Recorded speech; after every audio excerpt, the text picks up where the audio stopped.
Welcome to Sleep Audiobooks. If you would like our Better Sleep Quick Guide filled with proven techniques to improve sleep, sign up to our mailing list at sleepaudiobooks.com and we'll send the PDF as a thank you. Subscribing and leaving a comment helps this channel more than you know, so please feel free to offer suggestions for future audiobooks or to just say hi. Thank you for listening. We hope you have an excellent night's sleep. This is Sleep Audiobooks. The King in Yellow by Robert W. Chambers. Recording by Eva Stays. The Repairer of Reputations. Part 1. Ne voyons pas les fous.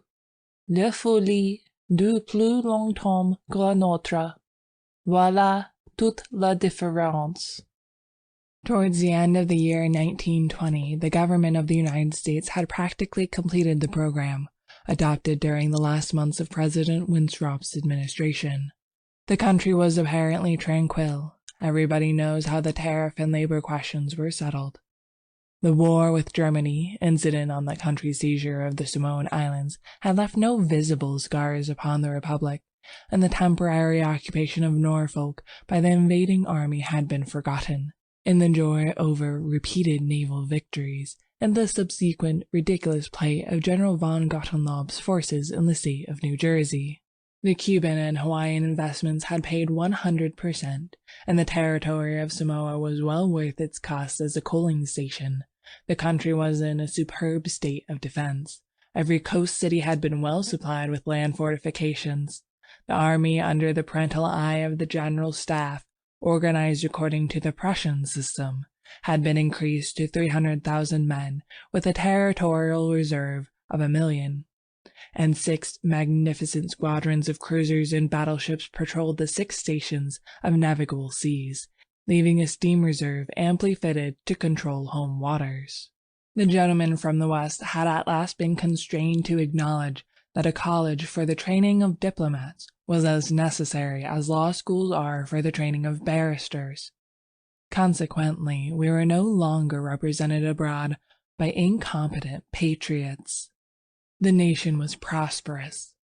Chicago, for a moment paralyzed after a second great fire, had risen from its ruins, white and imperial, and more beautiful than the white city had been built for its plaything in 1893.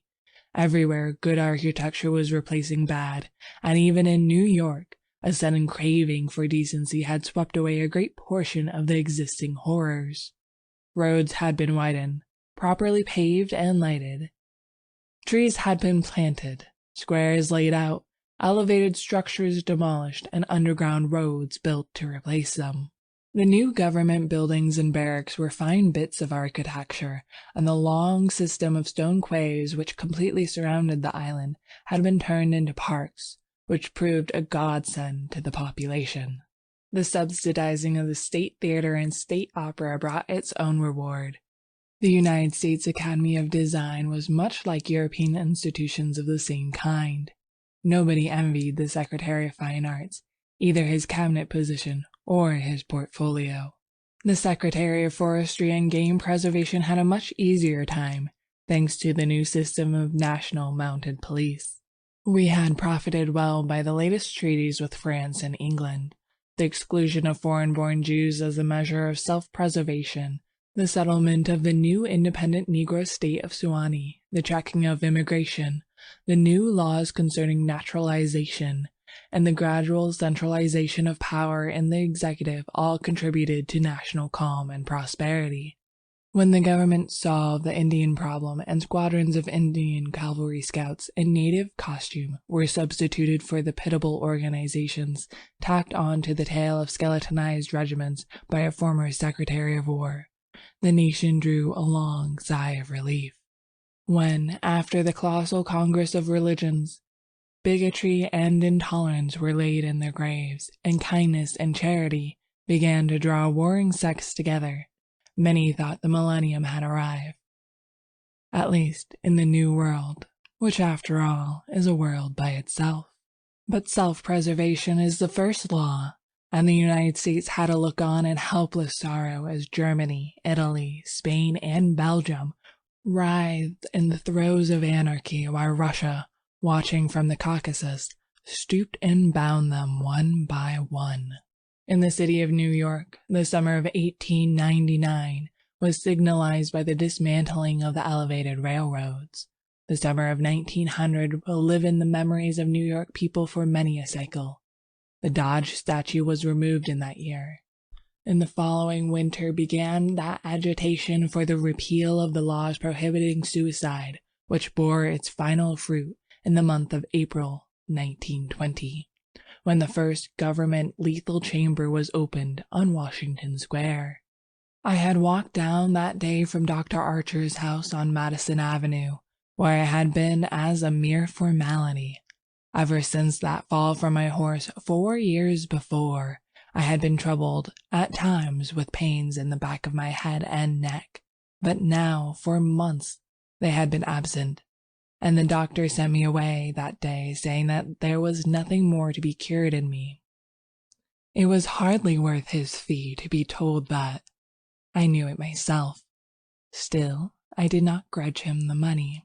What I minded was the mistake which he had made at first.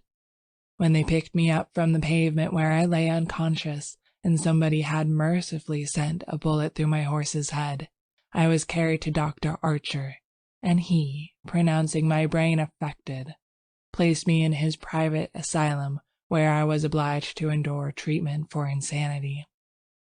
At last he decided I was well, and I, knowing that my mind had always been as sound as his, if not sounder, paid my tuition, as he jokingly called it, and left. I told him, smiling, that I would get even with him for his mistake, and he laughed heartily and asked me to call once in a while. I did so, hoping for a chance to even up accounts, but he gave me none, and I told him I would wait. The fall from my horse had fortunately left no evil results. On the contrary, it changed my whole character for the better. From a lazy young man about town, I had become active, energetic, temperate, and above all else, ambitious. There was only one thing which troubled me. I laughed at my own uneasiness, and yet it troubled me. During my convalescence, I had bought and read for the first time The King in Yellow. I remember after finishing the first act that it occurred to me that I had better stop. I started up and flung the book into the fireplace. The volume struck the barred grate and fell open on the hearth in the firelight. If I had not caught a glimpse of the opening words in the second act, I should never have finished it. But as I stooped to pick it up, my eyes became riveted to the open page, and with a cry of terror, or perhaps it was of joy, so poignant that I suffered in every nerve, I snatched the thing out of the coals and crept shaking to my bedroom, where I read it and reread it and wept and laughed and trembled with a horror which at times assails me yet. This is the thing that troubles me, for I cannot forget Carcosa, where black stars hang in the heavens, where the shadows of men's thought lengthen in the afternoon, when the twin suns sink into the lake of Hali, and my mind will bear forever the memory of the pallid mask. I pray God will curse the writer, as the writer has cursed the world, with this beautiful, stupendous creation, terrible in its simplicity, irresistible in its truth, a world which now trembles before the King in Yellow. When the French government seized the translated copies which had just arrived in Paris, London, of course, became eager to read it. It is well known how the book spread like an infectious disease, from city to city, from continent to continent. Barred out here, confiscated there, denounced by press and pulpit, censured even by the most advanced of literary anarchists. No definite principles had been violated in those wicked pages, no doctrine promulgated, no convictions outraged. It could not be judged by any known standard, yet, although it was acknowledged that the supreme note of art had been struck in the King in Yellow, all felt that human nature could not bear the strain, nor thrive on words in which the essence of purest poison lurked. The very banality and innocence of the first act only allowed the blow to fall afterwards with more awful effect. It was, I remember, the 13th day of April, 1920, that the first government lethal chamber was established on the south side of Washington Square, between Wooster Street and South Fifth Avenue. The block, which had formerly consisted of a lot of shabby old buildings, used as cafes and restaurants for foreigners, had been acquired by the government in the winter of 1898. The French and Italian cafes and restaurants were torn down. The whole block was enclosed by a gilded iron railing and converted into a lovely garden with lawns, flowers, and fountains. In the center of the garden stood a small white building, severely classical in architecture, and surrounded by thickets of flowers. 6 Ionic columns supported the roof, and the single door was of bronze. A splendid marble group of the Fates stood before the door, the work of a young American sculptor, Boris Gervain, who had died in Paris when only 23 years old.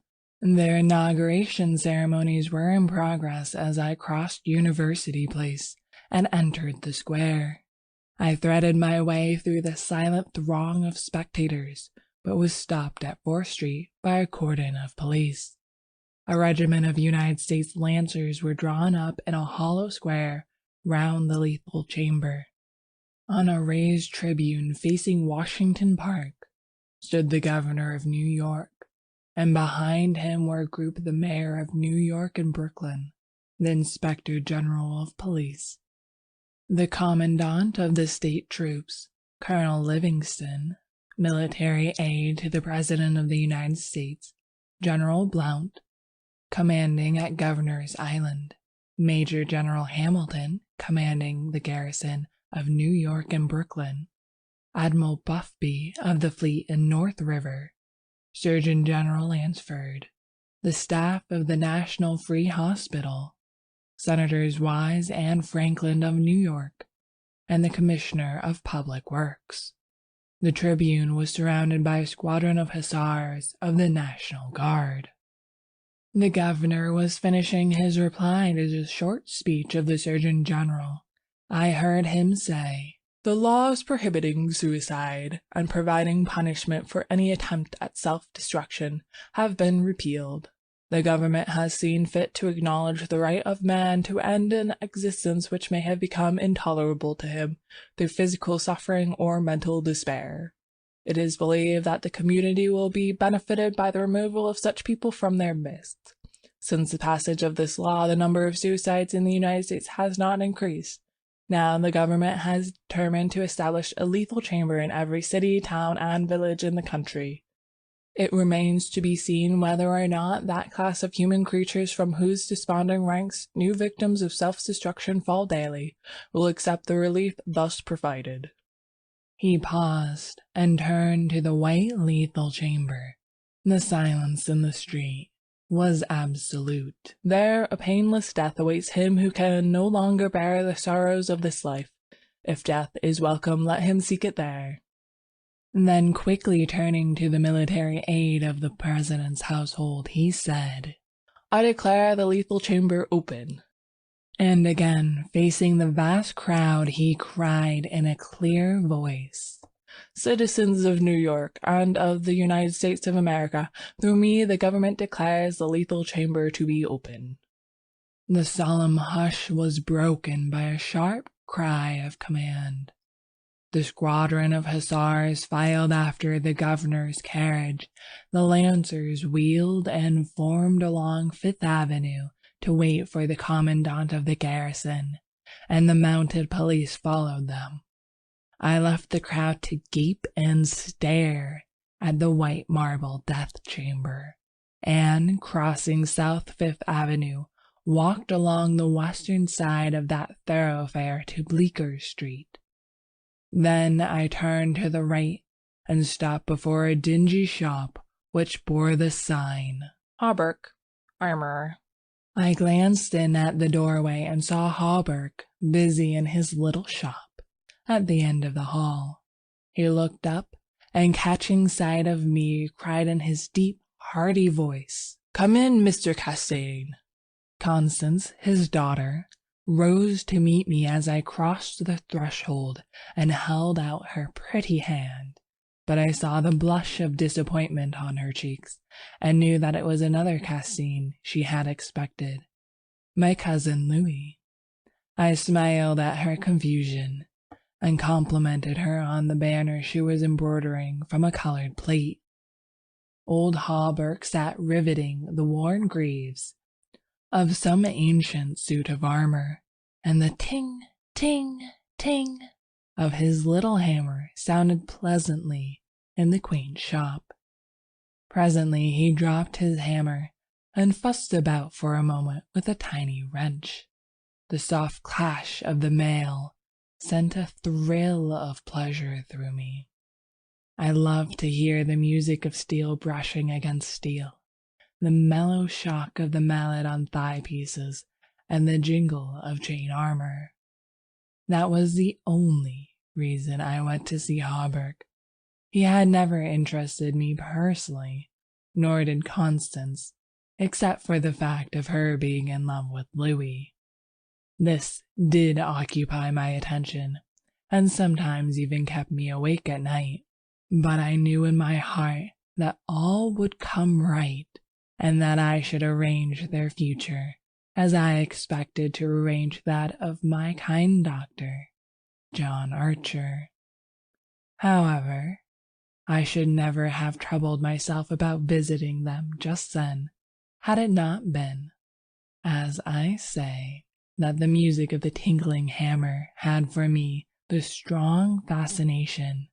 I would sit for hours, listening and listening, and when a stray sunbeam struck the inlaid steel, the sensation it gave me was almost too keen to endure. My eyes would become fixed, dilating with a pleasure that stretched every nerve almost to breaking, until some movement of the old armorer cut off the ray of sunlight. Then, still thrilling secretly, I leaned back and listened again to the sound of the polishing rag, swish, swish, rubbing rust from the rivets. Constance worked with the embroidery over her knees, now and then pausing to examine more closely the pattern in the colored plate from the Metropolitan Museum. "Who is this for?" I asked. Hawberk explained that in addition to the treasures of armor in the Metropolitan Museum, of which he had been appointed armorer, he also had charge of several collections belonging to rich amateurs. This was the missing greave of a famous suit, which a client of his had traced to a little shop in Paris, on the Quai d'Orsay. He, Hawberk, had negotiated for and secured the greave, and now the suit was complete. He laid down his hammer and read me the history of the suit, traced since 1450, from owner to owner, until it was acquired by Thomas Stainbridge. When his superb collection was sold, this client of Hawberk's bought the suit, and since then the search for the missing greave had been pushed until it was, almost by accident, located in Paris. "Did you continue the search so persistently without any certainty of the grieve's being still in existence?" I demanded. "Of course," he replied coolly. Then, for the first time, I took a personal interest in Hawberk. "It was worth something to you," I ventured. "No," he replied, laughing. My pleasure in finding it was my reward. Have you no ambition to be rich? I asked, smiling. My one ambition is to be the best armorer in the world, he answered gravely. Constance asked me if I had seen the ceremonies at the lethal chamber. She herself had noticed cavalry passing up Broadway that morning, and had wished to see the inauguration, but her father wanted the banner finished, and she had stayed at his request. Did you see your cousin Mr. Castine there? She asked with the slightest tremor of her soft eyelashes. No, I replied carelessly. Louis's regiment is maneuvering out in Westchester County. I rose and picked up my hat and cane. Are you going upstairs to see the lunatic again? Laughed old Hawberk. If Hawberk knew how I loathed the word lunatic, he would never use it in my presence. It rouses certain feelings within me, which I do not care to explain. However, I answered him quietly. I think I shall drop in and see Mr. Wilde for a moment or two. Poor fellow, said Constance with a shake of her head. It must be very hard to live alone year after year, poor, crippled, and almost demented. It is very good of you, Mr. Castine, to visit him as often as you do. I think he is vicious, observed Hawberk, beginning again with his hammer. I listened to the golden tinkle on the greave plates. When he finished, I replied, No, he is not vicious, nor is he in the least demented. His mind is a wonder chamber from which he can extract treasures that you and I would give years of our life to acquire. Hawberk laughed. I continued a little impatiently. He knows history as no one else could know it. Nothing, however trivial, escapes his search, and his memory is so absolute, so precise in details, that were it known in New York that such a man existed, the people could not honor him enough. Nonsense, muttered Hawberk, searching on the floor for a fallen rivet. Is it nonsense? I asked, managing to suppress what I felt. Is it nonsense when he says that the tassets and cuissards, and the enamelled suit of armor commonly known as the Prince's emblazoned, can be found among a mass of rusty theatrical properties, broken stoves and rag-pickers' refuse in a garret in Pell Street? Hawberk's hammer fell to the ground, but he picked it up and asked, with a great deal of calm, how I knew that the tassets and left cuissard were missing from the Prince emblazoned. I did not know until Mr. Wilde mentioned it to me the other day. He said that they were in the garret of 998 Pell Street. Nonsense, he cried. But I noticed his hand trembling under his leather apron. Is this nonsense too? I asked pleasantly. Is it nonsense that Mr. Wilde continually speaks of you as a Marquis of Avonshire and Miss Constance? I did not finish, for Constance had started to her feet with terror written on every feature. Hawberk looked at me and slowly smoothed his leather apron. That is impossible, he observed. Mr. Wilde may know a great many things.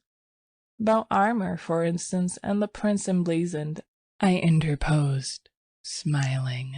Yes, he continued slowly. About armor also, maybe, but he is wrong in regards to the Marquis of Avonshire, who, as you know, killed his wife's traducer years ago, and went to Australia, where he did not long survive his wife. Mr. Wilde is wrong, murmured Constance. Her lips were blanched, but her voice was sweet and calm. Let us agree, if you please, that in this one circumstance, Mr. Wilde is wrong, I said. End of section 1. The Repairer of Reputations, Part 2. I climbed the 3 dilapidated flights of stairs, which I had so often climbed before, and knocked at a small door at the end of the corridor. Mr. Wilde opened the door, and I walked in. When he had double-locked the door and pushed a heavy chest against it, he came and sat down beside me, peering up into my face with his little light-colored eyes. Half a dozen new scratches covered his nose and cheeks, and the silver wires which supported his artificial ears had become displaced. I thought I had never seen him so hideously fascinating. He had no ears. The artificial ones, which now stood out at an angle from the fine wire, were his one weakness. They were made of wax and painted a shell pink, but the rest of his face was yellow. He might better have reveled in the luxury of some artificial fingers for his left hand, which was absolutely fingerless, but it seemed to cause him no inconvenience, and he was satisfied with his wax ears. He was very small, scarcely higher than a child of 10, but his arms were magnificently developed, and his thighs as thick as any athlete's. Still, the most remarkable thing about Mr. Wilde was that a man of his marvelous intelligence and knowledge should have such a head. It was flat and pointed, like the heads of many of those unfortunates whom people imprisoned in asylums for the weak-minded. Many called him insane, but I knew him to be as sane as I was. I do not deny that he was eccentric. The mania he had for keeping that cat and teasing her until she flew at his face like a demon was certainly eccentric. I never could understand why he kept that creature, nor what pleasure he found in shutting himself up in his room with this surly, vicious beast. I remember once, glancing up from the manuscript I was studying by the light of some tallow dips, and seeing Mr. Wilde squatting motionless on his high chair, his eyes fairly blazing with excitement, while the cat, which had risen from her place before the stove, came creeping across the floor right at him. Before I could move, she flattened her belly to the ground, crouched, trembled, and sprang into his face. Howling and foaming, they rolled over and over on the floor, scratching and clawing, until the cat screamed and fled under the cabinet, and Mr. Wilde turned over on his back, his limbs contracting and curling up like the legs of a dying spider. He was eccentric. Mr. Wilde had climbed into his high chair and, after studying my face, picked up a dog's-eared ledger and opened it. Henry B. Matthews, He read, bookkeeper with Wysott and Company, dealers in church ornaments. Called April 3rd. Reputation damage on the racetrack. Known as a welcher. Reputation to be repaired by August 1st. Retainer, $5. He turned the page and ran his fingerless knuckles down the closely written columns. P. Green Dusenberry, minister of the gospel, Fair Beach, New Jersey. Reputation damage in the Bowery. To be repaired as soon as possible. Retainer, $100. He coughed and added, Called April 6th. Then you are not in need of money, Mr. Wilde? I inquired. Listen. He coughed again. Mrs. C. Hamilton Chester of Chester Park, New York City. Called April 7th. Reputation damage at Dieppe, France. To be repaired by October 1st. Retainer, $500. Note: C. Hamilton Chester, Captain, USS Avalanche. Order home from South Sea Squadron, October 1st. Well, I said, the profession of a repairer of reputation is lucrative. His colorless eyes sought mine. I only wanted to demonstrate that I was correct. You said it was impossible to succeed as a repairer of reputations, that even if I did succeed in certain cases, it would cost me more than I would gain by it. Today I have 500 men in my employ, who are poorly paid, but who pursue the work with an enthusiasm which possibly may be born of fear. These men enter every shade and grade of society. Some even are pillars of the most exclusive social temples. Others are the prop and pride of the financial world. Still others hold undisputed sway among the fancy and the talent.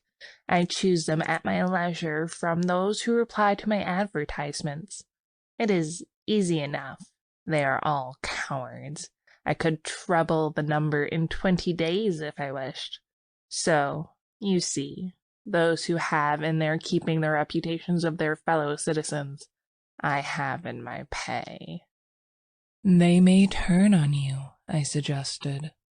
He rubbed his thumb over his cropped ears and adjusted the wax substitutes. I think not, He murmured thoughtfully. I seldom have to apply the whip, and then only once. Besides, they like their wages.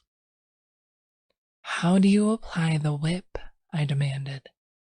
His face for a moment was awful to look upon. His eyes dwindled to a pair of green sparks. I invite them to come and have a little chat with me, he said in a soft voice. A knock at the door interrupted him, and his face resumed its amiable expression. Who is it? He inquired. Mr. Stelet, was the answer. Come tomorrow, replied Mr. Wilde. Impossible, began the other, but was silenced by a sort of bark from Mr. Wilde. Come tomorrow, he repeated. We heard somebody move away from the door and turn the corner by the stairway. Who is that? I asked.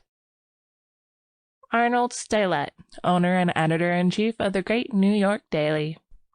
He drummed on the ledger with his fingerless hand, adding, I pay him very badly, but he thinks it's a good bargain. Arnold Stelet? I repeated, amazed. Yes, said Mr. Wilde with a self-satisfied cough. The cat, which had entered the room as he spoke, hesitated, looked up at him, and snarled. He climbed down from the chair and, squatting on the floor, took the creature into his arms and caressed her.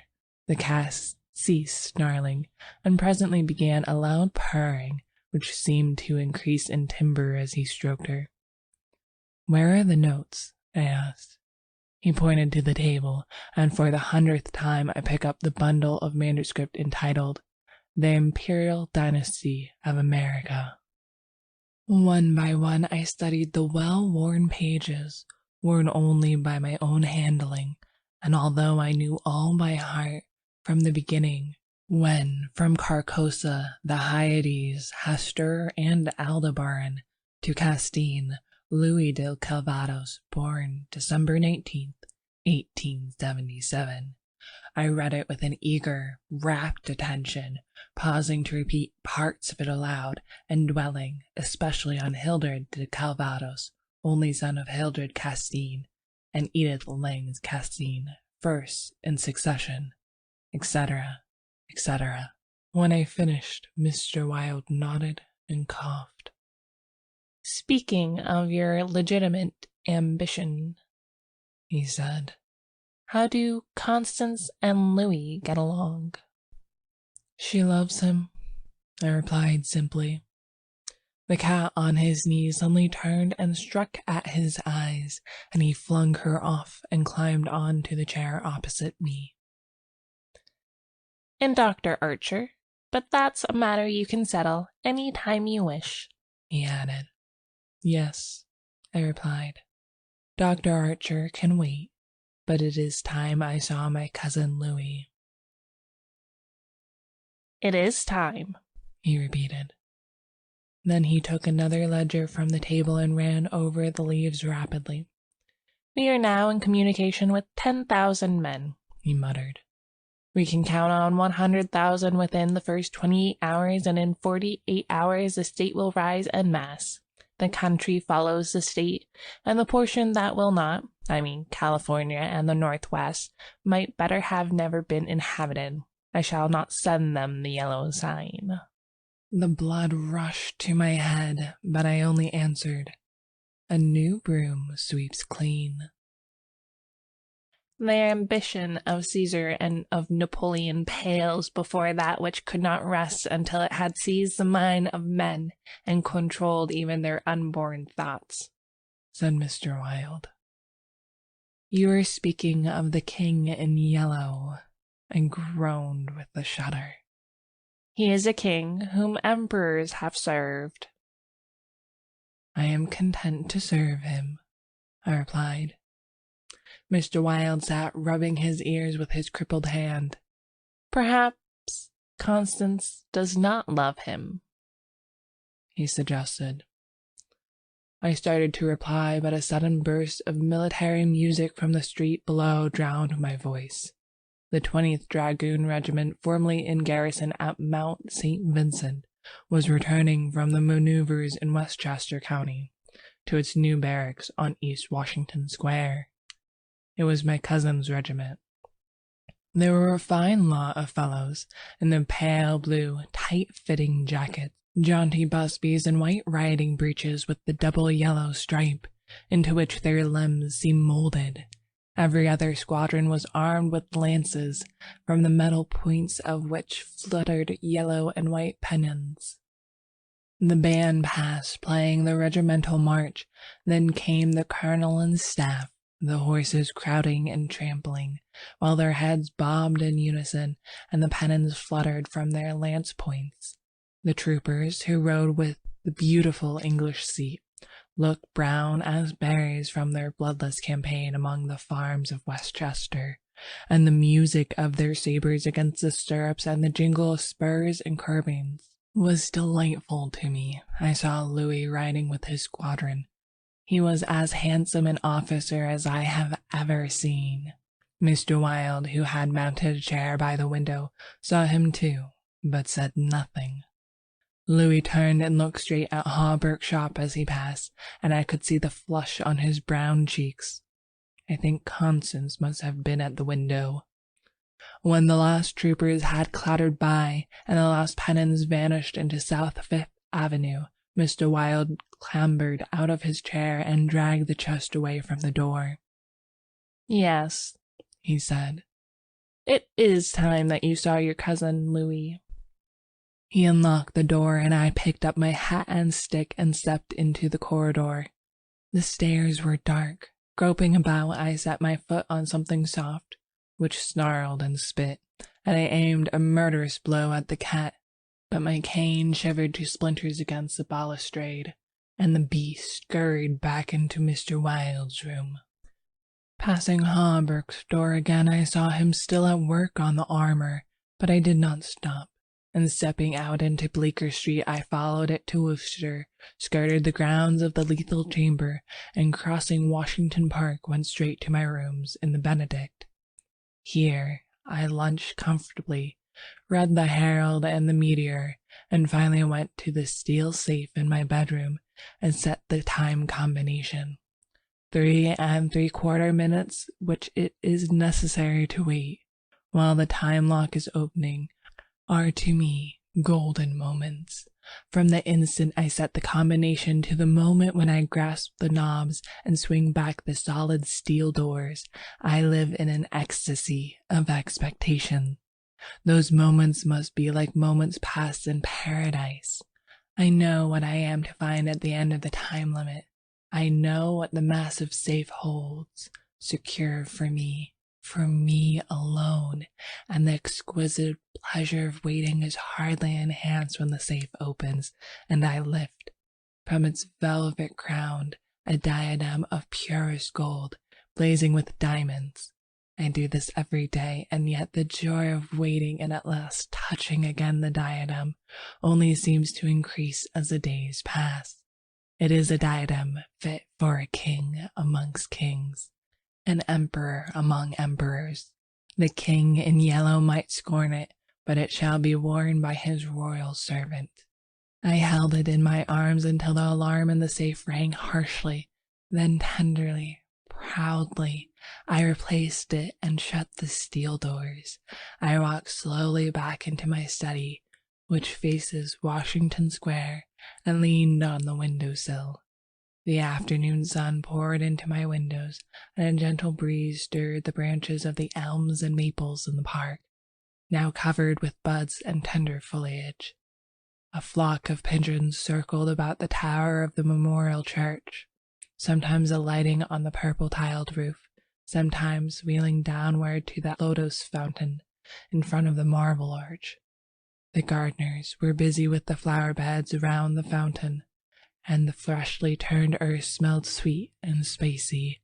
A lawn mower drawn by a fat white horse clinked across the green sward, and watering carts poured showers of spray over the asphalt drives around the statue of Peter Stuyvesant, which in 1897 had replaced a monstrosity supposed to represent Garibaldi. Children played in the spring sunshine, and nurse girls wheeled elaborate baby carriages with a reckless disregard for the pasty-faced occupants, which could probably be explained by the presence of half a dozen trim dragoon troopers languidly lolling on the benches. Through the trees, the Washington Memorial Arch glistened like silver in the sunshine, and beyond, on the eastern extremity of the square, the grey stone barracks of the dragoons and the white granite artillery stables were alive with color and motion. I looked at the lethal chamber on the corner of the square opposite. A few curious people still lingered about the gilded iron railings, but inside the grounds, paths were deserted. I watched the fountains ripple and sparkle.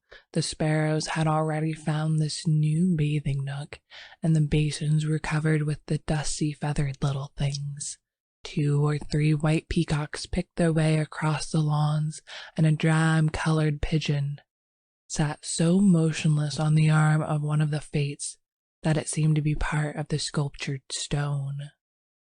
As I was turning carelessly away, a slight commotion in the group of curious loiterers around the gates attracted my attention.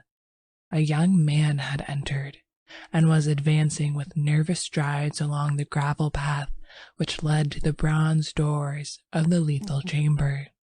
He paused a moment before the fates, and he raised his head to those 3 mysterious faces.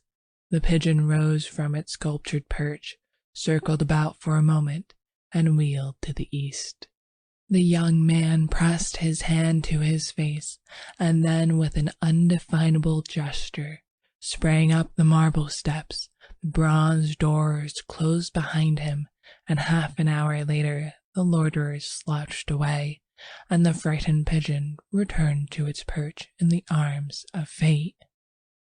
I put on my hat and went out into the park for a little walk before dinner. As I crossed the central driveway, a group of officers passed, and one of them called out, "Hello, Hildred," and came back to shake hands with me. It was my cousin Louis, who stood smiling and tapping his spurred heels with his riding whip. "Just back from Westchester," he said.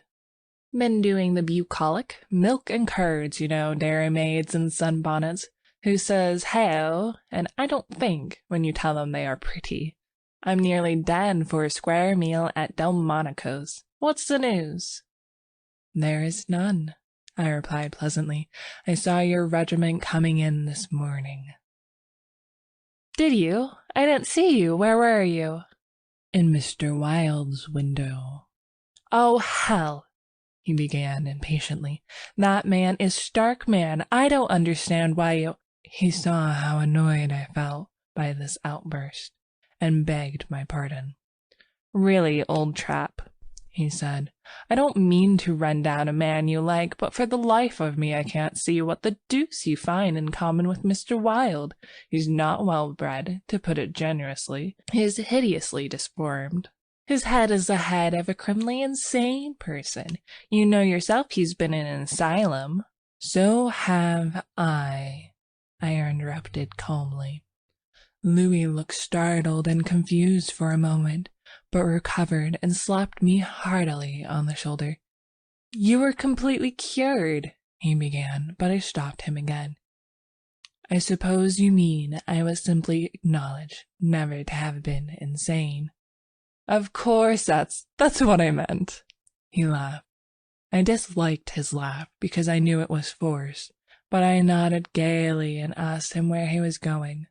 Louis looked after his brother officers who had now almost reached Broadway. We had intended to sample a Brunswick cocktail, but to tell you the truth, I was anxious for an excuse to go and see Hawberk and said, "Come along, I'll make you my excuse." We found old Hawberk neatly attired in a fresh spring suit, standing at the door of his shop and sniffing the air. "I had just decided to take Constance for a little stroll before dinner," he replied to the impetuous volley of questions from Louis. "We had thought of walking on the park terrace along the North River."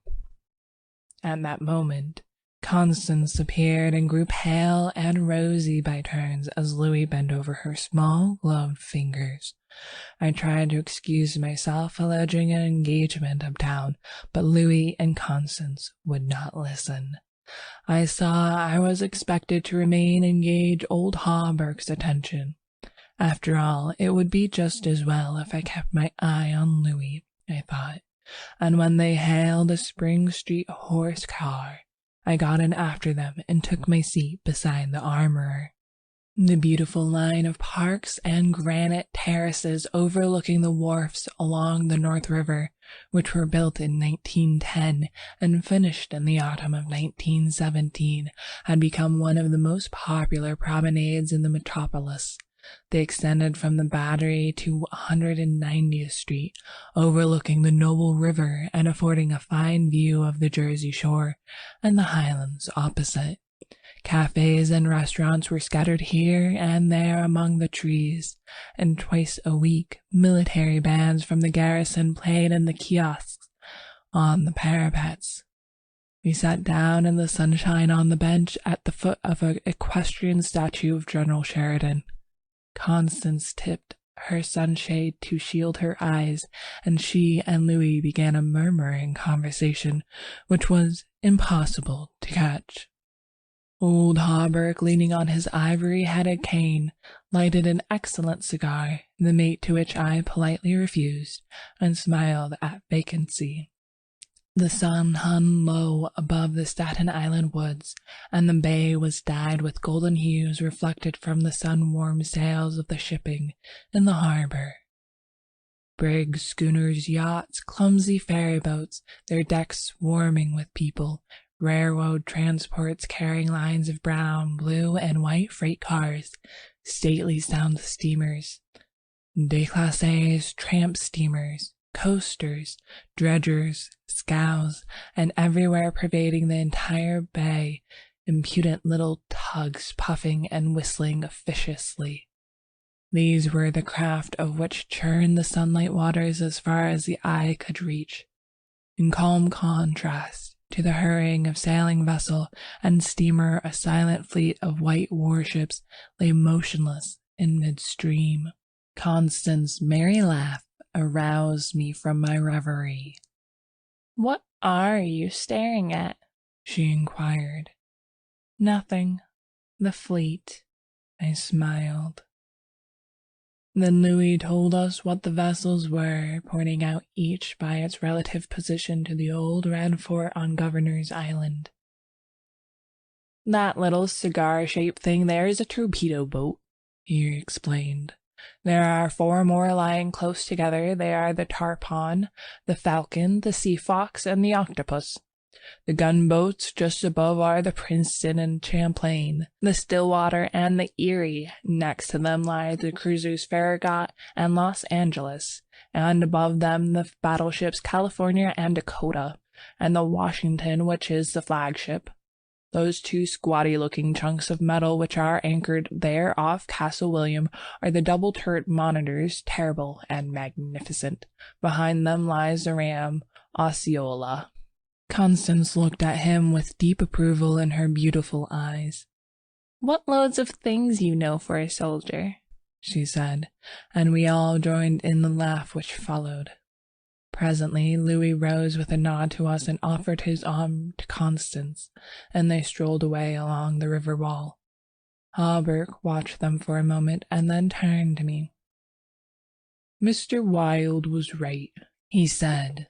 I have found the missing tassets and left Cousiard of the Prince's Emblazoned in a vile old junk garret in Pell Street.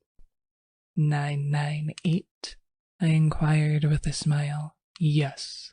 Mr. Wilde is a very intelligent man, I observed. I want to give him the credit of this most important discovery, continued Hawberk, and I intend it shall be known that he is entitled to the fame of it. He won't thank you for that, I answered sharply. Please say nothing about it. Do you know what it is worth? Said Hawberk. No. $50, perhaps. It is valued at $500, but the owner of the Prince's Emblazoned will give $2,000 to the person who completes his suit. That reward also belongs to Mr. Wilde. He doesn't want it. He refuses it, I answered angrily. What do you know about Mr. Wilde? He doesn't need the money. He is rich, or will be, richer than any living man except myself. What will we care for money then? What will we care, he and I, when what? Demanded Hawberk, astonished. You will see, I replied, on my guard again. He looked at me narrowly, much as Dr. Archer used to. I knew he thought I was mentally unsound. Perhaps it was fortunate for him that he did not use the word lunatic just then. No, I replied to his unspoken thought. I am not mentally weak. My mind is as healthy as Mr. Wilde's. I do not care to explain just yet what I have on hand, but it is an investment which will pay more than mere gold, silver, and precious stones. It will secure the happiness and prosperity of a continent, yes, a hemisphere. Oh, said Hawberk, and eventually, I continued more quietly, it will secure the happiness of the whole world. And incidentally, your own happiness and prosperity as well as Mr. Wilde's. Exactly, I smiled, but I could have throttled him for taking that tone. He looked at me in silence for a while and then said very gently, Why don't you give up your books and studies, Mr. Cassine, and take a tramp among the mountains somewhere or other? You used to be fond of fishing. Take a cast or two at the trout and the wranglies. I don't care for fishing any more, I answered without a shade of annoyance in my voice. You used to be fond of everything, he continued. Athletics, yachting, shooting, riding. I have never cared to ride since my fall, I said quietly. Ah, yes, your fall, he repeated, looking away from me. I thought this nonsense had gone far enough, so I brought the conversation back to Mr. Wilde, but he was scanning my face again in a manner highly offensive to me. Mr. Wilde, he repeated, do you know what he did this afternoon? He came downstairs and nailed a sign over the hall door next to mine. It read, Mr. Wilde, repairer of reputations, third bell. Do you know what a repairer of reputations can be? I do, I replied, suppressing the rage within. Oh, he said again. Louis and Constance came strolling by and stopped to ask if we would join them. Hawberk looked at his watch. At the same moment a puff of smoke shot from the casements of Castle William, and the boom of the sunset gun rolled across the water, and was re-echoed from the highlands opposite.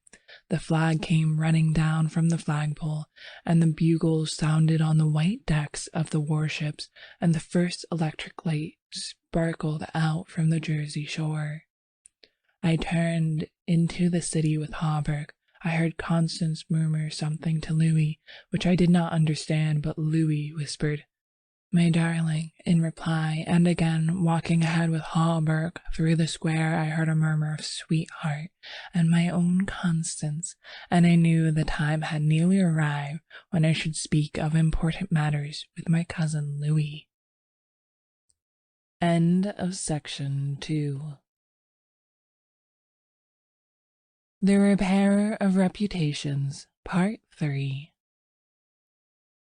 One morning early in May, I stood before the steel safe in my bedroom, trying on the golden jeweled crown.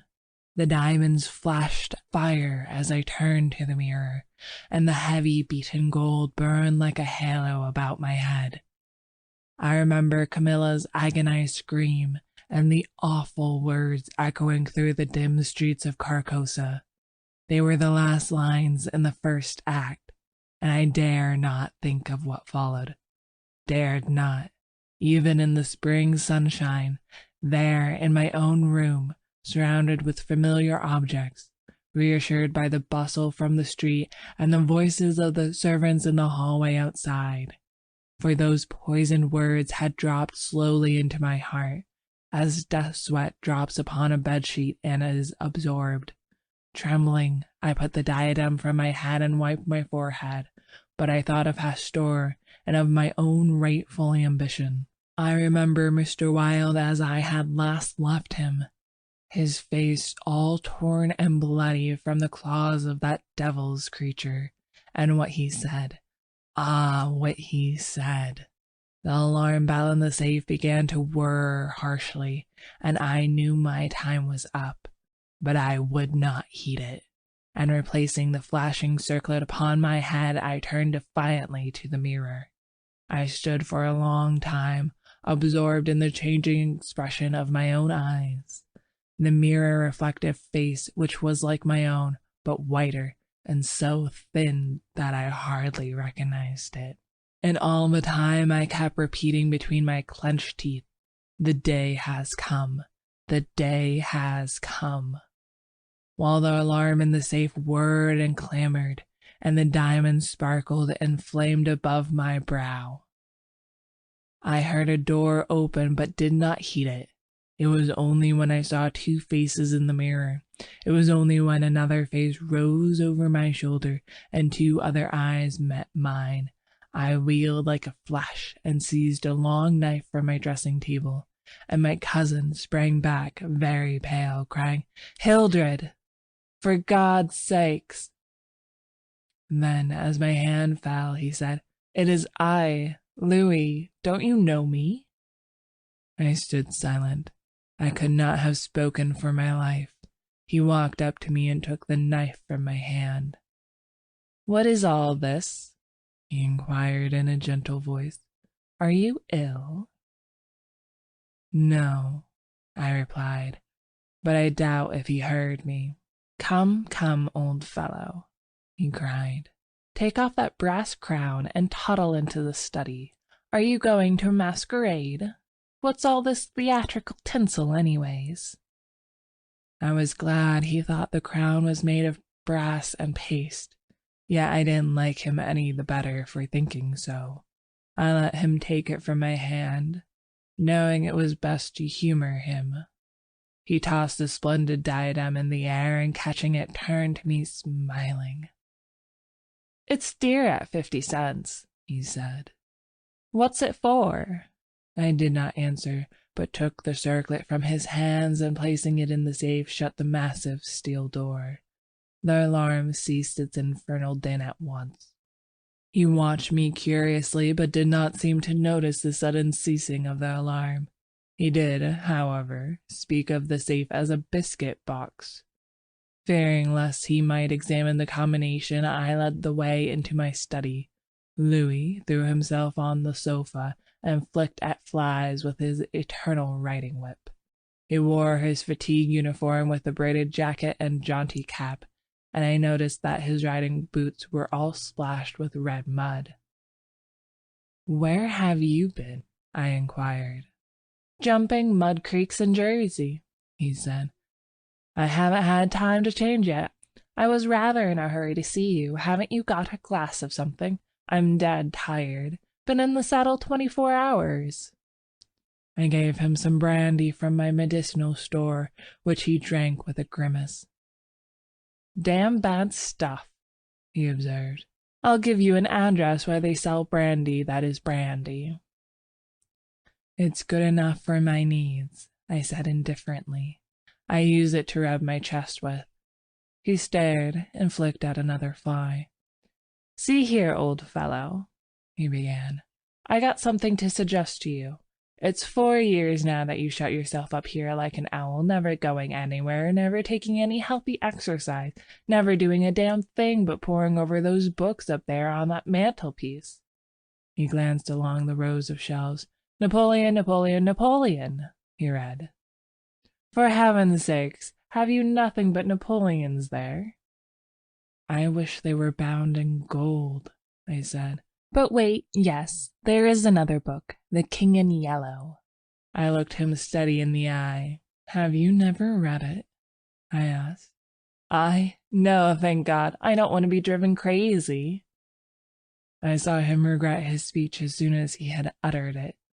There is only one word which I loathe more than I do lunatic, and that word is crazy.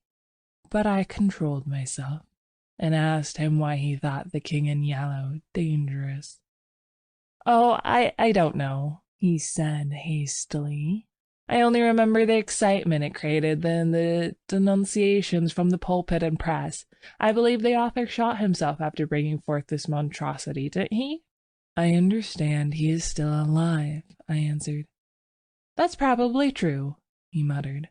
Bullets couldn't kill a fiend like that. It is a book of great truth, I said. Yes, he replied. Of truths which send men frantic and blast their lives. I don't care if the thing is, as they say, the very supreme essence of art. It is a crime to have written it, and I, for one, shall never open its pages. Is that what you have come to tell me? I asked. No, he said. I came to tell you that I am going to be married. I believe for a moment my heart ceased to beat, but I kept my eyes on his face. Yes, he continued, smiling happily, married to the sweetest girl on earth. Constance Hawberk, I said mechanically. How did you know? He cried, astonished. I didn't know it myself until that evening last April when we strolled down to the embankment before dinner. When is it to be? I asked. It was to have been next September, but an hour ago a dispatch came ordering our regiment to the Presidio, San Francisco. We leave at noon tomorrow. Tomorrow, he repeated. Just think, Hildred, tomorrow I shall be the happiest fellow that ever drew breath in this jolly world, for Constance will go with me. I offered him my hand in congratulation, and he seized it and shook it like a good-natured fool he was, or pretended to be. I was going to get my squadron as a wedding present, he rattled on. Captain and Mrs. Louis Castine, eh, Hildred? And then he told me where it was to be and who were to be there, and made me promise to come and be best man. I set my teeth and listened to his boyish chatter without showing what I felt, but I was getting to the limit of my endurance, and when he jumped up and, switching his spurs till they jingled, said he must go, I did not detain him. There is one thing I want to ask of you, I said quietly. Out with it, it's promised, he laughed. I want you to meet me for a quarter of an hour's talk tonight. Of course, if you wish, he said, somewhat puzzled. Where? Anywhere in the park there. What time, Hildred? Midnight. What in the name of... he began, but checked himself and laughingly assented. I watched him go down the stairs and hurry away, his saber banging at every stride. He turned into Bleecker Street, and I knew he was going to see Constance.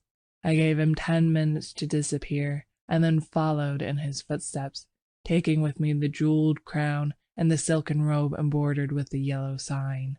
When I turned into Bleecker Street and entered the doorway which bore the sign, Mr. Wilde, repairer of reputations, third bell, I saw old Hawberk moving about in his shop, and I imagine I heard Constance's voice in the parlor. But I avoided them both and hurried up the trembling stairways to Mr. Wilde's apartment. I knocked and entered without ceremony. Mr. Wilde lay groaning on the floor, his face covered with blood, his clothes torn to shreds. Drops of blood were scattered about over the carpet, which had also been ripped and frayed in evidently recent struggle. "It's that cursed cat," he said, ceasing his groans and turning his colorless eyes to me. "She attacked me while I was asleep. I believe she will kill me yet." This was too much, so I went into the kitchen and, seizing a hatchet from the pantry, started to find the infernal beast and settle her then and there. My search was fruitless, and after a while I gave it up and came back to find Mr. Wilde squatting on his high chair by the table. He had washed his face and changed his clothes. The great furrows which the cat claws had ploughed up in his face he had filled with collodion, and a rag hid the wound in his throat. I told him I should kill the cat when I came across her, but he only shook his head and turned to the open ledger before him. He read name after name of the people who had come to him in regard to their reputation, and the sums he had amassed were startling. "I put the screws on now and then," he explained. "One day or other some of these people will assassinate you," I insisted. "Do you think so?" he said, rubbing his mutilated ears. It was useless to argue with him, so I took down the manuscript entitled Imperial Dynasty of America. For the last time I should ever take it down in Mr. Wilde's study. I read it through, thrilling and trembling with pleasure. When I had finished, Mr. Wilde took the manuscript and, turning to the dark passage which leads from his study to his bedchamber, called out in a loud voice, "Vance!" Then, for the first time, I noticed a man crouching there in the shadow. How I had overlooked him during my search for the cat, I cannot imagine. "Vance, come in!" cried Mr. Wilde. The figure rose and crept towards us, and I shall never forget the face that he raised to mine, as the light from the window illuminated it. "Vance, this is Mr. Castine," said Mr. Wilde. Before he had finished speaking, the man threw himself on the ground before the table, crying and grasping, "Oh God! Oh my God! Help me! Forgive me! Oh, Mr. Castine, keep that man away! You cannot mean it! You are different! Save me! I am broken down! I was in the madhouse, and now, when all was coming right, when I had forgotten the king in yellow, but I shall go mad again! I shall go mad!" His voice died into a croaking rattle, for Mr. Wilde had leapt on him and his right hand encircled the man's throat. When Vance fell in a heap on the floor, Mr. Wilde clambered nimbly into his chair again, and rubbing his mangled ears with the stump of his hand, turned to me and asked me for the ledger. I reached it down from the shelf and he opened it. After a moment searching among the beautifully written pages, he coughed complacently and pointed to the name Vance. "Vance," he read aloud. "Osgood Oswald Vance." At the sound of his name, the man on the floor raised his head and turned a convulsed face to Mr. Wilde. His eyes were injected with blood, his lips tumefied. "Called April 28th," continued Mr. Wilde. "Occupation cashier in the Seaforth National Bank. Has served a term of forgery at Sing Sing, from whence he was transferred to the asylum for criminal insane. Pardoned by the governor of New York and discharged from the asylum January 19th, 1918. Reputation damage at Sheepshead Bay. Rumors that he lives beyond his income. Reputation to be repaired at once. Retainer $1,500. Note: has embezzled sums amounting to $30,000 since March 20, 1919. Excellent family, and secured present position through uncle's influence. Father, president of Seaforth Bank. I looked at the man on the floor. Get up, Vance, said Mr. Wilde in a gentle voice. Vance rose as if hypnotized. He will do as we suggest now, observed Mr. Wilde, and opening the manuscript, he read the entire history of the imperial dynasty of America. Then, in a kind and soothing murmur, he ran over their important points with Vance, who stood like one stunned. His eyes were so blank and vacant that I imagined he had become half-witted, and remarked it to Mr. Wilde, who replied that it was of no consequence anyway. Very patiently we pointed out to Vance what his share in the affair would be, and he seemed to understand after a while. Mr. Wilde explained the manuscript using several volumes on heraldry to substantiate the results of his researches. He mentioned the establishment of the dynasties in Carcosa, the lakes which connected Hastur, Aldebaran, and the mystery of the Hyades.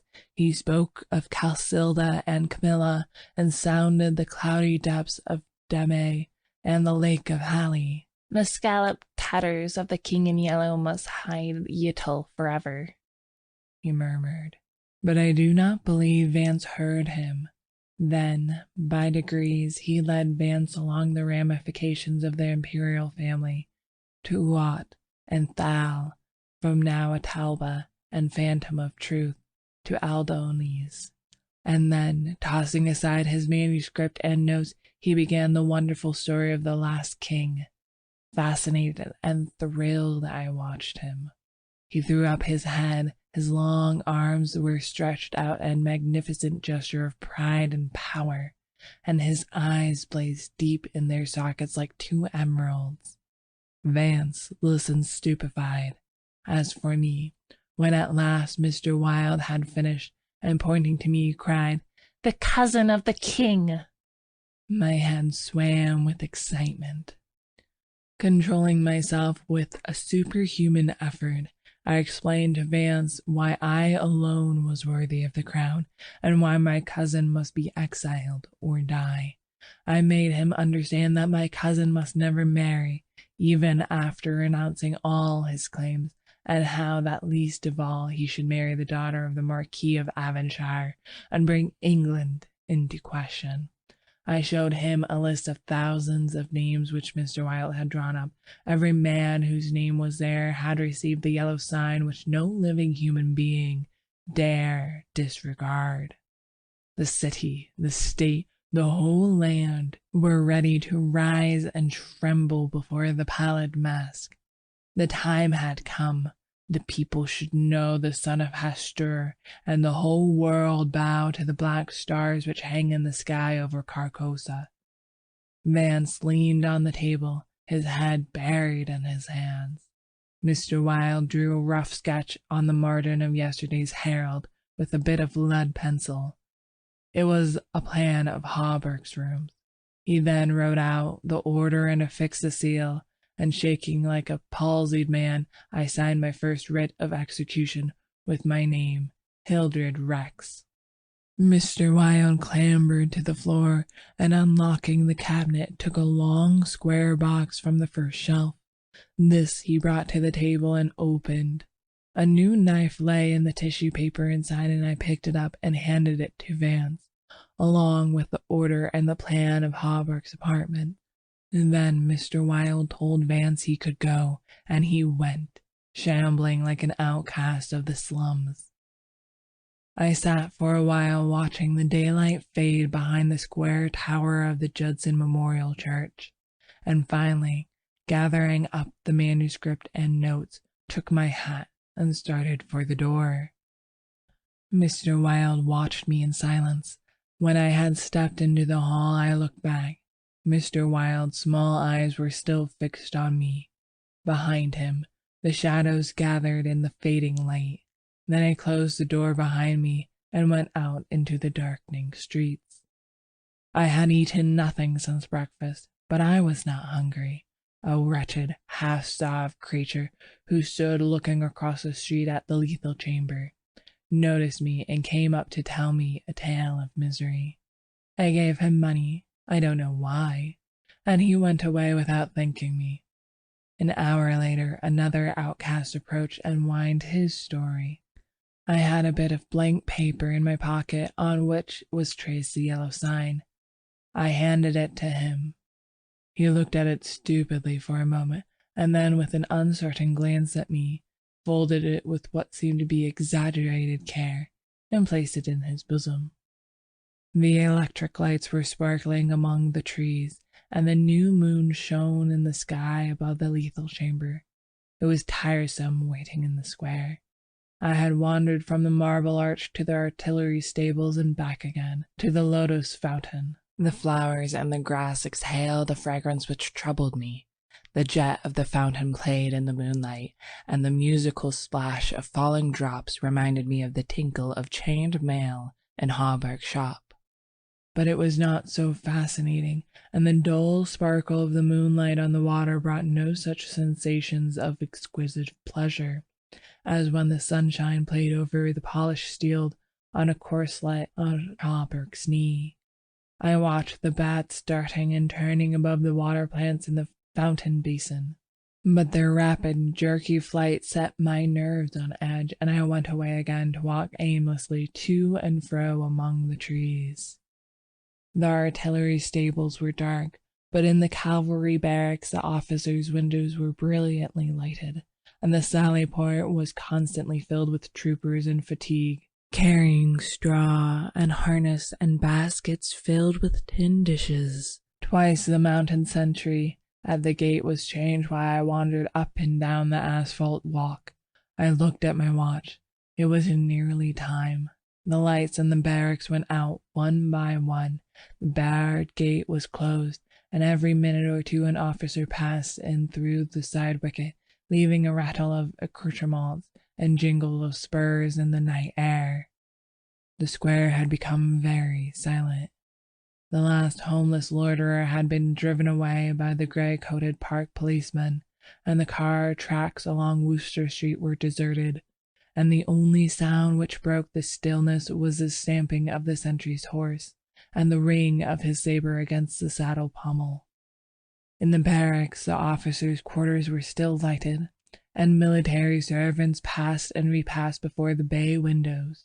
12 o'clock sounded from the new spire of St. Francis Xavier, and at the last stroke of the sad-toned bell a figure passed through the wicket beside the portcullis, returned the salute of the sentry, and crossing the street entered the square, and advanced toward the Benedict apartment house. "Louis," I called. The man pivoted on his spurred heels and came straight towards me. "Is that you, Hildred?" "Yes. You were on time." I took his offered hand, and we strolled toward the lethal chamber. He rattled on about his wedding and the graces of Constance and their future prospects, calling attention to his captain's shoulder straps and the triple gold arabesque on his sleeves and fatigue cap. I believe I listened as much to the music of his spurs and saber as I did to his boyish babble. And at last we stood under the elms on 4th Street corner of the square opposite the lethal chamber. Then he laughed and asked me what I wanted with him. I motioned him to a seat on the bench under the electric light and sat down beside him. He looked at me curiously with the same searching glance which I hate and fear so in doctors. I felt the insult of his look, but he did not know it, and I carefully concealed my feelings. "Well, old chap," he inquired, "what can I do for you?" I drew from my pocket the manuscript and notes of the Imperial Dynasty of America, and, looking him in the eye, said, "I will tell you, on your word as a soldier, promise me to read this manuscript from beginning to end without asking me a question. Promise me to read these notes in the same way. Promise me to listen to what I have to tell later." "I promise if you wish," he said pleasantly. "Give me the paper, Hildred." He began to read, raising his eyebrows with a puzzled, whimsical air, which made me tremble with suppressed anger. As he advanced, his eyebrows contracted, and his lips seemed to form the word rubbish. Then he looked slightly bored, but apparently for my sake read with an attempt at interest, which presently ceased to be an effort. He started when in closely written pages he came to his own name, and when he came to mine he lowered the paper and looked sharply at me for a moment. But he kept his word, and resumed his reading, and I let the half-formed question die on his lips unanswered. When he came to the end and read the signature of Mr. Wilde, he folded the paper carefully and returned it to me. I handed him the notes, and he settled back, pushing his fatigue cap up to his forehead with a boyish gesture, which I remembered so well in school. I watched his face as he read, and when he finished I took the notes with the manuscript and placed them in my pocket. Then I unfolded a scroll marked with the yellow sign. He saw the sign, but did not seem to recognize it, and I called his attention to it somewhat sharply. "Well," he said, "I see it. What is it?" "It is the yellow sign," I said angrily. "Oh, that's it, is it?" he said in a flattering voice, which Dr. Archer used to employ with me and would probably have employed again had I not settled his affair for him. I kept my rage down and answered as steadily as possible. "Listen, you have engaged your word." "I am listening, old chap," he replied soothingly. I began to speak very calmly. "Dr. Archer, having by some means become possessed of the secret of the imperial succession, attempted to deprive me of my right, alleging that because of a fall from my horse 4 years ago, I had become mentally deficient. He presumed to place me under restraint in his own house in hopes of either driving me insane or poisoning me. I have not forgotten it. I visited him last night, and the interview was final." Louis turned quite pale, but did not move. I resumed triumphantly. "There are yet 3 people to be interviewed in the interests of Mr. Wilde and myself. They are my cousin Louis, Mr. Hawberk, and his daughter Constance." Louis sprang to his feet, and I arose also and flung the paper marked with the yellow sign to the ground. "Oh, I don't need that to tell you what I have to say," I cried with a laugh of triumph. "You must renounce the crown to me. Do you hear? To me." Louis looked at me with a startled air, but recovered himself, said kindly, "Of course, I renounce it. What is it I must renounce?" "The crown," I said angrily. "Of course," he answered. "I renounce it. Come, old chap, I will walk back to your rooms with you." "Don't try any of your doctor's tricks on me," I cried, trembling with fury. "Don't act as if you think I'm insane." "What nonsense," he replied. "Come, it's getting late, Hildred." "No," I shouted. "You must listen. You cannot marry. I forbid it. Do you hear? I forbid it. You shall renounce the crown, and in reward I grant you exile, but if you refuse, you shall die." He tried to calm me, but I was roused at last, and drawing my long knife, barred his way. Then I told him how they would find Dr. Archer in the cellar, with his throat open, and I laughed in his face when I thought of Vance and his knife, and the order signed by me. "Ah, you are the king," I cried, "but I shall be king. Who are you to keep me from empire over all the habitable earth? I was born the cousin of a king, but I shall be king." Louis stood white and rigid before me. Suddenly a man came running up 4th Street, entered the gate of the lethal chamber, traversed the path to the bronze door at full speed, and plunged into the death chamber with a cry of one demented, and I laughed until I wept tears, for I had recognized Vance, and knew that Hawberk and his daughter were no longer in my way. "Go," I cried to Louis. "You have ceased to be a menace. You will never marry Constance now, and if you marry anyone else in your exile, I will visit you as I did my doctor last night. Mr. Wilde takes charge of you tomorrow." Then I turned and darted into the South Fifth Avenue, and with a cry of terror, Louis dropped his belt and saber and followed me like the wind. I heard him close behind me at the corner of Bleecker Street, and I dashed into the doorway under Hawberk's sign. He cried, "Halt, or fire!" But when he saw that I flew up the stairs, leaving Hawberk shocked below, he left me, and I heard him hammering and shouting at their door as if it were possible to arouse the dead. Mr. Wilde's door was open, and I entered, crying, "It is done! It is done! Let the nations rise and look upon their king!" But I could not find Mr. Wilde, so I went to the cabinet and took the splendid diadem from its case, and I drew on the white silk robe embroidered with the yellow sign, and I placed the crown upon my head. At last I was king, king by my right and Hestur, king because I knew the mysteries of the Hyades, and my mind had sounded the depths of the lake of Hali. I was king. The first gray pencilings of dawn would raise a tempest which would shake the two hemispheres. Then, as I stood, my every nerve pitched to the highest tension, faint with joy and splendor of my thought, without, in the dark passage, a man groaned. I seized the tallow dip and sprang to the door. The cat passed me like a demon, and the tallow dip went out, but my knife flew swifter than she, and I heard her screech, and I knew that my knife had found her. For a moment I listened to her tumbling and the thumping about in the darkness, and then, when her frenzy ceased, I lighted a lamp and raised it over my head. Mr. Wilde lay on the floor with his throat torn open. At first I thought he was dead, but as I looked, a green sparkle came into his sunken eyes, his mutilated hand trembled, and then a spasm stretched his mouth from ear to ear.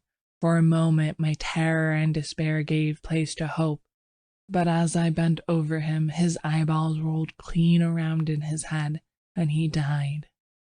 Then, while I stood transfixed with rage and despair, seeing my crown, my empire, every hope, every ambition, my very life, lying prostrate there with the dead master, they came, seized me from behind and bound me until my veins stood out like cords, and my voice failed with the paroxysms of my frenzied screams. But I still raged, bleeding and infuriated among them, and more than one policeman felt my sharp teeth. Then I could no longer move. They came nearer. I saw old Hawberk, and behind him my cousin Louis's ghastly face, and farther away, in the corner, a woman, Constance, weeping softly. "Ah, I see it now," I shrieked. "You have seized the throne and the empire. Woe, woe to you who are crowned with the crown of the king in yellow." Editor's note: Mr. Castine died yesterday in the asylum for the criminal insane. End of section 3. The Mask. Camilla: "You, sir, should unmask." Stranger: "Indeed." Casilda: "Indeed, it's time. We all have laid aside disguise but you." Stranger: "I wear no mask." Camilla, terrified aside to Casilda: "No mask, no mask." The King in Yellow, Act 1, Scene 2. 1. Although I knew nothing of chemistry, I listened fascinated. He picked up an Easter lily which Genevieve had brought that morning from Notre Dame and dropped it into the basin.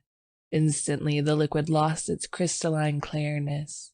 For a second the lily was enveloped in a milk-white foam which disappeared, leaving the fluid opalescent.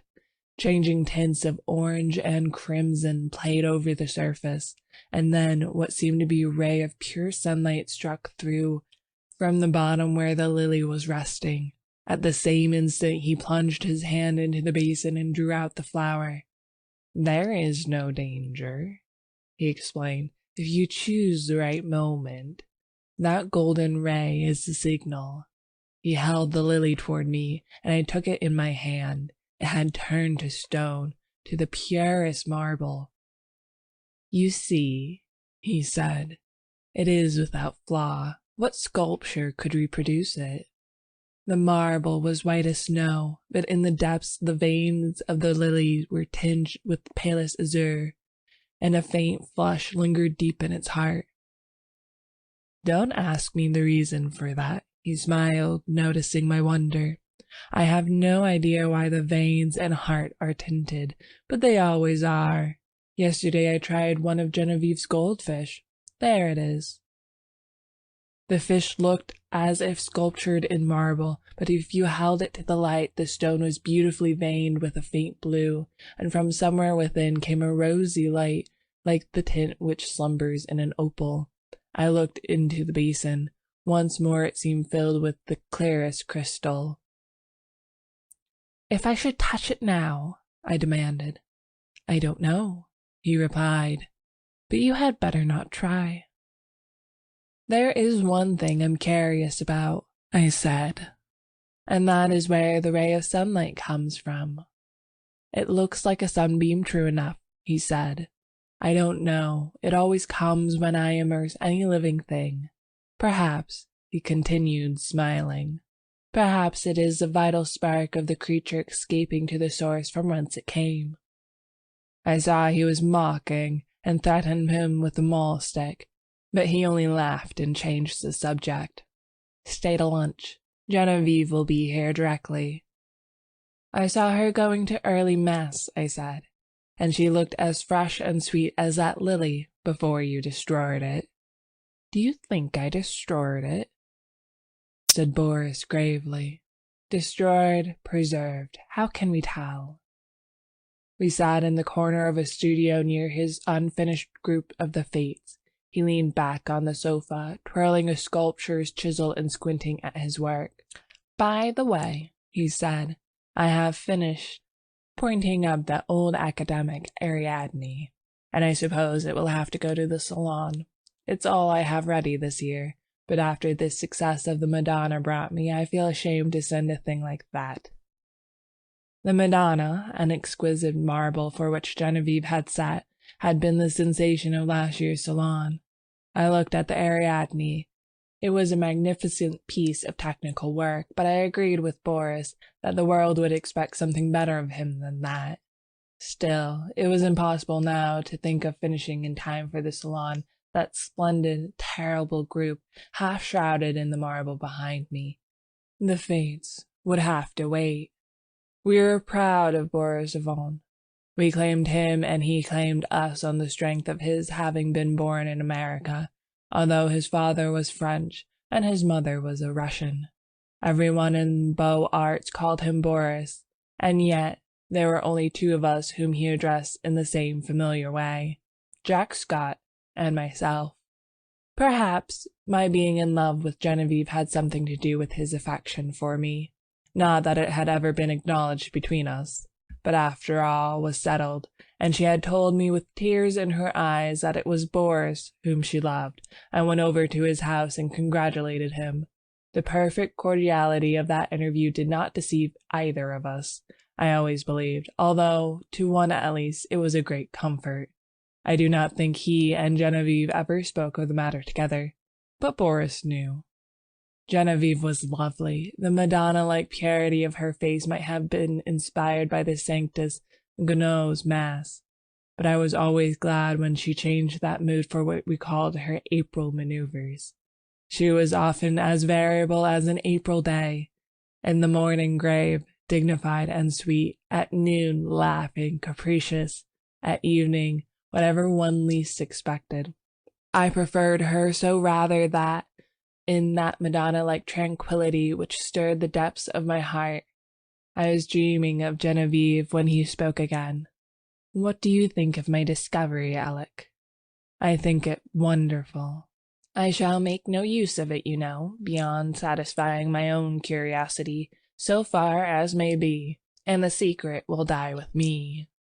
"It would be rather a blow to sculpture, would it not? We painters lose more than we ever gain by photography." Boris nodded, playing with the edge of the chisel. This new, vicious discovery would corrupt the world of art. No, I shall never confide this secret to anyone, he said slowly. It would be hard to find anyone less informed about such phenomena than myself. But of course I had heard of mineral springs so saturated with silica that the leaves and twigs which fell into them were turned to stone after a time. I dimly comprehended the process, how the silica replaced the vegetable matter atom by atom, and the result was a duplicate of the object in stone. This, I confess, had never interested me greatly, and as for the ancient fossils thus produced, they disgusted me. Boris, it appeared, feeling curiosity instead of repugnance, had investigated the subject, and had accidentally stumbled on a solution which, attacking the immersed object with a ferocity unheard of, in a second did the work of years. This was all I could make out of the strange story he had just been telling me. He spoke again after a long silence. I am almost afraid when I think what I have found. Scientists would go mad over the discovery. It was so simple, too. It discovered itself. When I think of that formula, and that new element precipitated in metallic scales. What new element? Oh, I hadn't thought of naming it, and I don't believe I ever shall.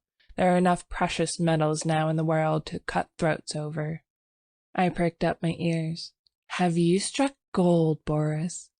No. Better. But see here, Alec. He laughed, starting up. You and I shall have all we need in this world. Ah, how sinister and covetous you look already. I laughed too, and told him I was devoured by the desire for gold, and we had better talk of something else. So when Genevieve came in shortly after, we had turned our backs on alchemy. Genevieve was dressed in a silvery gray from head to foot.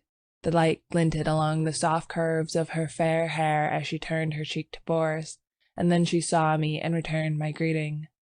She had never before failed to blow me a kiss from the tips of her white fingers, and I promptly complained of the omission.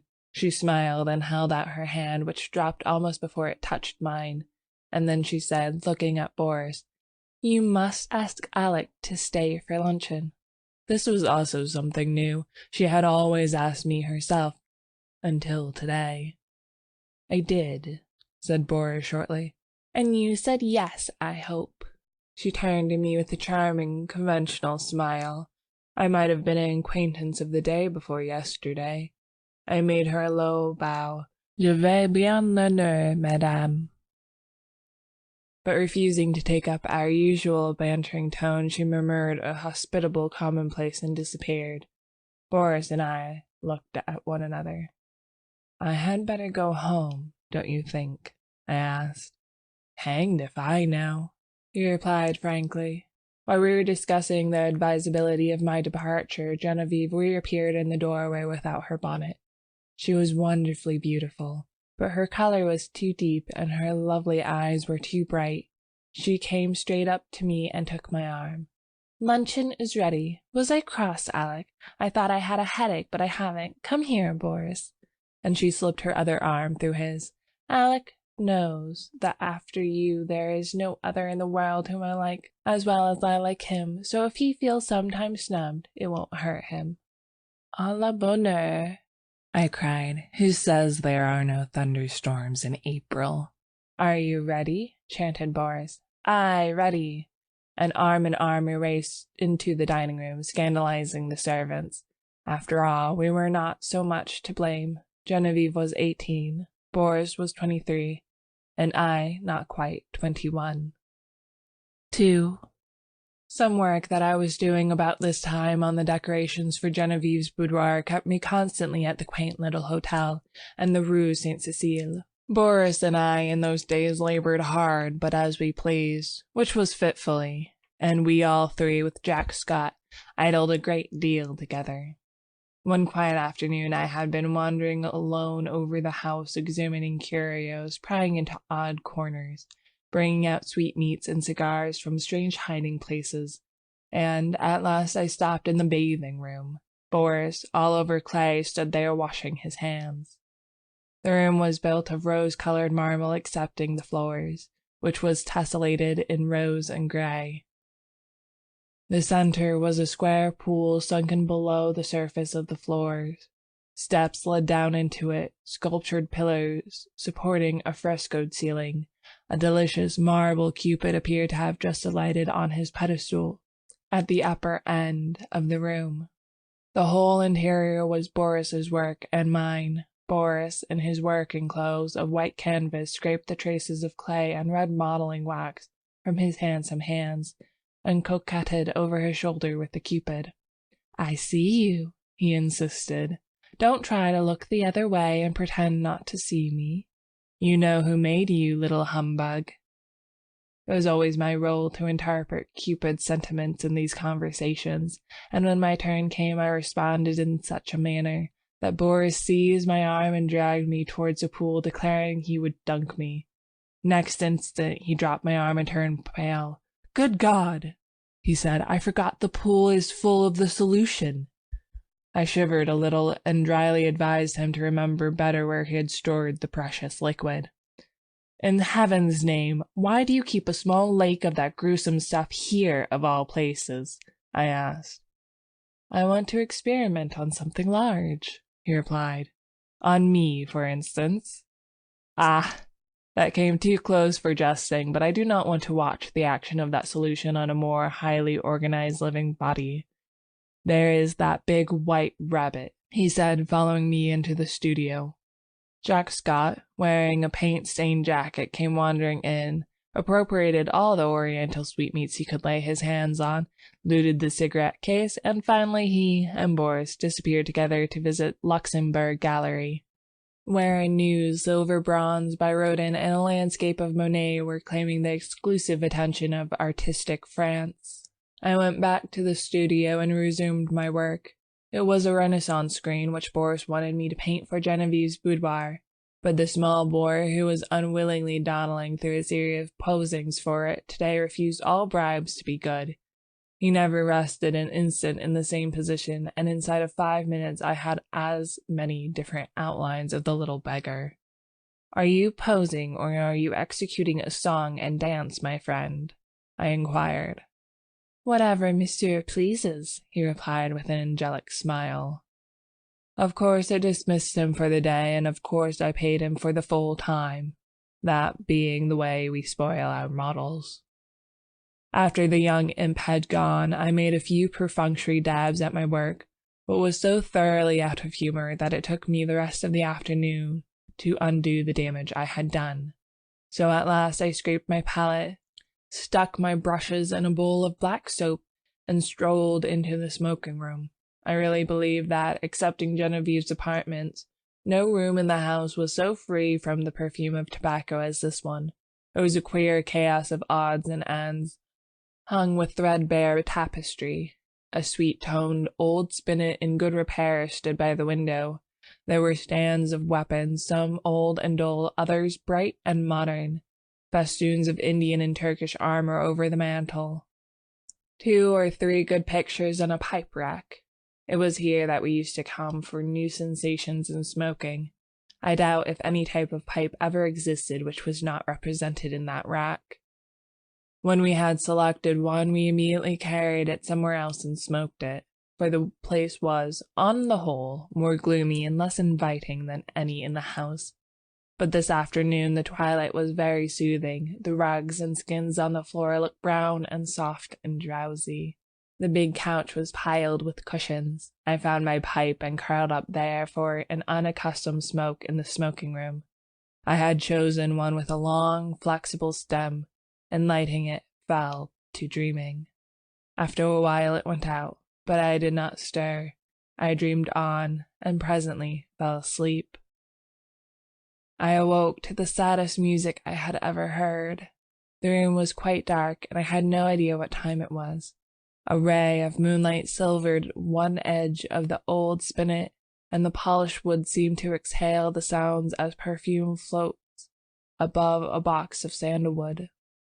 Someone rose in the darkness and came away weeping quietly, and I was fool enough to cry out, "Genevieve!" She dropped at my voice, and I had time to curse myself while I made a light and tried to raise her from the floor.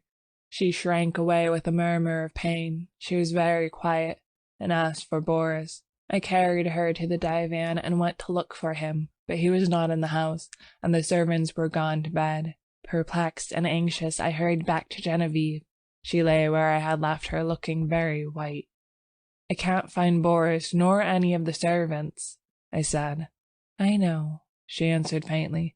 "Boris had gone to Ept with Mr. Scott. I did not remember when I sent you for him just now." "But he can't get back in that case before tomorrow afternoon, and are you hurt? Did I frighten you into falling? What an awful fool I am, but I was only half awake." "Boris thought you had gone home before dinner. Do please excuse us for letting you stay here all this time." "I had a long nap," I laughed, "so sound that I did not know whether I was still asleep or not when I found myself staring at a figure that was moving toward me and called out your name. Have you been trying the old spinet? You must have played very softly."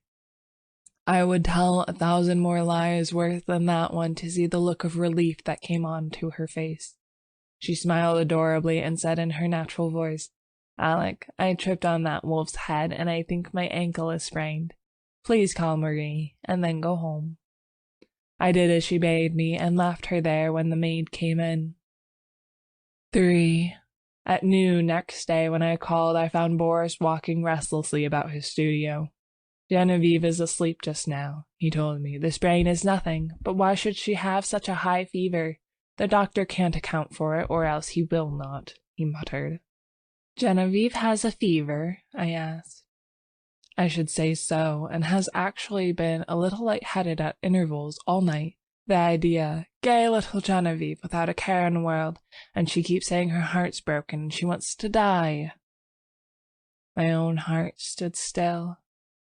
Boris leaned against the door of his studio looking down, his hands in his pockets, his kind, keen eyes clouded, a new line of trouble drawn over a mouth's good mark that made the smile.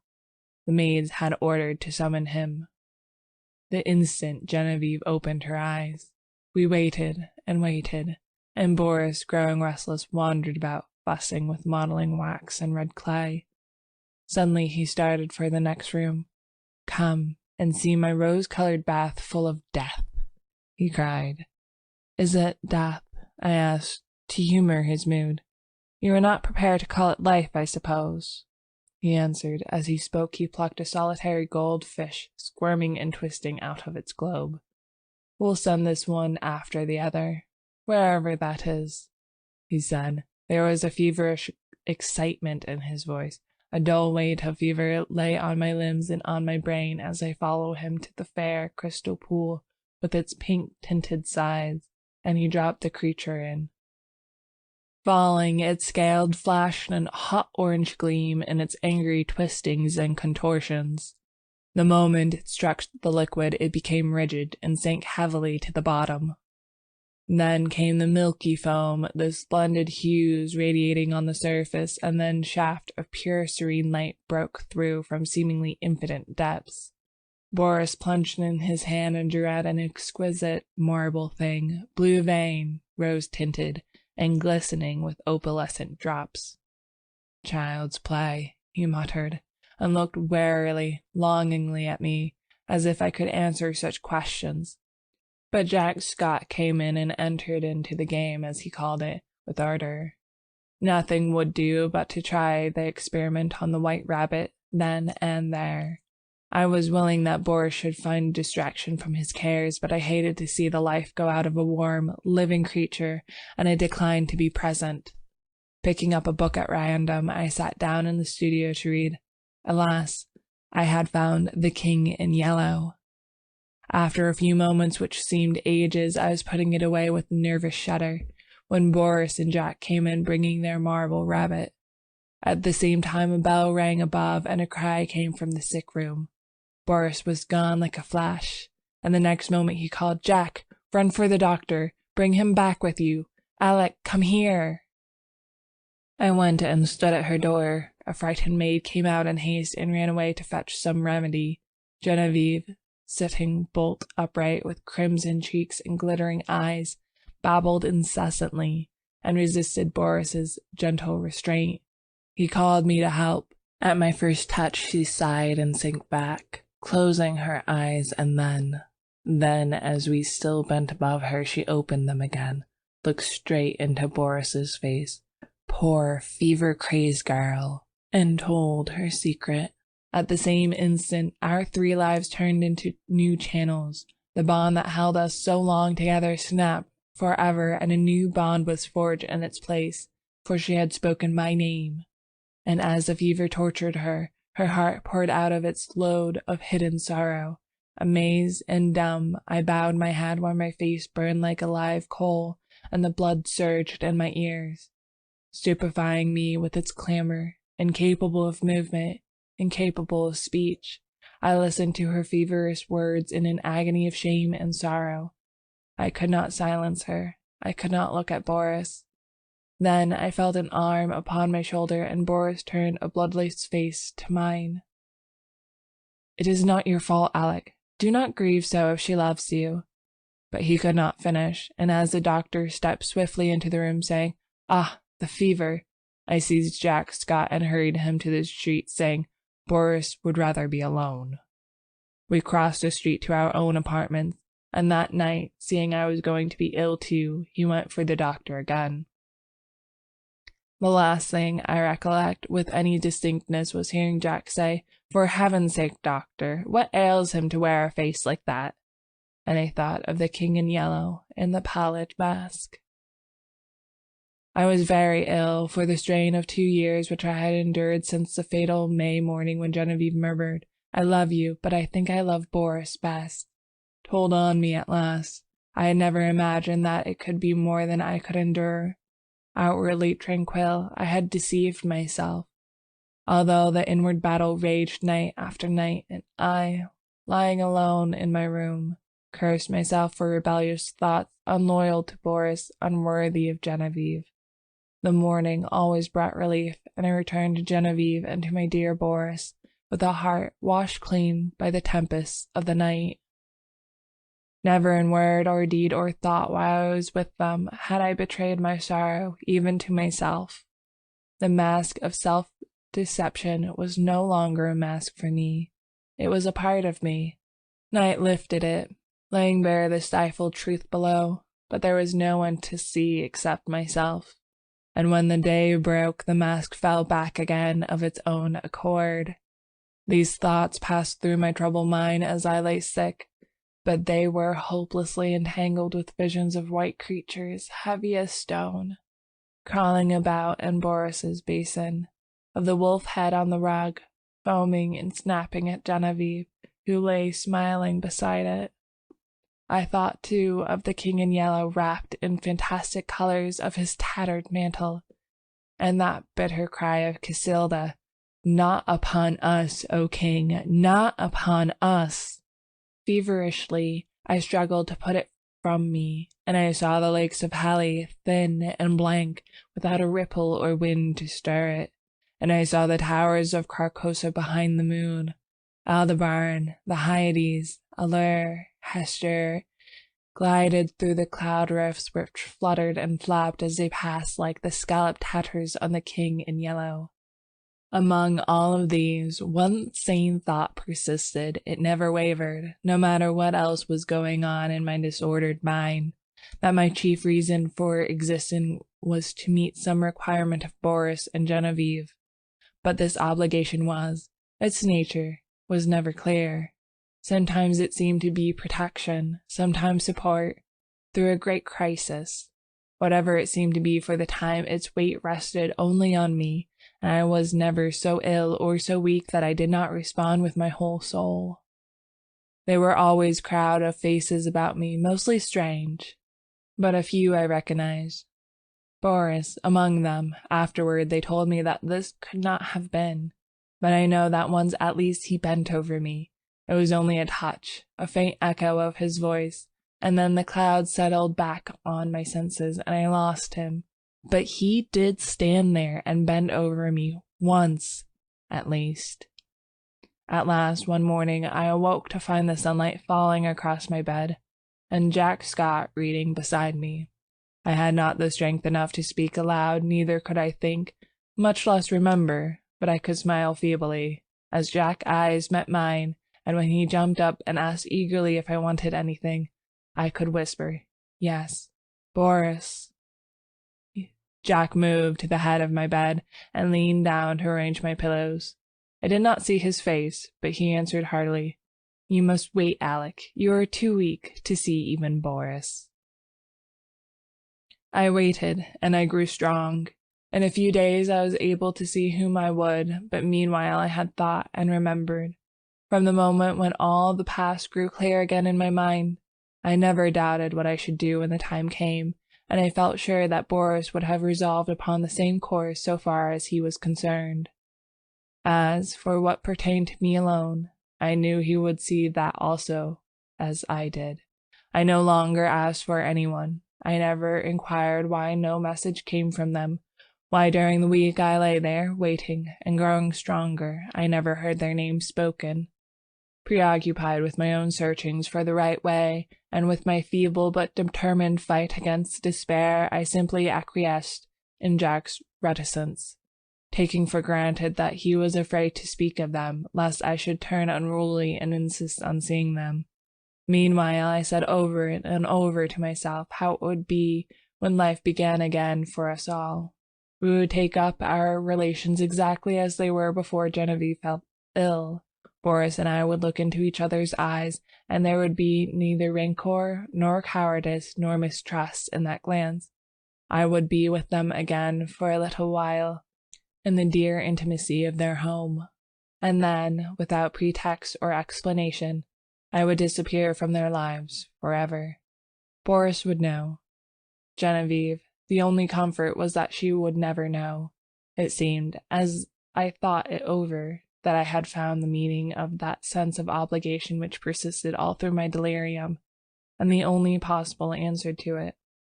So when I was quite ready, I beckoned Jack to me one day and said, "Jack, I want Boris at once, and take my dearest greeting to Genevieve." When at last he made me understand that they were both dead, I fell into a wild rage that tore all my convalescent strength to atoms. I raved and cursed myself into a relapse, from which I crawled forth some weeks afterwards, a boor of 21 who believed that his youth was gone forever. I seemed to be past the capability of further suffering, and one day when Jack handed me a letter and the keys to Boris's house, I took them without a tremor, and asked him to tell me all.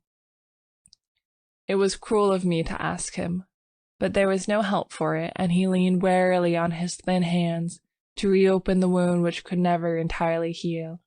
He began very quietly, "Alec, unless you have a clue that I know nothing about, you will not be able to explain any more than I what has happened. I suspect that you would rather not hear these details, but you must learn them, else I would spare you the relation. God knows I wish I could spare the telling. I shall use few words. That day when I left you in the doctor's care and came back to Boris, I found him working on the fates. Genevieve, he said, was sleeping under the influence of drugs. She had been quite out of her mind, he said. He kept working, not talking any more, and I watched him. Before long, I saw the third figure of the group, the one looking straight ahead, out, over the world, bore his face, not as you ever saw it, but as it looked then and to the end. This is one thing for which I should like to find an explanation, but I never shall. Well, he worked, and I watched him in silence, and we went on that way until nearly midnight. Then we heard the door open and shut sharply, and a swift rush in the next room. Boris sprang through the doorway, and I followed, but we were too late. She lay at the bottom of the pool, her hands crossed her breast. Then Boris shot himself through the heart. Jack stopped speaking. Drops of sweat stood under his eyes, and his thin cheeks twitched. I carried Boris to his room. Then I went back and let that hellish fluid out of the pool, and, turning on all the water, washed the marble clean of every drop. When at length I dare descend the steps, I found her lying there, as white as snow. At last, when I decided what was best to do, I went into the laboratory and first emptied the solution in the basin into the waste pipe. Then I poured the contents of every jar and bottle after it. There was wood in the fireplace, so I built a fire, and breaking the locks of Boris's cabinet, burnt every paper, notebook, and letter I found there. With a mallet from the studio, I smashed to pieces all the empty bottles, then loading them into a coal shuttle, I carried them to the cellar and threw them over the red-hot bed of the furnace. 6 times I made the journey, and at last not a vestige remained of anything which might again aid in seeking for the formula which Boris had found. Then at last I dared call the doctor. He is a good man, and together we struggled to keep it from the public. Without him, I never could have succeeded.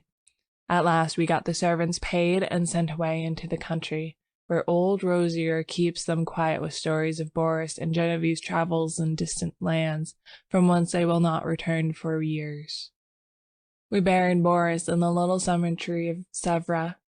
The doctor is a good creature and knows when to pity a man who can bear no more. He gave his certificate of heart disease and asked no questions of me. Then, lifting his head from his hands, he said, "Open the letter, Alec. It is for us both." I tore it open. It was Boris's will, dated a year before. He left everything to Genevieve, and in case of her dying childless, I was to take control of the house in the Rue Saint-Cécile, and Jack Scott the management at Epte. On our deaths, the property reverted to his mother's family in Russia, with the exception of the sculptured marbles executed by himself. These he left to me. The page blurred under our eyes, and Jack got up and walked to the window. Presently he returned and sat down again. I dreaded to hear what he was going to say, but he spoke with the same simplicity and gentleness. Genevieve lies before the Madonna in the marble room. The Madonna bends tenderly above her, and Genevieve smiles back into that calm face that never would have been except for her. His voice broke, but he grasped my hand, saying, "Courage, Alec." Next morning he left for Epte to fulfill his trust. 4. The same evening I took the keys and went into the house I had known so well. Everything was in order, but the silence was terrible. Though I went twice to the door of the marble room, I could not force myself to enter. It was beyond my strength. I went into the smoking room and sat down before the spinet. A small lace handkerchief lay on the keys, and I turned away, choking. It was plain I could not stay, so I locked every door, every window, and the 3 front and back gates, and went away. Next morning, Alcide packed my valise, and leaving him in charge of my apartments, I took the Orient Express for Constantinople. During the 2 years I wandered through the East. At first, in our letters, we never mentioned Genevieve and Boris, but gradually their names crept in. I recollect partially a passage in one of Jack's letters by replying to one of mine. "What you tell me of seeing Boris bending over you while you lay ill, and feeling his touch on your face, and hearing his voice, of course troubles me. This that you describe must have happened a fortnight after he died. I say to myself that you were dreaming, that it was a part of your delirium, but the explanation does not satisfy me, nor would it you." Towards the end of the 2nd year, a letter came from Jack to me in India, so unlike anything I had ever known of him, and decided to return at once to Paris. He wrote, "I am well, and sell all my pictures as artists do who have no need of money. I have not a care of my own, but I am more restless than if I had. I am unable to shake off a strange anxiety about you. It is not apprehension, it is rather a breathless expectancy. Of what, God knows. I can only say it is wearing me out. Nights I dream always of you and Boris. I never recall anything afterward, but I wake in the morning with my heart beating, and all day the excitement increases until I fall asleep at night to recall the same experience. I am quite exhausted by it, and have determined to break up this morbid condition. I must see you. Shall I go to Bombay, or will you come to Paris?" I telegraphed him to expect me by the next steamer. When we met, I thought he had changed very little. He insisted, looked in splendid health. It was good to hear his voice again, and we sat and chatted about what life still held for us. We felt that it was pleasant to be alive in bright spring weather. We stayed in Paris together a week, and then I went for a week to Apt with him. But first of all, we went to the cemetery at Sèvres, where Boris lay. "Shall we place the fates in the little grove above him?" Jack asked, and I answered, "I think only Madonna should watch over Boris's grave." But Jack was none the better for my homecoming. The dreams of which he could not retain even the least definitive outline continued, and he said that at times a sense of breathless expectancy was suffocating. "You see, I do you harm and not good," I said. "Try a change without me." So he started alone for a ramble among the Channel Islands, and I went back to Paris. I had not yet entered Boris's house, now mine, since my return, but I knew it must be done. It had been kept in order by Jack. There were servants there, so I gave up my own apartment and went there to live. Instead of the agitation I had feared, I found myself able to paint there tranquilly. I visited all the rooms, all but one.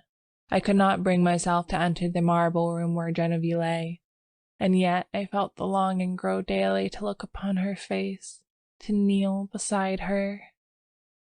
One April afternoon I lay dreaming in the smoking room, just as I had lain 2 years before, and mechanically I looked among the tawny eastern rugs for the wolfskin. At last I distinguished the pointed ears and the flat, cruel head, and I thought of my dream where I saw Genevieve laying beside it. The helmets still hung against the threadbare tapestry, among them old Spanish morion, which I remembered Genevieve had once put on when we were amusing ourselves with ancient bits of mail. I turned my eyes to the spinet. Every yellow key seemed eloquent of her caressing hand, and I rose, drawn by the strength of my life's passion, to the sealed doors of the marble room. The heavy doors swung inward under my trembling hands. Sunlight poured through the window, tipping with gold the wings of Cupid, and lingered like a nimbus over the brows of the Madonna, her tender face bent in compassion over a marble form so exquisitely pure that I knelt and signed myself.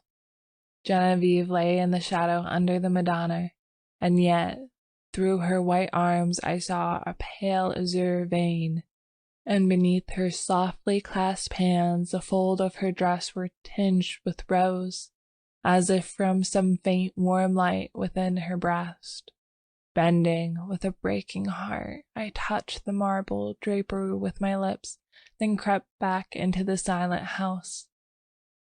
A maid came and brought me a letter, and I sat down in the little conservatory to read it.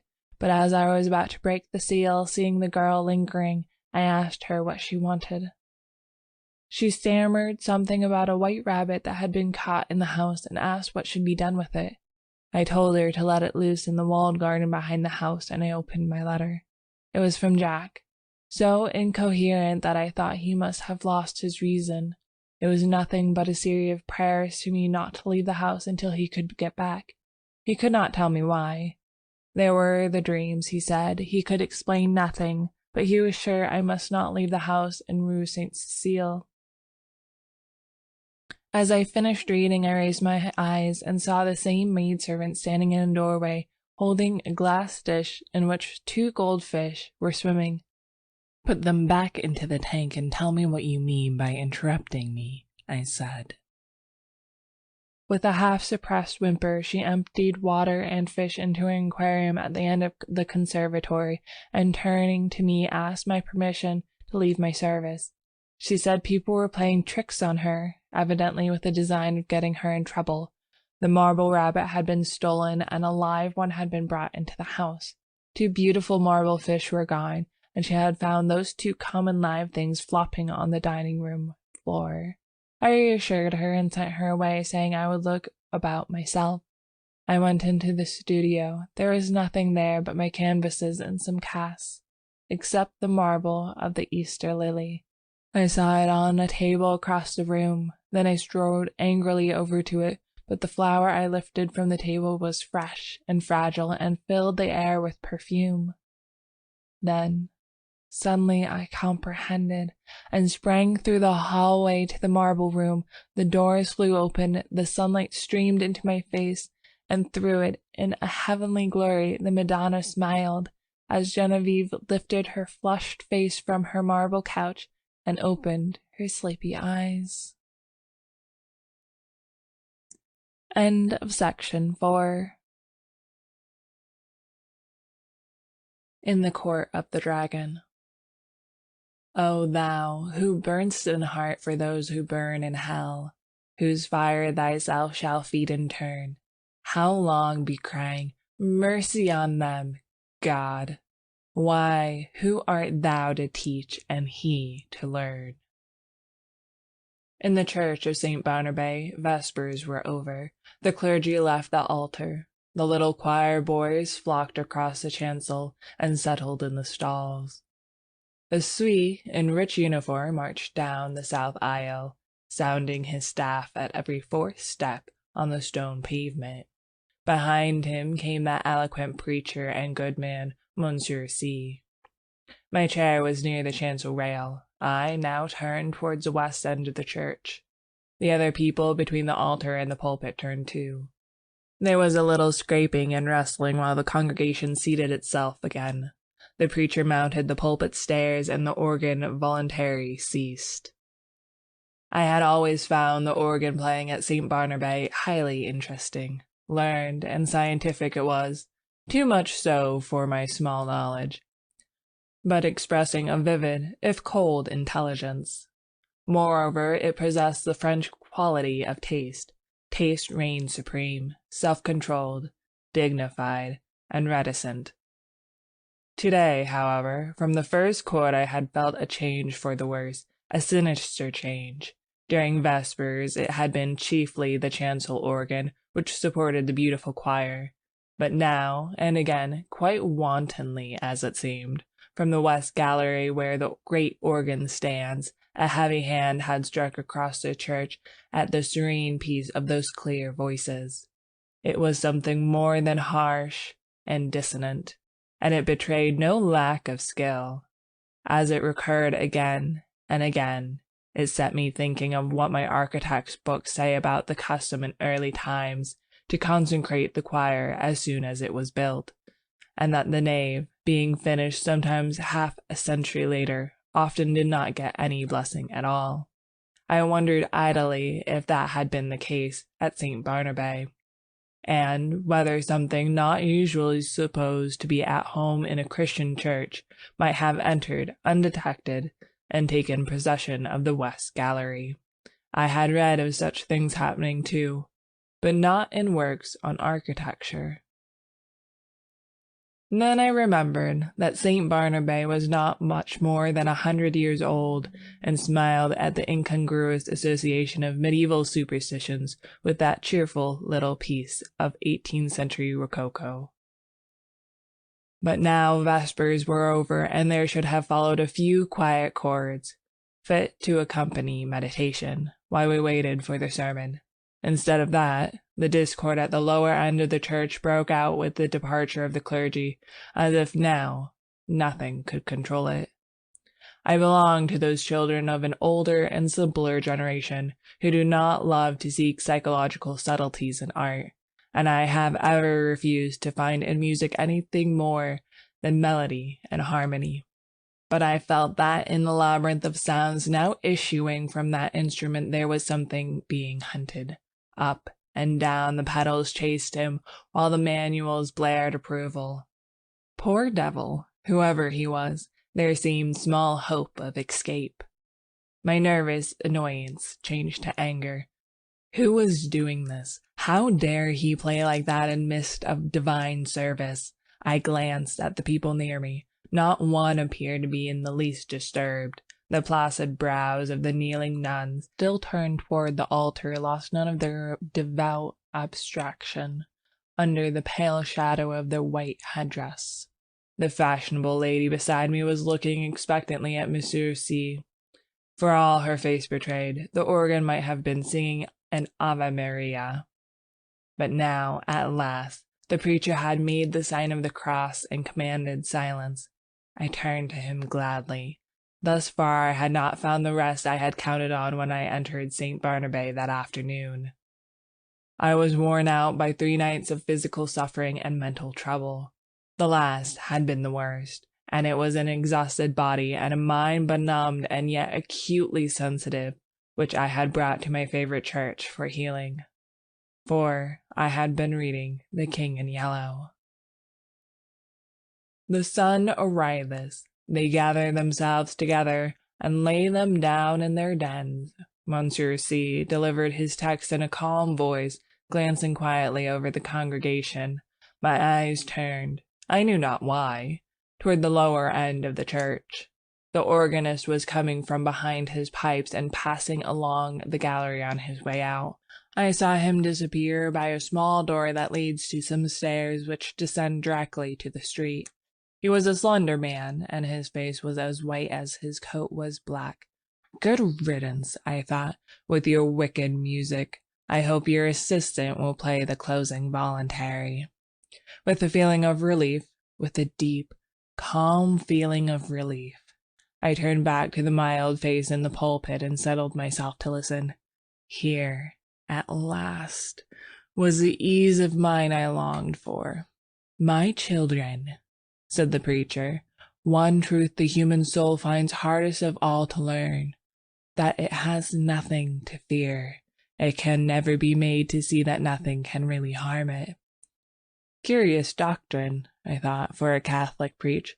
Let's see how he will reconcile that with the Fathers. Nothing can really harm the soul, he went on in his coolest, clearest tones, because... But I never heard the rest. My eye left his face, I knew not for what reason, and sought the lower end of the church. The same man was coming out from behind the organ, and was passing along the gallery the same way. But there had not been time for him to return, and if he had returned, I must have seen him. I felt a faint chill, and my heart sank, and yet his going and coming were no affair of mine. I looked at him. I could not turn away from his black figure and his white face. When he was exactly opposite to me, he turned and sent across the church, straight into my eyes, a look of hate, intense and deadly. I had never seen any other like it. Would to God I might never see it again. Then he disappeared by the same door through which I had watched him depart less than 60 seconds before. I sat and tried to collect my thoughts. My first sensation was like that of a very young child badly hurt, when it catches its breath before crying out. To suddenly find myself the object of such hatred was exquisitely painful, and this man was an utter stranger. Why should he hate me so? Me, whom he had never seen before? For the moment all other sensation was merged in this one pang. Even fear was subordinate to grief, and for that moment I never doubted. But in the next I began to reason, and a sense of the incongruous came to my aid. As I have said, St. Barnabé is a modern church. It is small and well lighted. One sees over all of it almost at a glance. The organ gallery gets a strong white light from a row of long windows in the clerestory which have not even colored glass. The pulpit being in the middle of the church, it followed that. When I turned toward it, whatever moved at west end could not fail to attract my eye. When the organist passed it, was no wonder that I saw him. I had simply miscalculated the interval between his first and second passing. He had come in that last time by the other side door. As for the look which had so upset me, there had been no such thing, and I was a nervous fool. I looked about. This was a likely place to harbor supernatural horrors. That clear-cut, reasonable face of Monsieur C., his collected manner and easy, graceful gestures, were they not just a little discouraging to the notion of a gruesome mystery? I glanced above his head and almost laughed. That flyaway lady supporting one corner of the pulpit canopy, which looked like a fringed damask tablecloth in a high wind, At the first attempt of a basilisk to pose up there in the organ loft, she would point her gold trumpet at him and puff him out of existence. I laughed to myself over this conceit, which, at the time, I thought very amusing, and sat and chaffed myself and everything else, from the old harpy outside the railing who had made me pay 10 centimes for my chair before she would let me in. She was more like a basilisk, I told myself, than was my organist with the anemic complexion. From that grim old dame to, yes, alas, Monsieur C. himself, for all devoutness had fled. I had never yet done such a thing in my life, but now I felt a desire to mock. As for the sermon, I could not hear a word of it for the jingle in my ears of "The skirts of St. Paul have reached," having preached us those 6 lectures, more unctuous than ever he preached, keeping time to the most fantastic and irreverent thoughts. It was no use to sit there any longer. I must get out of doors and shake myself free from this hateful mood. I knew the rudeness I was committing, but still I rose and left the church. A spring sun was shining on the Rue Saint-Honoré as I ran down the church steps. On one corner stood a barrel full of yellow jonquils, pale violets from the Riviera, dark Russian violets, and white Roman hyacinths, and a golden cloud of mimosa. The street was full of Sunday pleasure seekers. I swung my cane and laughed with the rest. Someone overtook and passed me. He never turned, but there was the same deadly malignity in his white profile that there had been in his eyes. I watched him as long as I could see him. His lithe back expressed the same menace. Every step that carried him away from me seemed to bear him on some errand connected with my destruction. I was creeping along, my feet almost refusing to move. There began to dawn in me a sense of responsibility for something long forgotten. It began to seem as if I deserved that which he threatened. It reached a long way back, a long, long way back. It had lain dormant all these years.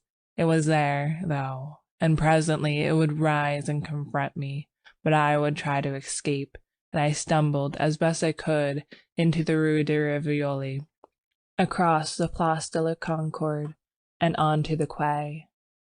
I looked with sick eyes upon the sun, shining through the white foam of the fountain, pouring over the backs of the dusty bronze river gods. On the far-away arc, a structure of amethyst mist, on the countless vistas of grey stems and bare branches faintly green. Then I saw him again, coming down one of those chestnut alleys of the Cours Lorraine. I left the riverside, plunged blindly across to the Champs-Élysées, and turned toward the Arc. The setting sun was sending its rays along the green sward of the Rond Point. In the full glow he sat on a bench, children and young mothers all about him. He was nothing but a Sunday lounger, like the others, like myself. I said the words almost aloud, and all the while I gazed on the malignant hatred of his face. But he was not looking at me. I crept past and dragged my leaden feet up the avenue. I knew that every time I met him brought him nearer to the accomplishment of his purpose and my fate, and still I tried to save myself. The last rays of sunset were pouring through the great arc. I passed under it and met him face to face. I had left him far down the Champs-Élysées, and yet he came in with a stream of people who were returning from the Bois de la Bouillon. He came so close that he brushed me. His slender frame felt like iron inside its loose black covering. He showed no signs of haste, nor of fatigue, nor any human feeling. His whole being expressed one thing, the will and the power to work me evil. In anguish I watched him where he went down the broad crowded avenue. that was all flashing with wheels and trappings of horses and the helmets of the Guard Republican. He was soon lost to sight. Then I turned and fled into the Bras, and far out beyond it. I know not where I went, but after a long while, as it seemed to me, night had fallen, and I had found myself sitting at a table before a small cafe. I had wandered back into the Bras. It was hours now since I had seen him. Physical fatigue and mental suffering had left me no power to think or feel. I was tired, so tired. I longed to hide away in my own den. I resolved to go home, but that was a long way off. I lived in the Court of the Dragon, a narrow passage that leads from the Rue de Rennes to the Rue du Dragon. It was an impasse, traversable only for foot passengers. Over the entrance on the Rue de Rennes is a balcony supported by an iron dragon. Within the court, tall old houses rise on either side and close the ends that give on the two streets. Huge gates, swung back during the day into the walls of the deep archways, close this court after midnight, and one must enter by then, ringing at a certain small doors on the side. The sunken pavements collects unsavory pools. Steeped stairways pitch down to doors that open on the court. The ground floors are occupied by shops of second-hand dealers and by iron workers. All day long the place rings with the clink of hammers and the clang of metal bars. Unsavory as it is below, there is a cheerfulness and comfort and hard, honest work above. 5 flights up are the ateliers of architects, painters, and the hiding place of middle-aged students like myself who want to live alone. When I first came here to live, I was young and not alone. I had to walk a while before any conveyance appeared, but at last, when I had almost reached the Arc de Triomphe again, an empty cab came along and I took it. From the Arc to the Rue de Rennes is a drive of more than half an hour, especially when one is conveyed by a tired cab horse that has been at the mercy of Sunday fete makers. There had been time before I passed under the dragon's wings to meet my enemy over and over again, but I never saw him once, and now refuge was close at hand. Before the wide gateway a small mob of children were playing. Our concierge and his wife walked among them, with their black poodle keeping order. Some couples were waltzing on the sidewalk. I returned their greetings and hurried in. All the inhabitants of the court had trooped out into the street. The place was quite deserted, lighted by a few lanterns hung high up, in which the glass burned dimly. My apartment was at the top of a house, halfway down the court, reached by a staircase that descended almost into the street, with only a bit of passageway intervening. I set my foot on the threshold of the open door. The friendly old ruinous stairs rose before me, leading up to rest and shelter. Looking back over my shoulder, I saw him, 10 paces off. He must have entered the court with me. He was coming straight on, neither slowly nor swiftly, but straight on to me. And now he was looking at me. For the first time since our eyes encountered across the church, they met now again, and I knew that the time had come. Retreating backward, down the court, I faced him. I meant to escape by the entrance of the Rue du Dragon. His eyes told me I never should escape. It seemed ages while we were going, I retreating, he advancing, down the court in perfect silence.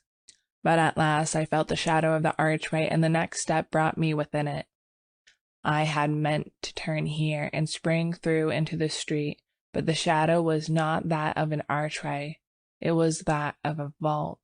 The great doors on the Rue du Dragon were closed. I felt this by the blackness which surrounded me, and at the same instant I read it in his face. How his face gleamed in the darkness, drawing swiftly nearer. The deep vaults, the huge closed doors, their cold iron clamps were all on his side. The thing which he had threatened had arrived. It gathered and bore down on me from the fathomless shadows. The point from which it would strike was his infernal eyes. Hopeless, I set my back against the barred doors and defied him. There was a scraping of chairs on the stone floor and a rustling as the congregation rose. I could hear the Swiss staff in the south aisle preceding Monsieur C. to the sacristy. The kneeling nuns, roused from their devout abstraction, made their reverence and went away. The fashionable lady, my neighbor, rose also, with graceful reserve. As she departed, her glance just flitted over my face in disapproval. Half dead, or so it seemed to me, yet intensely alive to every trifle, I sat among the leisurely moving crowd, then rose too and went to the door. I had slept through the sermon. Had I slept through the sermon? I looked up and saw him passing along the gallery to his place. Only his side I saw. The thin, bent arm in its black covering looked like one of those devilish, nameless instruments which lie in the disused torture chambers of medieval castles. But I had escaped him, though his eyes had said I should not. Had I escaped him? That which gives him the power over me came back out of oblivion, where I had hoped to keep it, for I knew him now, death and the awful abode of lost souls, whither my weakness long ago had sent him. They had changed him for every other eye, but not for mine. I had recognized him almost from the first. I had never doubted what he was come to do, and now I knew while my body sat safe in the cheerful little church, he had been hunting my soul in the court of the dragon. I crept to the door. The organ broke out overhead with a blare. A dazzling light filled the church, blotting the altar from my eyes. The people faded away. The arches, the vaulted roof vanished. I raised my seared eyes to the fathomless glare, and I saw the black stars hanging in the heavens, and the wet winds from the lake of Hali chilled my face.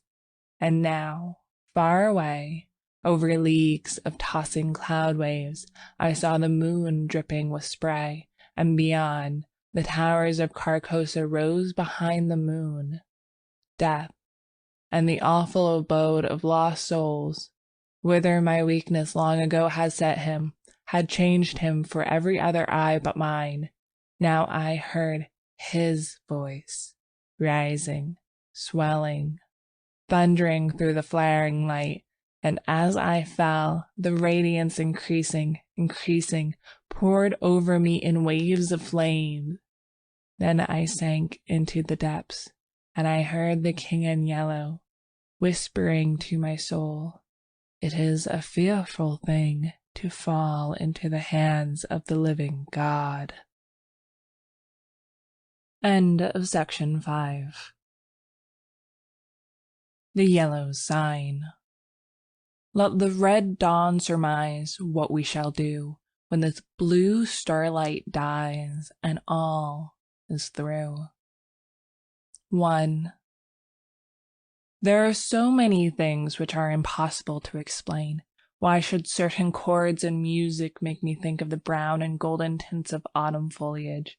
Why should the Mass of St. Cecile bend my thoughts wandering among caverns whose walls blaze with ragged masses of virgin silver? What was it in the roar and turmoil of Broadway at 6 o'clock that flashed before my eyes a picture of a still Breton forest where sunlight filtered through a spring foliage and Sylvia bent, half curiously, half tenderly, over a small green lizard, murmuring, "To think that this is also a little word of God." When I first saw the watchman, his back was toward me. I looked at him indifferently until he went into the church. I paid no more attention to him than I had to any other man who lounged through Washington Square that morning, and when I shut my window and turned back into my studio, I had forgotten him. Late in the afternoon, the day being warm, I raised the window again and leaned out to get a sniff of air. A man was standing in the courtyard of the church, and I noticed him again with as little interest as I had that morning. I looked across the square to where the fountain was playing, and then, with my mind filled with the vague impression of trees, asphalt drives, and the moving groups of nursemaids and holiday-makers, I started to walk back to my easel. As I turned, my listless glance included the man below in the churchyard. His face was toward me now, and with a perfect involuntary movement I bent to see it. At the same moment he raised his head and looked at me. Instantly I thought of a coffin worm. Whatever it was about the man that repelled me I did not know, but the impression of a plump white grave worm was so intense and nauseating that I must have shown it in my expression, for he turned his puffy face away with a movement which made me think of a disturbed grub in a chestnut. I went back to my easel and motioned the model to resume her pose. After working a while, I was satisfied that I was spoiling what I had done as rapidly as possible, and I took up a palette knife and scraped the color out again. The flesh tones were sallow and unhealthy, and I did not understand how I could have painted such a sickly color onto a study which before had glowed with healthy tones. I looked at Tessie. She had not changed, and with clear flush of health dyed her necks and cheeks as I frowned. "Is it something I've done?" she said. "No, I've made a mess of this arm, and for the life of me I can't see how I came to paint such mud as that into the canvas," I replied. "Don't I pose well?" she insisted. "Of course, perfectly." "Then it's not my fault?" "No, it's my own." "I am very sorry," she said. I told her she could rest while I applied rag and turpentine to the plague spot on my canvas, and she went off to smoke a cigarette and look over the illustrations in the Courrier Français. I did not know whether it was something in the turpentine or a defect in the canvas, but the more I scrubbed, the more that gangrene seemed to spread. I worked like a beaver to get it out, and yet the disease appeared to creep from limb to limb of the study before me. Alarmed, I strove to arrest it, but now the color on the breast changed, and the whole figure seemed to absorb the infection as a sponge soaks up water. Vigorously I applied palette knife, turpentine, and scraper, thinking all the time what a séance I should hold with Duval, who had sold me the canvas. But soon I noticed that it was not the canvas which was defective, nor yet the colors of Edward. It must be the turpentine, I thought angrily, or else my eyes have become so blurred and confused by the afternoon light that I can't see straight. I called Tessie, the model. She came and leaned over my chair, blowing rings of smoke into the air. "What have you been doing to it?" she exclaimed. "Nothing," I growled. "It must be this turpentine." "What a horrible color it is now," she continued. "Don't you think my flesh resembles green cheese?" "No, I don't," I said angrily. "Did you ever know me to paint like that before?" "No, indeed." "Well, then." "It must be the turpentine, or something," she admitted. She slipped on a Japanese robe and walked to the window. I scraped and rubbed until I was tired, and finally picked up my brushes and hurled them through the canvas with forcible expression, the tone alone of which reached Tessie's ears. "Nevertheless," she promptly began, "that's it. Swear and act silly and ruin your brushes. You have been 3 weeks on that study, and now look. What's the good of ripping the canvas? What creatures artists are!" I felt about as much ashamed as I usually did after such an outbreak, and I turned the ruined canvas to the wall. Tessie helped me clean my brushes, and then danced away to dress. From the screen she regaled me with bits of advice concerning whole or partial loss of temper, until, thinking, perhaps, I had been tormented sufficiently, she came out to implore me to button her waist where she could not reach it on the shoulder. "Everything went wrong from the time you came back from the window and talked about that horrid-looking man you saw in the churchyard," she announced. "Yes, he probably bewitched the picture," I said, yawning. I looked at my watch. "It's after 6, I know," said Tessie, adjusting her hat before the mirror. "Yes," I replied. "I didn't mean to keep you so long." I leaned out of the window but recoiled with disgust, for the young man with the pasty face stood below in the churchyard. Tessie saw my gesture of disapproval and leaned from the window. "Is that the man you don't like?" she whispered. I nodded.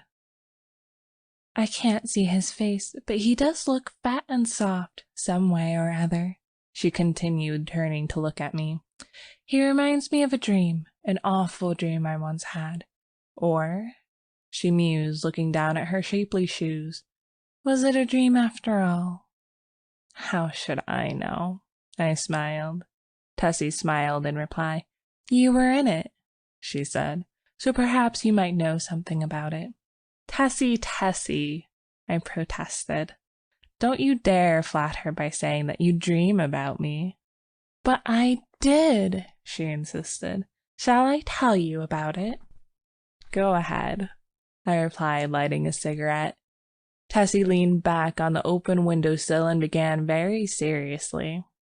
"One night last winter, I was lying in bed thinking about nothing at all in particular.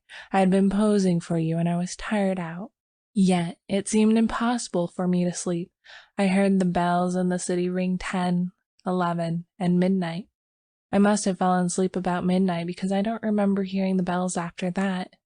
It seems to me that I had scarcely closed my eyes when I dreamed that something impelled me to go to the window. I rose, and raising the sash leaned out. 25th Street was deserted as far as I could see. I began to be afraid. Everything outside seemed so black and uncomfortable. Then the sounds of the wheels in the distance came to my ears, and it seemed to me as though that was what I must wait for. Very slowly the wheels approached, and finally I could make out a vehicle moving along the street. It came nearer and nearer, and when it passed beneath my window I saw it was a hearse. Then, as I trembled with fear, the driver turned and looked straight at me. When I awoke, I was standing by the open window, shivering with cold, but the black-plumed hearse and the driver were gone. I dreamed this dream again in March last, and again awoke beside the open window. Last night the dream came again. You remember how it was raining? When I awoke, standing at the open window, my night dress was soaked. But where did I come into the dream? I asked. You were in the coffin, but you were not dead. In the coffin? Yes. How did you know? Could you see me? No, I only knew you were there. Had you been eating Welsh rarebits or lobster salad? I began laughing, but the girl interrupted me with a frightened cry. Hello, what's up? I said as she shrank back into the embrasure by the window. The man below in the churchyard. He drove the hearse. Nonsense, I said, but Tessie's eyes were wide with terror. I went to the window and looked out. The man was gone. Come, Tessie, I urged. Don't be foolish. You have posed too long. You are nervous. Do you think I could forget that face? She murmured. 3 times I saw the hearse pass below my window, and every time the driver turned and looked up at me. Oh, his face was so white and soft. It looked dead. It looked as if it had been dead a long time. I induced the girl to sit down and swallow a glass of marsala. Then I sat down beside her and tried to give her some advice. Look here, Tessie, I said. You go to the countryside for a week or 2, and you'll have no more dreams about hearses. You pose all day, and when night comes your nerves are upset. You can't keep this up. Then again, instead of going to bed when your day's work is done, you run off to the picnics at Sulzer's Park, or you go to El Dorado or Coney Island. And when you come down here next morning, you are fagged out. There was no real hearse. There was a soft-shell crab dream. She smiled faintly. What about the man in the churchyard? Oh, he's only an ordinary, unhealthy, everyday creature. As true as my name is Tessie Reardon, I swear to you, Mr. Scott, that the face of the man below in the churchyard is the face of the man who drove the hearse. What of it? I said. It's an honest trade. Then you think I did see the hearse? Oh, I said diplomatically, if you really did, it might not be unlikely that the man below drove it. There is nothing in that. Tessie rose, unrolled her scented handkerchief, and taking a bit of gum from a knot in the hem, placed it in her mouth. Then, drawing on her glove, she offered me her hand with a frank, "Good night, Mr. Scott," and walked out. 2. The next morning, Thomas, the bellboy, brought me the Herald and a bit of news. The church next door had been sold. I thank heaven for it, not that being a Catholic I had any repugnance for the congregation next door, but because my nerves were shattered by a blatant exhorter, whose every word echoed through the aisle of the church as if it had been my own rooms, and who insisted on his R's with a nasal persistent which revolted my every instinct. Then, too, there was a fiend in human shape, an organist who reeled off some of the grand old hymns with an interpretation of his own, and I longed for the blood of a creature who could pay the doxology with an amendment of minor chords, which one hears only in the quartet of very young undergraduates. I believe the minister was a good man, but when he bellowed, "And the Lord said unto Moses, the Lord is a man of war, and the Lord is his name. My wrath shall wax hot, and I will kill you with the sword," I wondered how many centuries of purgatory it would take to atone for such a sin. "Who bought the property?" I asked Thomas. "Nobody that I know, sir. They do say the gent what owns this 'ere Hamilton Flats was looking at it. He might be building more studios." I walked to the window. The young man with the unhealthy face stood by the churchyard gate, and at the mere sight of him the same overwhelming repugnance took possession of me. "By the way, Thomas," I said, "who is that fellow down there?" Thomas sniffed. "That there worm, sir. He's night watchman of the church, sir. He makes me tired of sitting out all night on them steps and looking at you insulting like. I'd a punch his head, sir. Beg pardon, sir." "Go on, Thomas." "One night, a comin' home with Harry, the other English boy, I sees 'em sittin' there on them steps. We had Molly and John with us, sir, the 2 girls on tray service, and he looked so insultin' at us that I up and says, 'What you looking at, you fat slug?' Beg pardon, sir. That's how I says, sir. Then he don't say nothin', and I says, 'Come out and I'll punch a puddin' Then I opens the gate and goes in, but he don't say nothin', only looks insultin' like. Then I hits him one, but his head was that cold and mushy it'd sicken you to touch him." "What did he do then?" I asked curiously. "Him? Nothin'." "And you, Thomas?" The young fellow flushed with embarrassment and smiled uneasily. "Mr. Scott, sir, I ain't no coward, and I can't make it out at all why I run. I was in the 5th Lancers, sir, bugler at Tel El Kabir, and was shot by the Wells." "You don't mean to say you ran away?" "Yes, sir, I run." "Why?" "That's just what I want to know, sir. I grabbed Molly and run, and the rest of us was as frightened as I." "But what were they frightened at?" Thomas refused to answer for a while, but now my curiosity was aroused about the repulsive young man below, and I pressed him. 3 years' sojourn in America had not only modified Thomas's Cockney dialect, but had given him the American's fear of ridicule. "You won't believe me, Mr. Scott, sir." "Yes, I will." "You'll laugh at me, sir." "Nonsense." He hesitated. "Well, sir, it's God's awful truth that when I hit him, he grabbed me wrist, sir.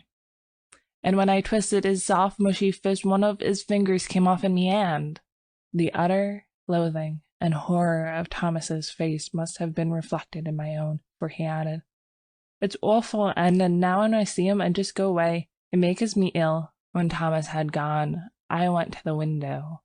The man stood beside the church railing with both hands on the gate, but I hastily retreated to my easel again, sickened and horrified, for I saw that middle finger of his right hand was missing. At 9 o'clock, Tessie appeared and vanished behind the screen with a merry "Good morning, Mr. Scott." When she reappeared and taken her pose upon the model stand, I started a new canvas, much to her delight. She remained silent as long as I was on the drawing, but as soon as the scrape of the charcoal ceased and I took up my fixative, she began to chatter. "Oh, I had such a lovely time last night. We went to Tony Pastor's." "Who are we?" I demanded. "Oh, Maggie, you know, Mr. White's model, and Pinky McCormick. We call her Pinky because she's got that beautiful red hair you artists like so much. And Lizzie Burt." I sent a shower of spray from the fixative over the canvas and said, "Well, go on." "We saw Kelly and Baby Barnes, the skirt dancer, and all the rest. I made a mash." "Then you have gone back on me, Tessie." She laughed and shook her head. "He's Lizzie's Burke's brother, Ed. He's a perfect gentleman." I felt constrained to give her some parental advice concerning mashing, which she took with a bright smile. "Oh, I can take care of a strange mash," she said, examining her chewing gum, "but Ed is different. Lizzie is my best friend." Then she related how Ed had come back from the stocking mill in Lowell, Massachusetts, to find her and Lizzie grown up, and what an accomplished young man he was, and how he thought nothing of squandering $50 for ice cream and oysters to celebrate his entry as a clerk into the woolen department of Macy's. Before she finished, I began to paint, and she resumed the pose, smiling and chattering like a sparrow. By noon, I had the study fairly well rubbed in, and Tessie came to look at it. "That's better," she said. I thought so too, and ate my lunch with a satisfied feeling that all was going well. Tessie spread her lunch on a drawing table opposite me, and we drank our claret from the same bottle and lighted our cigarettes from the same match. I was very attached to Tessie. I had watched her shoot up into a slender but exquisitely formed woman from a frail and awkward child. She had posed for me during the last 3 years, and among all my models she was my favorite.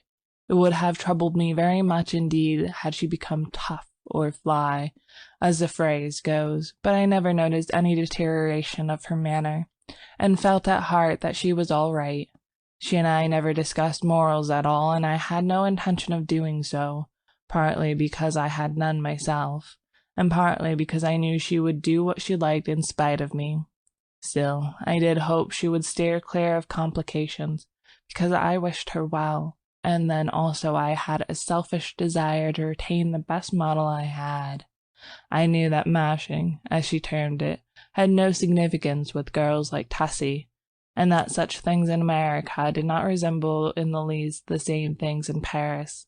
Yet having lived with my eyes open, I knew that somebody would take Tessie away some day in one manner or another. And though I professed myself that marriage was nonsense, I sincerely hoped that, in this case, there would be a priest at the end of the vista. I am a Catholic. When I listen to High Mass, when I sign myself, I feel that everything, including myself, is more cheerful, and when I confess, it does me good. A man who lives as much alone as I do must confess to somebody. Then again, Sylvia was Catholic, and it was reason enough for me. But I was speaking of Tessie, which is very different. Tessie also was Catholic, and much more devout than I. So taking it all in all, I had little to fear for my pretty model until she should fall in love. But then, I knew that fate alone would decide her future for her, and I prayed inwardly that fate would keep her away from men like me, and throw into her path nothing but Ed Burks and Jimmy McCormick. Bless her sweet face. Tessie sat blowing rings of smoke up to the ceiling and tinkling the ice in her tumbler. "Do you know that I also had a dream last night?" I observed. "Not about that man," she laughed. "Exactly, a dream similar to yours, only much worse." It was foolish and thoughtless of me to say this, but you know how little tact the average painter has. I must have fallen asleep about 10 o'clock, I continued, and after a while I dreamt that I woke. So plainly did I hear the midnight bells, the wind in the tree branches, and the whistle of steamers from the bay, that even now I can scarcely believe that I was not awake. I seemed to be lying in a box which had a glass cover. Dimly I saw the street lamps as I passed, for I must tell you, Tessie, the box in which I reclined appeared to lie in a cushioned wagon, which jolted me over a stony pavement. After a while I became impatient and tried to move, but the box was too narrow. My hands were crossed on my breast, so I could not raise them to help myself. I listened, and then tried to calm, my voice gone. I could hear the trample of horses attached to the wagon, and even the breathing of the driver. Then another sound broke upon my ears like the raising of a window sash. I managed to turn my head a little, and I found I could look, not only through the glass cover of my box, but also through the glass panes in the side of the covered vehicle. I saw houses, empty and silent, with neither light nor life about any of them excepting one. In that house a window was open on the first floor, and a figure all in white stood down looking into the street. It was you. Tessie had turned her face away from me and leaned on the table with her elbow. I could see your face, I resumed, and it seemed to me to be very sorrowful. Then we passed on and turned into a narrow black lane. Presently the horses stopped. I waited and waited, closing my eyes with fear and impatience, but all was silent as the grave.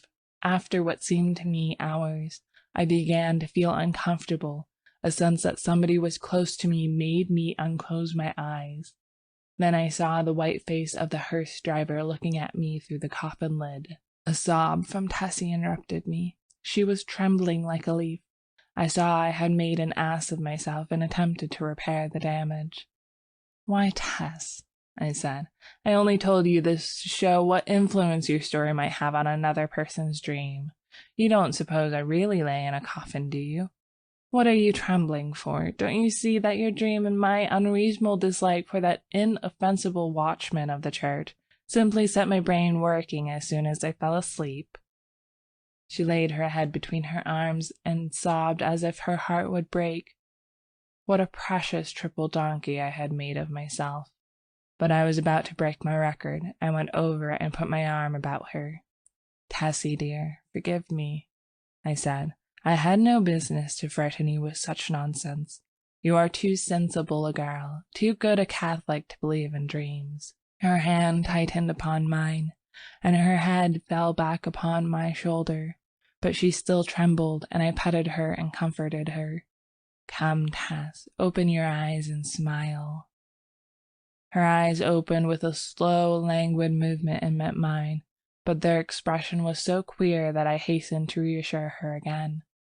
"It's all humbug, Tessie. You surely are not afraid that any harm will come to you because of that?" "No," she said, but her scarlet lips quivered. "Then what's the matter? Are you afraid?" "Yes, not for myself." "For me, then?" I demanded gaily. "For you," she murmured in a voice almost inaudible. I care for you." At first I started to laugh, but when I understood her, a shock passed through me and I sat like one turned to stone. This was the crowning bit of idiocy I had committed. During the moment which elapsed between her reply and my answer, I thought of 1,000 responses to that innocent confession. I could pass it by with a laugh. I could misunderstand her and assure her as to my health. I could simply point out that it was impossible she could love me, but my reply was quicker than my thoughts, and I might think and think now when it was too late, for I had kissed her on the mouth. That evening I took my usual walk in Washington Park, pondering over the occurrences of the day. I was thoroughly committed. There was no back out now, and I stared the future straight in the face. I was not good, not even scrupulous, but I had no idea of deceiving either myself or Tessie. The one passion of my life lay buried in the sunlit forests of Brittany. Was it buried forever? Hope cried no. For 3 years I had been listening to the voice of hope, and for 3 years I had waited for a footstep on my threshold. Had Sylvia forgotten? No, cried Hope. I said I was no good. That is true, but still I was not exactly a comic opera villain. I had led an easygoing, reckless life, taking what invited me of pleasure, deploring and sometimes bitterly regretting consequences. In one thing alone, except my painting, was I serious, and that was something which lay hidden, if not lost, in the Breton forests. It was too late for me to regret what had occurred during the day. Whatever it had been, pity, a sudden tenderness for sorrow, or the more brutal instinct of gratified vanity, it was all the same now, and unless I wished to bruise an innocent heart, my path lay marked before me. The fire and strength, the depth of passion of a love which I had never even suspected, all my imagined experience in the world left me no alternative but to respond or send her away. Whether because I am so cowardly about giving pain to others, or whether it was that I have little of the gloomy Puritan in me, I do not know. But I shrank from disclaiming responsibility for that thoughtless kiss, and in fact had no time to do so before the gates of her heart opened, and the flood poured forth. Others who habitually do their duty and find a sullen satisfaction in making themselves and everyone else unhappy might have withstood it. I did not. I dared not. After the storm had abated, I did tell her that she might have better loved Ed Burke and worn a plain gold ring, but she would not hear of it. And I thought perhaps as long as she decided to love somebody she could not marry, it had better be me. I, at least, could treat her with an intelligent affection. Whenever she became tired of her infatuation, she could go none the worse for it. For I was decided on that point, although I knew how hard it would be. I remembered the usual termination of platonic liaisons, and thought how disgusted I had been whenever I had heard of one. I knew I was undertaking a great deal for so unscrupulous a man as I was, and I dreamed the future. But never for one moment did I doubt that she was safe with me. Had it been anybody but Tessie, I should not have bothered my head about scruples. But it did not occur to me to sacrifice Tessie as I would have sacrificed a woman of the world. I looked the future squarely in the face and saw several probable endings to their affair. She would either tire of the whole thing, or become so unhappy that I should have either to marry her or go away. If I married her, we would be unhappy. I with a wife unsuited to me, and she with a husband unsuitable for any woman. For my past life could scarcely entitle me to marry. If I went away, she might either fall ill, recover, and marry some Eddie Burke, or she might recklessly or deliberately go and do something foolish. On the other hand, if she tired of me, then her whole life would be before her with beautiful vistas of Eddie Burkes and marriage rings and twins and Harlem Flats and heaven knows what. As I strolled along through the trees by the Washington Arch, I decided she should find a substantial friend in me, anyway, and the future could take care of itself. Then I went into the house and put on my evening dress, for the little faintly perfumed note on my dresser said, "Have a cab at the stage door at 11." And the note was signed Edith Carmichael, Metropolitan Theatre. I took supper that night, or rather we took supper, Miss Carmichael and I, at Solari's, and the dawn was just beginning to gild the cross on the Memorial Church as I entered Washington Square after leading Edith at Brunswick.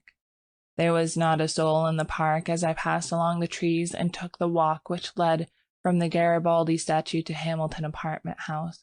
But as I passed the churchyard, I saw a figure sitting on the stone steps. In spite of myself, a chill crept over me at the sight of the white, puffy face, and I hastened to pass.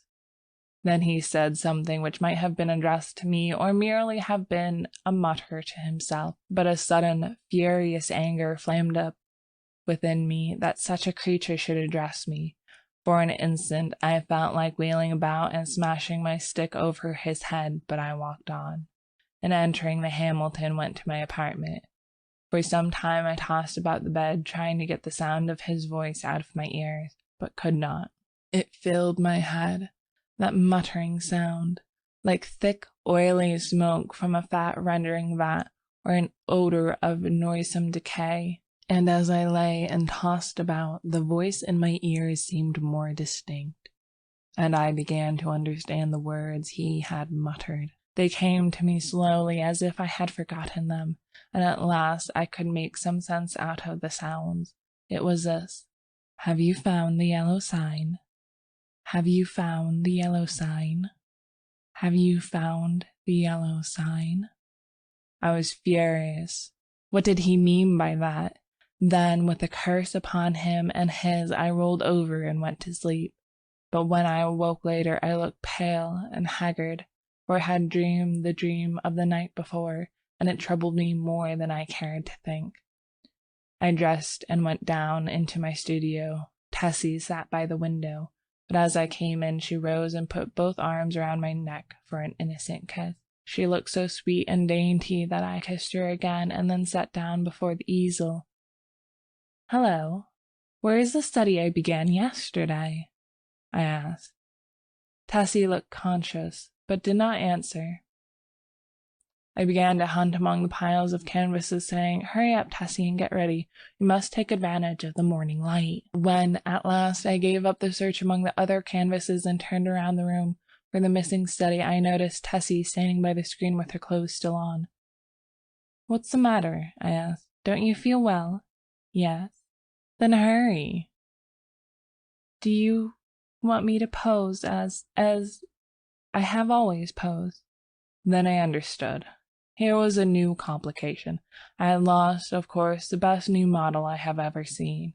I looked at Tessie. Her face was scarlet. Alas, alas, we have eaten of the tree of knowledge, and Eden and native innocence were dreams of the past. I mean for her. I suppose she noticed the disappointment on my face, for she said, "I will pose if you wish. The study is behind the screen here where I have put it." "No," I said, "we will begin something new." I went into my wardrobe and picked out a Moorish costume which fairly blazed with tinsel.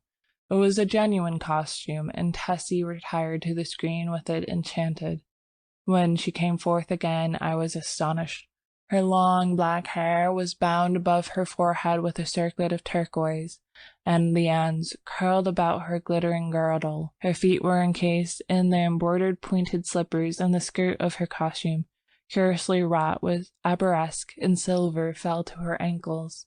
The deep metallic blue vest embroidered with silver, and the short Moresque jacket spangled and sewn with turquoise became her wonderfully.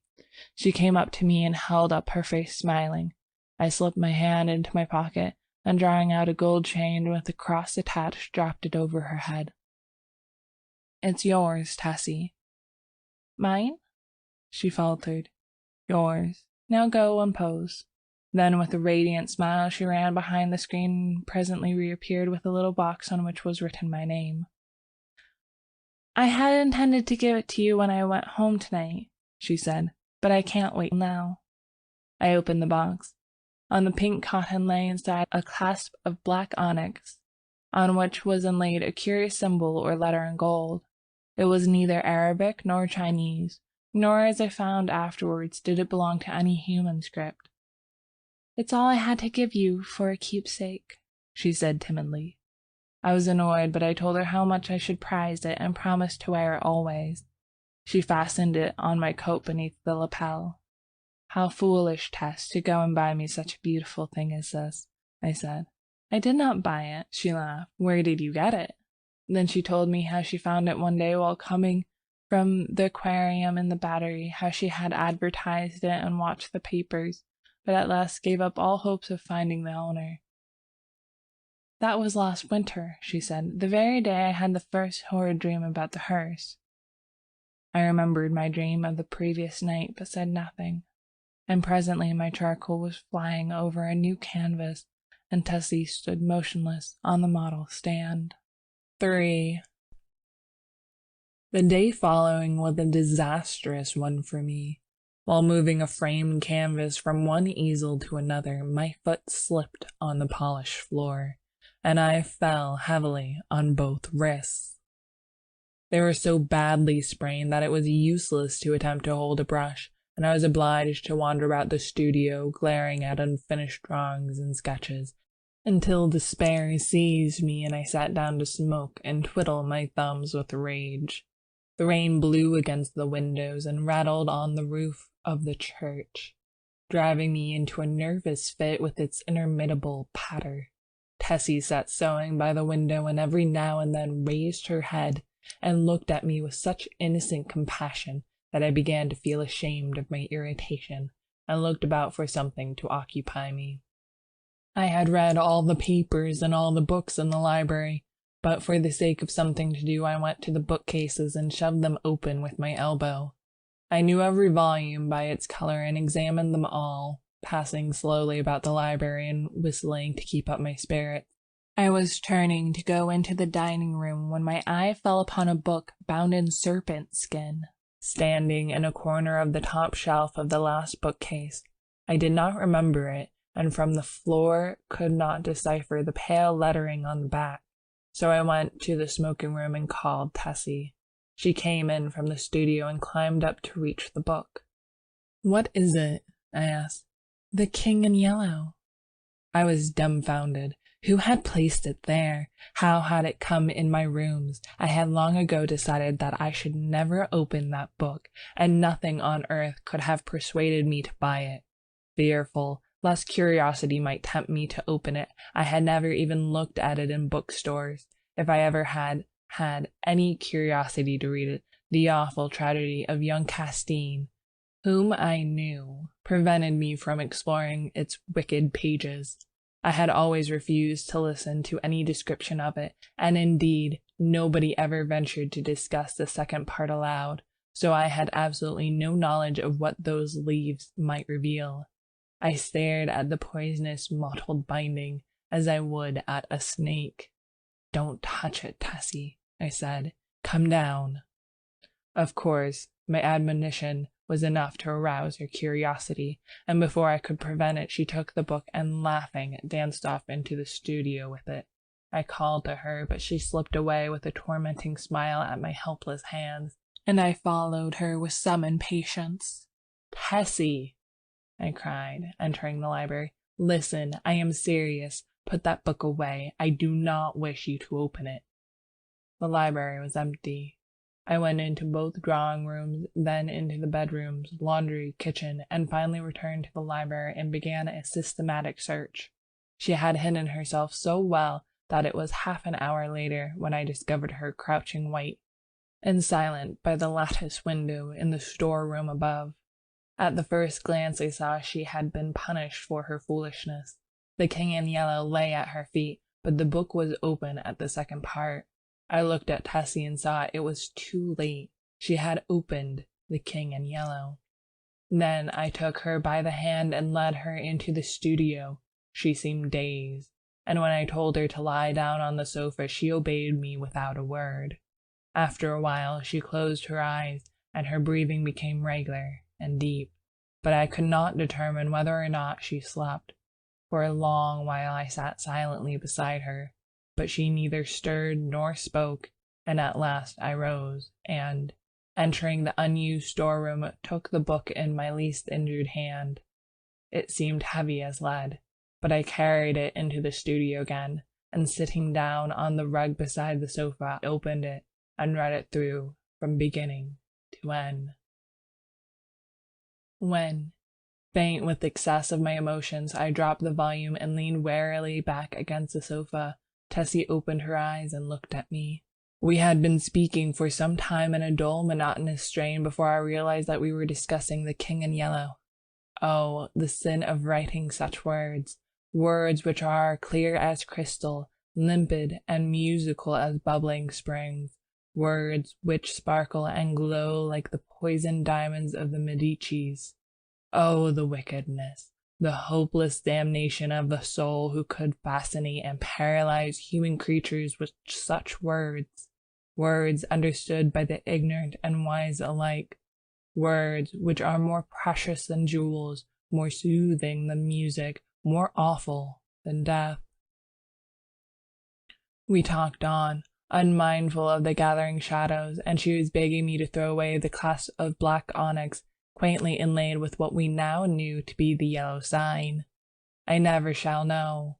why I refuse. Though even at this hour here in my bedroom as I write this confession, I should be glad to know what it was that prevented me from tearing the yellow sign from my breast and casting it into the fire. I am sure I wished to do so, and yet Tessie pleaded with me in vain. Night fell, and the hours dragged on, but still we murmured to each other of the king and the pallid mask. And midnight sounded from the misty spires and the fog-wrapped city. We spoke of Hester and of Casilda, while outside the fog rolled against the blank window panes as the cloud waves rolled and break on the shores of Halley. The house was very silent now, and not a sound came up from the misty streets. Tessie lay among the cushions, her face a grey blot in the gloom, but her hands were clasped in mine, and I knew that she knew, and read my thoughts as I read hers, for we had understood the mystery of the Hyades, and the phantom of truth was laid. Then, as we answered each other, swiftly, silently, thought on thought, the shadows stirred in the gloom about us, and far in the distant streets we heard a sound. Nearer and nearer it came, the dull crunching of wheels. Nearer and yet nearer, and now outside before the door it ceased, and I dragged myself to the window and saw a black-plumed hearse. The gate below opened and shut, and I crept shaking to my door and bolted it, but I knew no bolts, no locks could keep that creature out who was coming for the yellow sign. And now I heard him moving very softly along the hall. Now he was at the door, and the bolts rotted at his touch. Now he had entered. With eyes starting from my head, I peered into the darkness, but when he came into the room, I did not see him. It was only when I felt him envelop me in his cold, soft grasp that I cried out and struggled with deadly fury, but my hands were useless, and he tore the onyx clasp from my coat and struck me full in the face. Then, as I fell, I heard Tessie's soft cry, and her spirit fled. And even while falling, I longed to follow her, for I knew that the king in yellow had opened his tattered mantle, and there was only God to cry to now. I could tell more, but I cannot see what help it will be to the world. As for me, I am past human help or hope. As I lie here, writing, careless even whether or not I die before I finish, I can see the doctor gathering up his powders and phials with a vague gesture to the good priest beside me, which I understand. They will be very curious to know the tragedy. They, of the outside world, who write books and print millions of newspapers, but I shall write no more. And the Father Confessor will seal my last words with the seal of sanctity when his holy office is done. They, of the outside world, may send their creatures into wrecked homes and death-smitten firesides, and their newspapers will batten on blood and tears. But with me, their spies must halt before the confessional. They know that Tessie is dead, and that I am dying. They know how the people in the house, aroused by an infernal scream, rushed into my rooms and found one living and two dead. But they do not know what I shall tell them now. They do not know that the doctor said, as he pointed to a horrible, decomposed heap on the floor, the livid corpse of the watchman from the church. I have no theory, no explanation. That man must have been dead for months. I think I am dying. I wish the priest would. End of section 6. The Desmodel 10. Mais je crois que je suis descendu en puits ténébreux en quel de soi, Heraclitus, etre vérité cachée. There be 3 things which are too wonderful for me, ye, 4 which I know not.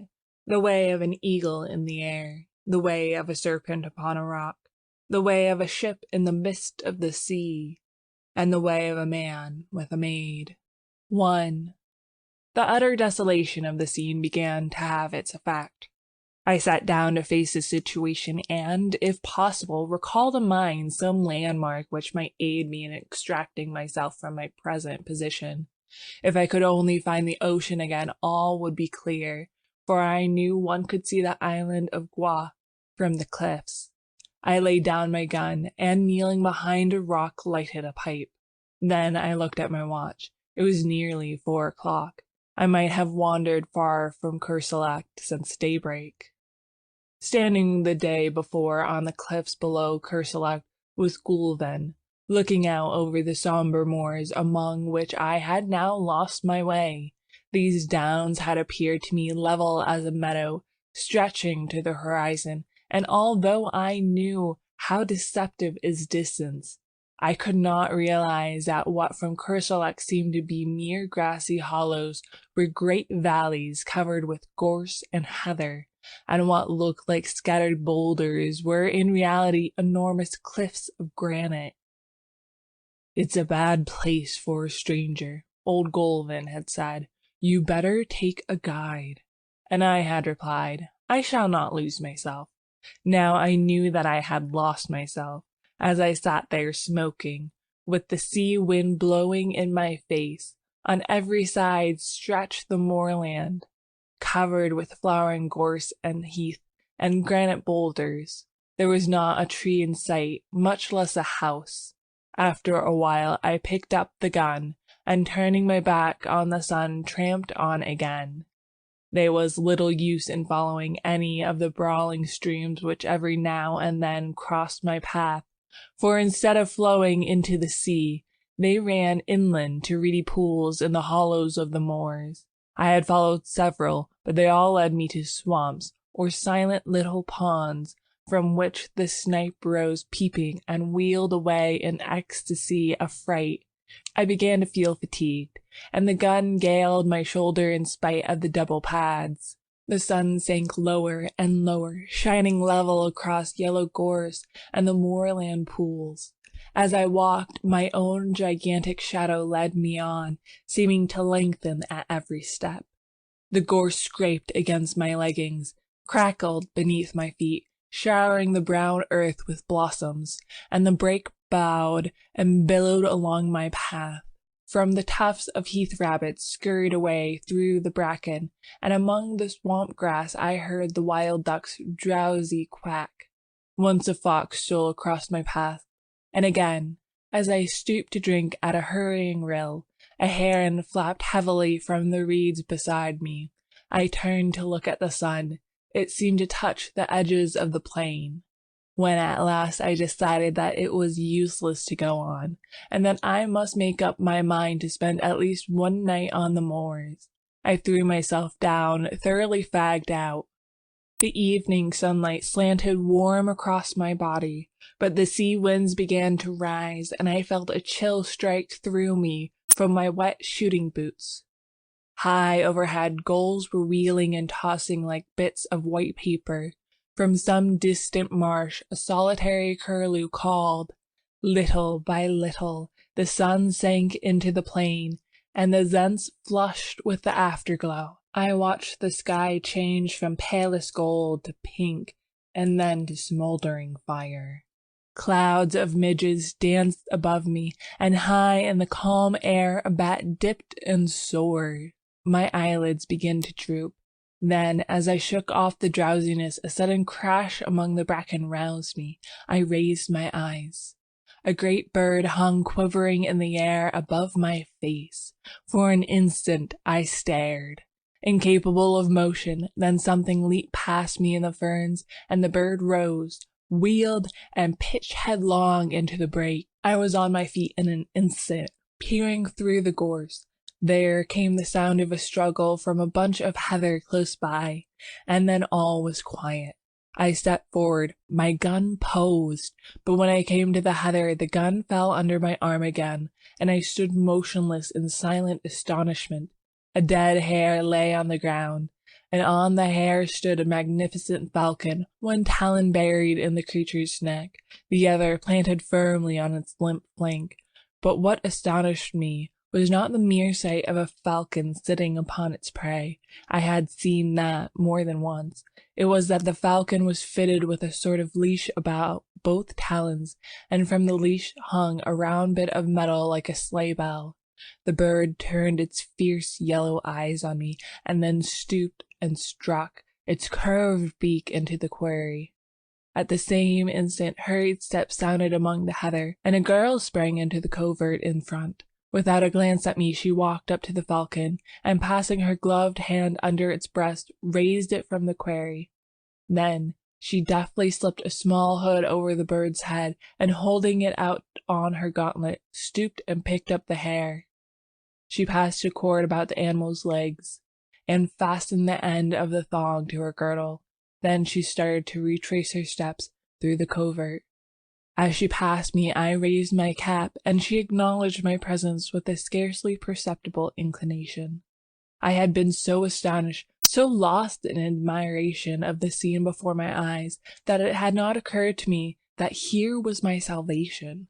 But as she moved away, I recollected that unless I wanted to sleep on a windy moor that night, I had better recover my speech without delay. At my first word she hesitated, and as I stepped before her I thought a look of fear came into her beautiful eyes. But as I humbly explained my unpleasant plight, her face flushed, and she looked at me in wonder. "Surely you did not come here from Cursalot?" she repeated. Her sweet voice had no trace of the Breton accent, nor any accent which I knew. And yet there was something in it I seemed to have heard before, something quaint and indefinable, like a theme of an old song. I explained that I was an American, unacquainted with the Finistère, shooting there for my own amusement. "An American," she repeated in the same quaint musical tones. "I have never before seen an American." For a moment she stood silent, then looking at me she said, "If you should walk all night, you could not reach Kerselec now, even if you had a guide." This was pleasant news, but I began, if I could only find a peasant's hut where I might get something to eat and shelter. The falcon on her wrist fluttered and shook its head. The girl smoothed its glossy back and glanced at me. "Look around," she said gently. "Can you see the end of these moors? Look, north, south, east, west. Can you see anything but moorland and bracken?" "No," I said. "The moor is wild and desolate. It is easy to enter, but sometimes they who enter never leave it. There are no peasants' hut here." "Well," I said, "if you will tell me in which direction Kerselec lies, tomorrow it will take me no longer to go back than it has to come." She looked at me again with an expression almost like pity. "Ah," she said, "to come is easy and takes hours. To go is different, and may take centuries." I stared at her in amazement, but decided that I had misunderstood her. Then, before I had time to speak, she drew a whistle from her belt and sounded it. "Sit down and rest," she said to me. "You have come a long distance and art tired." She gathered up her pleated skirts and motioning me to follow, picked her dainty way through the gorse and a flat rock among the ferns. "They will be here directly," she said, and taking a seat at one end of the rock invited me to sit down at the other edge. The afterglow was beginning to fade in the sky, and a single star twinkled faintly through the rosy haze. A long, wavering triangle of waterfowl drifted southward over our heads, and from the swamps a round plover were calling. "They are very beautiful, these moors," she said quietly. "Beautiful, but cruel to strangers," I answered. "Beautiful and cruel," she repeated dreamily. "Beautiful and cruel." "Like a woman," I said stupidly. "Oh?" she cried with a little catch in her breath, and looked at me, her dark eyes to mine, and I thought she seemed angry or frightened. "Like a woman," she repeated under her breath. "How cruel to say so." Then after a pause, as though speaking aloud to herself, "How cruel of him to say that." I don't know what sort of apology I offered for my inane, though harmless, speech, but I know that she seemed so troubled about it that I began to think I had said something very dreadful without knowing it, and remembered with horror the pitfalls and snares which the French language sets for foreigners. While I was trying to imagine what I might have said, a sound of voices came across the moor, and the girl rose to her feet. "No," she said with a trace of a smile on her pale face, "I will not accept apologies, monsieur, but I must prove you wrong. And that shall be my revenge. Look, here come Pasteur and Raoul." Two men loomed up in the twilight. One had a sack across his shoulders, and the other carried a hoop before him as a waiter carries a tray. The hoop was fastened with straps to his shoulders, and around the edge of the circlet sat 3 hooded falcons, fitted with tinkling bells. The girl stepped up to the falconer, and with a quick turn of her wrist transferred her falcon to the hoop, where it quickly sidled off and nestled among its mates, who shook their hooded heads and ruffled the feathers till the bell jesses tinkled again. The other man stepped forward and, bowing respectfully, took up the hare and dropped it into the game sack. "These are my piqueurs," said the girl, turning to me with gentle dignity. "Raoul is a good falconer, and I shall some day make him a grand veneur. Pasteur is incomparable." The 2 silent men saluted me respectfully. "Did I not tell you, monsieur, that I should prove you wrong?" she continued. "This, then, is my revenge, that you do me the courtesy of accepting food and shelter at my own house." Before I could answer, she spoke to the falconers, who started instantly across the heath, and with a gracious gesture to me she followed. I don't know whether I made her understand how profoundly grateful I felt, but she seemed pleased to listen, as we walked over the dewy heather. "Are you not very tired?" she asked. I had clean forgotten my fatigue in her presence, and I told her so. "Don't you think your gallantry is a little old-fashioned?" she said. When I looked confused and humbled, she added quietly, "Oh, I like it. I like everything old-fashioned, and it is delightful to hear you say such pretty things." The moorland around us was very still now under its ghostly sheet of mist. The plovers had ceased their calling. The crickets and all the little creatures of the fields were silent as we passed. Yet it seemed to me as if I could hear them beginning again far behind us. Well in advance, the 2 tall falconers strode across the heather, and the faint jingling of the hawks' bells came to our ears in distant murmuring chimes. Suddenly a splendid hound dashed out in the mist in front, followed by another and another, until 6 or more were bounding and leaping around the girl beside me. She caressed and quieted them with her gloved hand, speaking to them in quaint terms which I remembered to have seen in old French manuscripts. Then the falcons on the circle borne by the falconer ahead began to beat their wings and scream, and from somewhere out of sight the notes of a hunting horn floated across the moor. The hounds sprang away before us and vanished in the twilight. The falcons flapped and squealed upon their perch, and the girl, taking up the song of the horn, began to hum. Clear and mellow, her voice sounded in the night air. Chasseur, chasseur, chasseuse encore, quitte rosette et jeanneton, tonton, tonton, tontan, tonton, ou pois, rebatra des l'aurore, que les amours soient des plantons, tonton, tontan, tonton. As I listened to her lovely voice, a grey mass which rapidly grew more distinct loomed up in front, and the horn rang out joyously through the tumult of the hounds and falcons. A torch glimmered at a gate, a light streamed through an opening door, and we stepped upon a wooden bridge which trembled under our feet, and rose creaking and straining behind us as we passed over the moat and into a small stone court, walled on every side. From an open doorway a man came, and bending in salutation, presented a cup to the girl beside me. She took the cup and touched it with her lips, then lowering it, turned to me and said in a low voice, "I bid you welcome." At that moment one of the falconers came up with another cup, but before handing it to me, presented it to the girl, who tasted it. The falconer made a gesture to receive it, but she hesitated a moment, and then, stepping forward, offered me the cup with her own hands.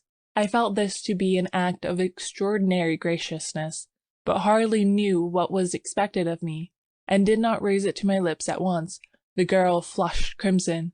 I saw that I must act quickly. "Mademoiselle," I faltered, "a stranger whom you have saved from dangers he may never realize empties this cup to the gentlest and loveliest hostess of France." "In his name," she murmured, crossing herself as I drained the cup. Then, stepping into the doorway, she turned to me with a pretty gesture and, taking my hand in hers, led me into the house, saying again and again, "You are very welcome. Indeed, you are welcome to the Chateau d'Is."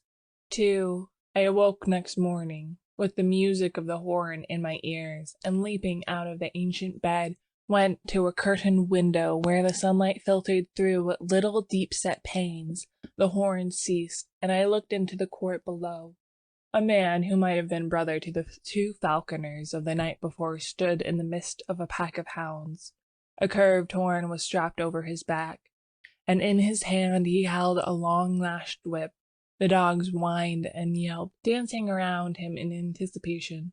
There was the stamp of horses, too, in the walled yard. "Mount!" cried a voice in Breton, and with a clatter of hoofs, the 2 falconers, with falcons upon their wrists, rode into the courtyard among the hounds. Then I heard another voice, which sent the blood throbbing to my heart. "Parole Louis, hunt the hounds well, and spare neither spur nor whip. Thou, Raoul, and thou, Gaston, see that the Epervier does not prove himself niais, and if it be best in your judgment, faites courtoisie à l'oiseau, jardiner en oiseau." Like the mouet there on Hastur's wrist, is not difficult, but thou, Raoul, mayest not find it so simple to govern the haggard. Twice last week he foamed au vif and left the bequet, though he is used to the lure. The birds act like a stupid branche. Patre en haggard n'est pas si facile. Was I dreaming? The old language of falconry, which I had read in yellow manuscripts, the old forgotten French of the Middle Ages, was sounding in my ears while the hounds bayed and the hawk's bells tinkled accompaniment to the stamping horses. She spoke again in the sweet, forgotten language. "If you'd rather attach the longe and leave thy agate au bloc, Raoul, I shall say nothing, for it were a pity to spoil so fair a day's sport with an ill trained soie. Ici à Bessier, it is possible the best way, ça lui donnera de homme." I was perhaps hasty with the bird. It takes time to pass à la filière, and the exercise escape. Then the falconer Raoul bowed in his stirrups and replied, "If it be the pleasure of the mademoiselle, I shall keep the hawk." "It is my wish," she answered. "Falconry I know, but you have yet to give me many a lesson en tousserie. My poor Raoul, Sir Pierrot Louis, mount." The huntsman sprang into an archway and in an instant returned, mounted upon a strong black horse, followed by a piqueur also mounted. "Ah!" she cried joyously. "Speed, Glamarac, Renee! Speed, speed all! Sound thy horn, Sir Pierrot!" The silvery music of the hunting horn filled the courtyard. The hounds sprang through the gateway, and galloping hoofbeats plunged out the paved court, loud on the drawbridge, suddenly muffled, then lost in the heather and the bracken of the moors.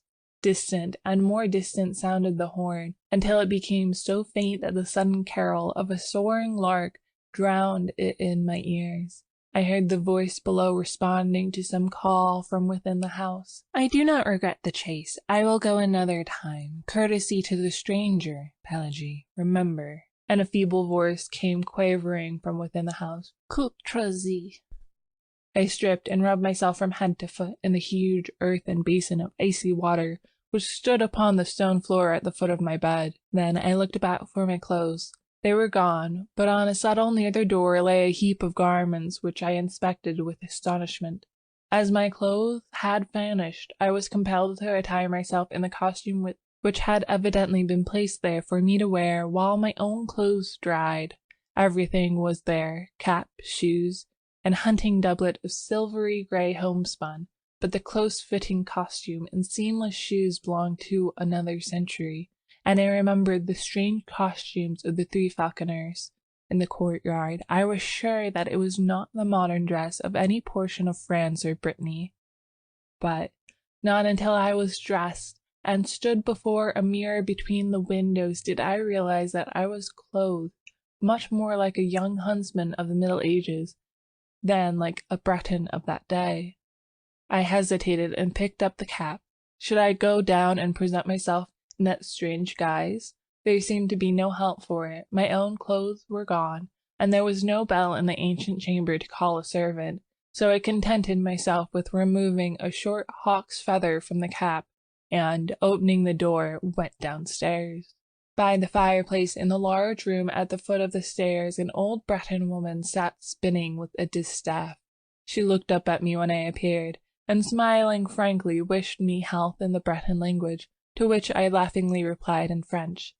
At the same moment my hostess appeared and returned my salutation with a grace and dignity that sent a thrill to my heart. Her lovely head, with its dark curly hair, was crowned with a headdress which set all doubts as to the epoch of my own costume at rest.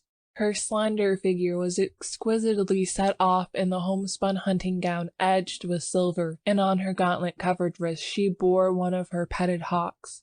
With perfect simplicity she took my hand and led me into the garden in the court, and seating herself before a table invited me very sweetly to sit beside her. Then she asked me in her soft, quaint accent how I had passed the night, and whether I was very much inconvenienced by wearing the clothes which old Pelagie had put there for me while I slept. I looked at my own clothes and shoes drying in the sun by the garden wall, and hated them. What horrors they were compared to the graceful costume which I now wore. I told her this laughing, but she agreed with me very seriously. "We will throw them away," she said in a quiet voice.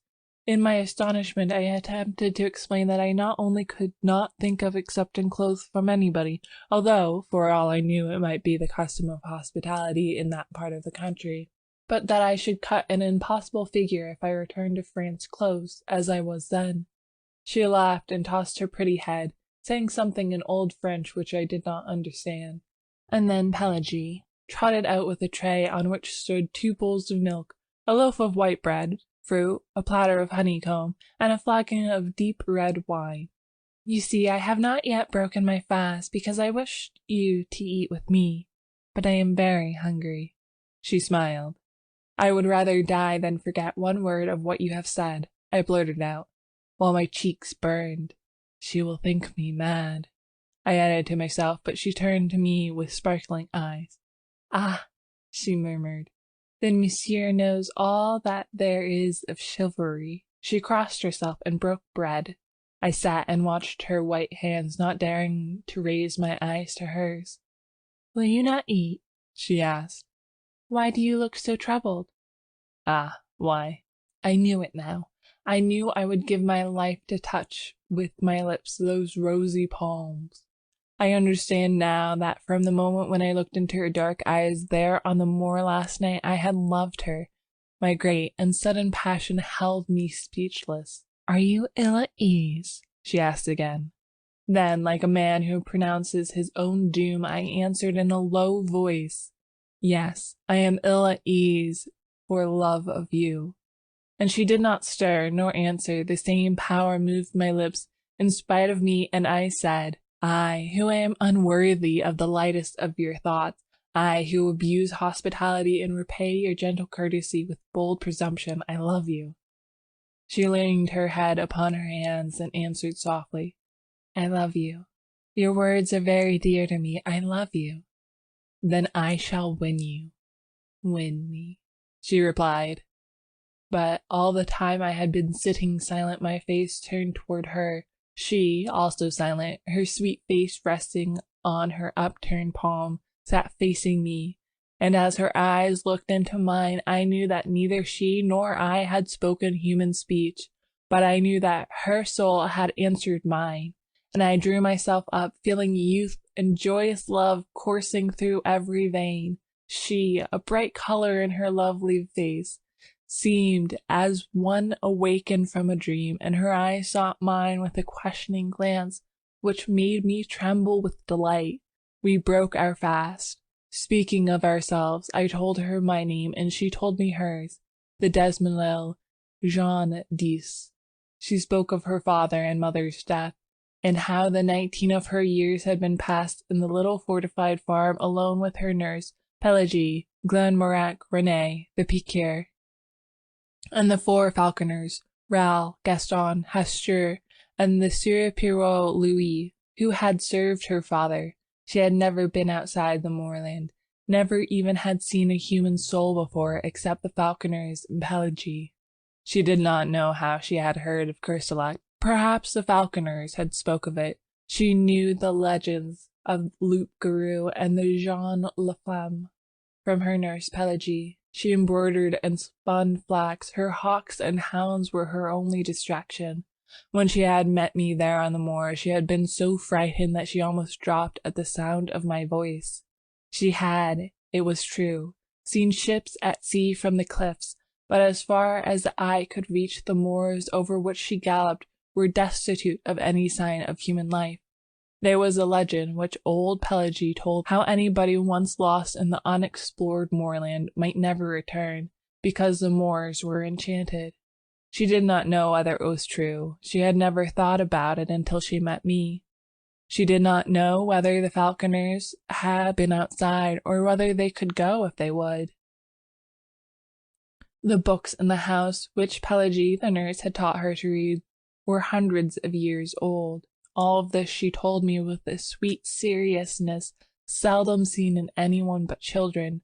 My own name she found easy to pronounce, and insisted, because my first name was Philip, that I must have French blood in me. She did not seem curious to learn anything about the outside world, and I thought perhaps she had forfeited her interest and respect from the stories of her nurse.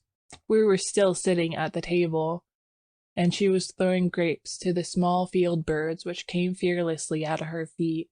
I began to speak in a vague way of going, but she would not hear of it, and before I knew it I had promised to stay a week and hunt with hawk and hound in their company. I also obtained permission to come again from Courcellec and visit her after my return. "Why?" she said innocently. "I do not know what I should do if you never came back." And I, knowing that I had no right to awaken her with the sudden shock which the avowal of my own love would bring to her, sat silent, hardly daring to breathe. "You will come often," she said. "Very often," I said. "Every day?" "Every day." "Oh," she sighed, "I am very happy.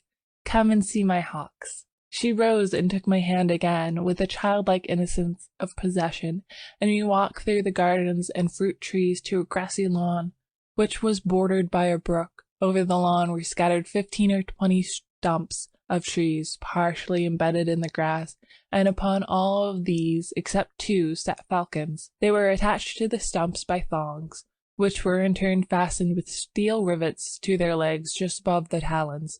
A little stream of pure spring water flowed in a winding course, within easy reach of each perch. The birds set up a clamor when the girl appeared, but she went from one to another, caressing some, taking others for an instant upon her wrist, or stooping to adjust their jesses. "Are they not pretty?" she said. "See, here is the falcon genteel.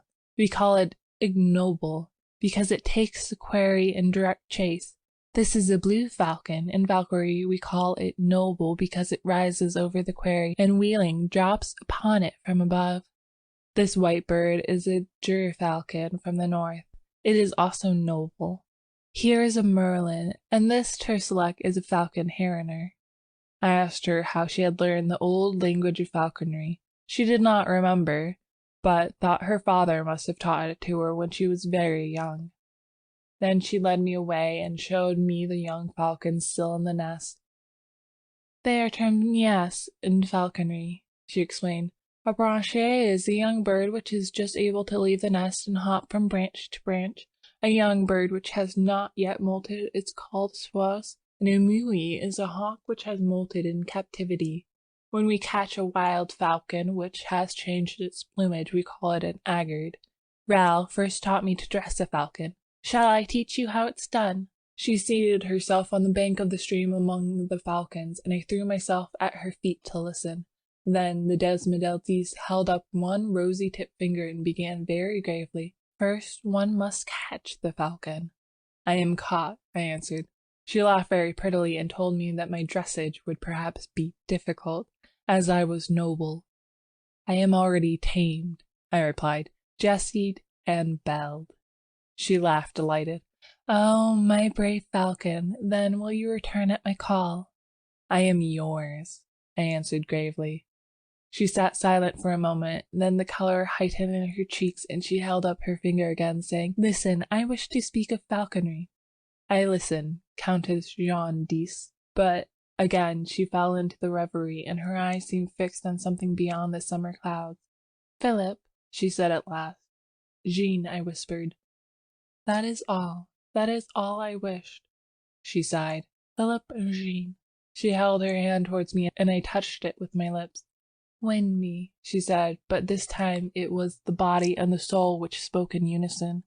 After a while she began again. Let us speak of falconry. Begin, I replied. We have caught the falcon. Then Jean d'Ys took my hand in both of hers and told me how with infinite patience the young falcon was taught to perch upon the wrist, how little by little it became used to the belled jesses and the chaperon en cornet. They must first have a good appetite, she said. Then, little by little, I reduced their nourishment, which in falconry we call pot. When, after many nights have passed, au bloc, as these birds are now, I prevail upon the agate to stay quietly on the wrist. Then the bird is ready to be taught to come for its food. I fix the pot to the end of a thong, or lure, and teach the bird to come to me as soon as I begin to whirl the cord in circles about my head. At first I drop the pot, and the falcon comes, and he eats the food on the ground. After a little while he will learn to seize the lure in motion as I whirl it around my head or drag it over the ground. After this, it is easy to teach the falcon to strike at game, always remembering to faire caresser de l'oiseau, that is, to allow the bird to taste the quarry. A squeal from one of the falcons interrupted her, and she rose to adjust the longe, which had become whipped about the block. But the bird still flapped its wings and screamed. What is the matter? She said. Philip, can you see? I looked around and at first saw nothing to cause commotion, which now heightened by the screams and flapping of all the birds. Then my eyes fell upon the rock beside the stream for which the girl had risen. A grey serpent was moving slowly across the surface of the boulder, and the eyes in it flat, triangular head sparkling like jet. A couleuvre, she said quietly. It is harmless, is it not? I asked. She pointed to the black V-shaped figure on its neck. It is certain death. It is a viper. We watched the reptile moving slowly over the smooth rock to where the sunlight fell in a broad, warm patch. I started forward to examine it, but she clung to my arm, crying, Don't, Philip, I'm afraid. For me? For you, Philip, I love you. Then I took her in my arms and kissed her on the lips, but all I could say is, Jean, Jean, Jean. And as she lay trembling on my breast, something struck my foot in the grass below, but I did not heed it. Then again something struck my ankle, and a sharp pain shot through me. I looked into the sweet face of Jean d'Ys and kissed her, and, with all my strength, lifted her in my arms and flung her from me. Then, bending, I tore the viper from my ankle and set my heel upon its head. I remember feeling weak and numb. I remember falling to the ground. Through my slowly glazing eyes, I saw Jean's white face bending close to mine, and when the light in my eyes went out, I still felt her arms about my neck and her soft cheek against my drawn lips. When I opened my eyes, I looked around in terror. Jean was gone. I saw the stream and the flat rock. I saw the crushed viper in the grass beside me, but the hawks and blocks had disappeared. I sprang to my feet. The garden, the fruit trees, the drawbridge, and the walled court were gone. I stared stupidly at the heap of crumbling ruins, ivy-covered and grey, through which great trees had pushed their way. I crept forward, dragging my numb foot, and as I moved, a falcon sailed from the tree tops. among the ruins, and soaring, mounting in narrow circles, faded and vanished in the clouds above. Jean, Jean, I cried, but my voice died on my lips, and I fell on my knees among the weeds, and as God willed it, I, not knowing, had fallen kneeling before a crumbling shrine carved in stone for our Mother of Sorrows. I saw the sad face of the Virgin wrought in the cold stone. I saw the cross and thorns at her feet, and beneath it I read, "Pray for the soul of Desmoselle Jean Dees, who died in her youth for the love of Philip a stranger, A.D. 1573. But upon the icy slab lay a woman's glove still warm and fragrant. End of section 7. The Prophet's Paradise. If but the vine and love abjuring band are in the Prophet's paradise to stand, alack, I doubt the Prophet's paradise were empty as the hollow of one's hand. The studio. He smiled, saying, "Seek her throughout the world." I said, "Why tell me of the world? My world is here, between these walls and the sheet of glass above, here among gilded flagons and dull jeweled arms, tarnished frames and canvases, black chests and high backed chairs, quaintly carved and stained in blue and gold." "For whom do you wait?" he said, and I answered, "When she comes, I shall know her." On my hearth a tongue of flame whispered secrets to the whitening ashes. In the street below I heard footsteps, a voice, and a song. "For whom then do you wait?" he said, and I answered, "I shall know her." Footsteps, a voice, and a song in the street below, and I knew the song, but neither the steps nor the voice. "Fool," he cried, "the song is the same, the voice and steps have but changed with years." On the hearth a tongue of flame whispered above the whitening ashes, "Wait no more. They have passed, the steps and the voice in the street below." Then he smiled, saying, "For whom do you wait? Seek her throughout the world." I answered, "My world is here, between these walls and the sheet of glass above, here among gilded flagons and dull jeweled arms, tarnished frames and canvases, black chests and high backed chairs, quaintly carved and stained in blue and gold." The Phantom. The phantom of the past would go no further. "If it is true," she sighed, "that you find in me a friend, let us turn back together. You will forget, here, under the summer sky." I held her close, pleading, caressing. I seized her, white with anger, but she resisted. "If it is true," she sighed, "that you find in me a friend, let us turn back together." The phantom of the past would go no further. The Sacrifice. I went into a field of flowers whose petals are whiter than snow and whose heart are pure gold. Far afield a woman cried, "I have killed him I loved." And from a jar she poured blood upon the flowers whose petals are whiter than snow and whose hearts are pure gold. Far afield I followed, and on the jar I read 1,000 names, while from within the fresh blood bubbled to the brim. "I have killed him I loved." She cried, "The world's athirst, now let it drink." She passed, and far afield I watched her pouring blood upon the flowers whose petals are whiter than snow and whose hearts are pure gold. Destiny. I came to the bridge which few may pass. "Pass," cried the keeper, but I laughed, saying, "There is time," and he smiled and shut the gates. To the bridge which few may pass came young and old, all were refused. Idly I stood and counted them until, wearied of their noise and lamentations, I came again to the bridge which few may pass. Those in the throng about the gate shrieked out, "He comes too late," but I laughed, saying, "There is time." "Pass," cried the keeper as I entered, then smiled and shut the gates.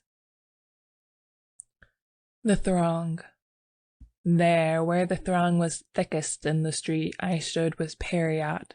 All eyes were turned on me. "What are they laughing at?" I asked, but he grinned, dusting the chalk from my black cloak. "I cannot see. It must be something droll, perhaps an honest thief." All eyes were turned on me. "He has robbed you of your purse," they laughed. "My purse," I cried. "Periot, help! It is a thief!" They laughed. "He has robbed you of your purse." Then Truth stepped out, holding a mirror. "If he is an honest thief," cried Truth, "Periot shall find him with this mirror." But he only grinned, dusting the chalk from my black cloak. "You see," he said, "Truth is an honest thief. She brings you back your mirror." All eyes were turned on me. "Arrest Truth!" I cried, forgetting it was not a mirror but a purse I lost, standing with Periot there where the throng was thickest in the street. The Jester. Was she fair? I asked, but he only chuckled, listening to the bells jingling on his cap. "Stabbed," he tittered, thinking of the long journey, the days of peril, the dreadful nights, thinking how he wandered for her sake, year after year, through hostile lands, yearning for kith and kin, yearning for her. "Stabbed," he tittered, listening to the bells jingling on his cap. "Was she fair?" I asked, but he only snarled, muttering to the bells jingling on his cap. "She kissed him at the gate," he tittered, but in the hall his brother's welcome touched his heart. "Was she fair?" I asked. "Stabbed," he chuckled. Think of the long journey, the days of peril, the dreadful nights. Think how he wandered for her sake year after year through hostile lands, yearning for kith and kin, yearning for her. She kissed him at the gate, but in the hall his brother's welcome touched his heart. "Was she fair?" I asked, but he only snarled, listening to the bells jingling in his cap. The Green Room. The clown turned his powdered face to the mirror. "If to be fair is to be beautiful," he said, "who can compare with me in my white mask?" "Who can compare with him in his white mask?" I asked of Death beside me. "Who can compare with me?" said Death, "for I am paler still." "You are very beautiful," sighed the clown, turning his powdered face from the mirror. The Love Test. "If it is true that you love," said Love, "then wait no longer. Give her these jewels which would dishonor her, and so dishonor you in loving one dishonored." "If it is true that you love," said Love, "then wait no longer." I took the jewels and went to her, but she trod upon them, sobbing, "Teach me to wait. I love you."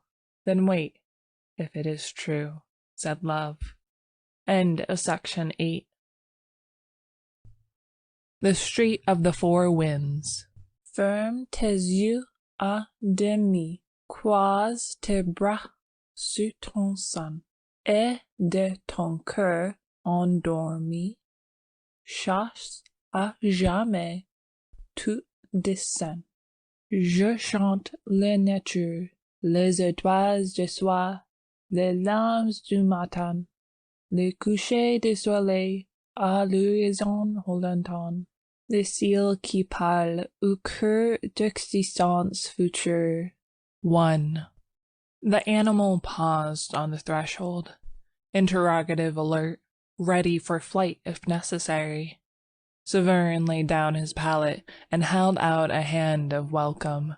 The cat remained motionless, her yellow eyes fastened upon Severin. "Puss," he said in his low, pleasant voice, "come in." The tip of her thin tail twitched uncertainly. "Come in," he said again.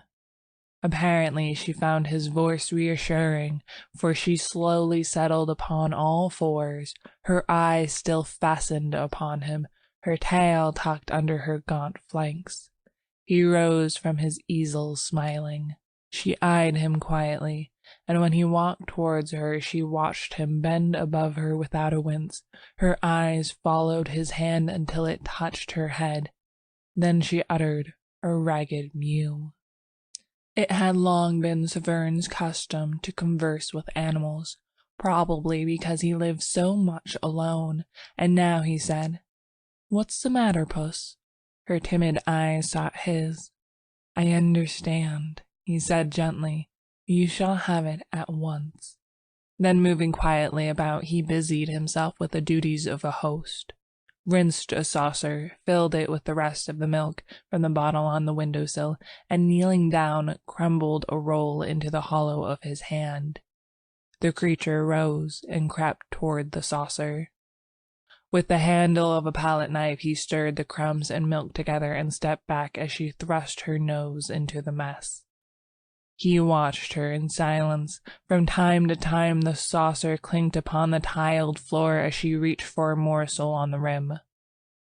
And at last the bread was all gone, and her purple tongue traveled over every unlicked spot until the saucer shone like polished marble. Then she sat up, and coolly turning her back to him, began her ablutions. "Keep it up," said Severn, much interested. "You need it." She flattened one ear, but neither turned nor interrupted her toilet. As the grime was slowly removed, Severn observed that nature had intended her for a white cat. Her fur had disappeared in patches, from disease or the chances of war. Her tail was bony, and her spine sharp. But what charms she had were becoming apparent under vigorous licking, and he waited until she had finished before reopening the conversation. When at last she closed her eyes and folded her forepaws under her breast, he began again very gently, "Puss, tell me your troubles." At the sound of his voice she broke into a harsh rumbling, which he recognized as an attempt to purr.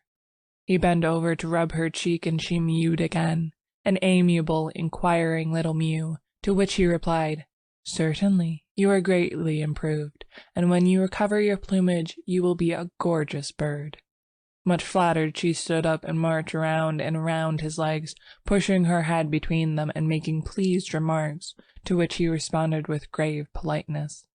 "Now, what sent you here?" he said. "Here into the street of the Four Winds, and up 5 flights to the very door where you would be welcome. What was it that prevented your meditated flight when I turned from my canvas to encounter your yellow eyes? Are you a Latin Quarter cat, as I am a Latin Quarter man? And why do you wear a rose-colored flowered garter buckled about your neck?" The cat had climbed into his lap, and now sat purring as he passed his hand over her thin coat. "Excuse me," he continued in lazy, soothing tones, harmonizing with her purring, "if I seem indelicate, but I cannot help musing on this rose-colored garter, flowered so quaintly and fastened with a silver clasp. For the clasp is silver. I can see the mint mark on the edge, as is prescribed by the law of the French Republic.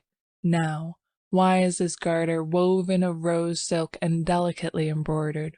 Why is this silken garter with its silver clasp about your famished throat? Am I indiscreet when I inquire if its owner is your owner? Is she some aged dame living in memory of youthful vanities, fond, doting on you, decorating you with her intimate personal attire? The circumference of the garter would suggest this, for your neck is thin, and the garter fits you. But then again I notice most things, that the garter is capable of being much enlarged. These small silver-rimmed eyelets, of which I count 5, are proof of that. And now I observe that the 5th eyelet is worn out, as though the tongue of the clasp were accustomed to lie there. That seems to argue a well-rounded form." The cat curled her toes in contentment. The street was very still outside. He murmured on. "Why should your mistress decorate you with an article most necessary to her at all times? Anyway, at most times. How did she come to slip this bit of silk and silver about your neck? Was it the caprice of a moment, when you, before you had lost your pristine plumpness, marched singing into her bedroom to bid her good morning? Of course, and she sat up among the pillows, her coiled hair tumbling to her shoulders, as you sprang upon the bed purring, 'Good day, my lady.' Oh, it is very easy to understand." He yawned.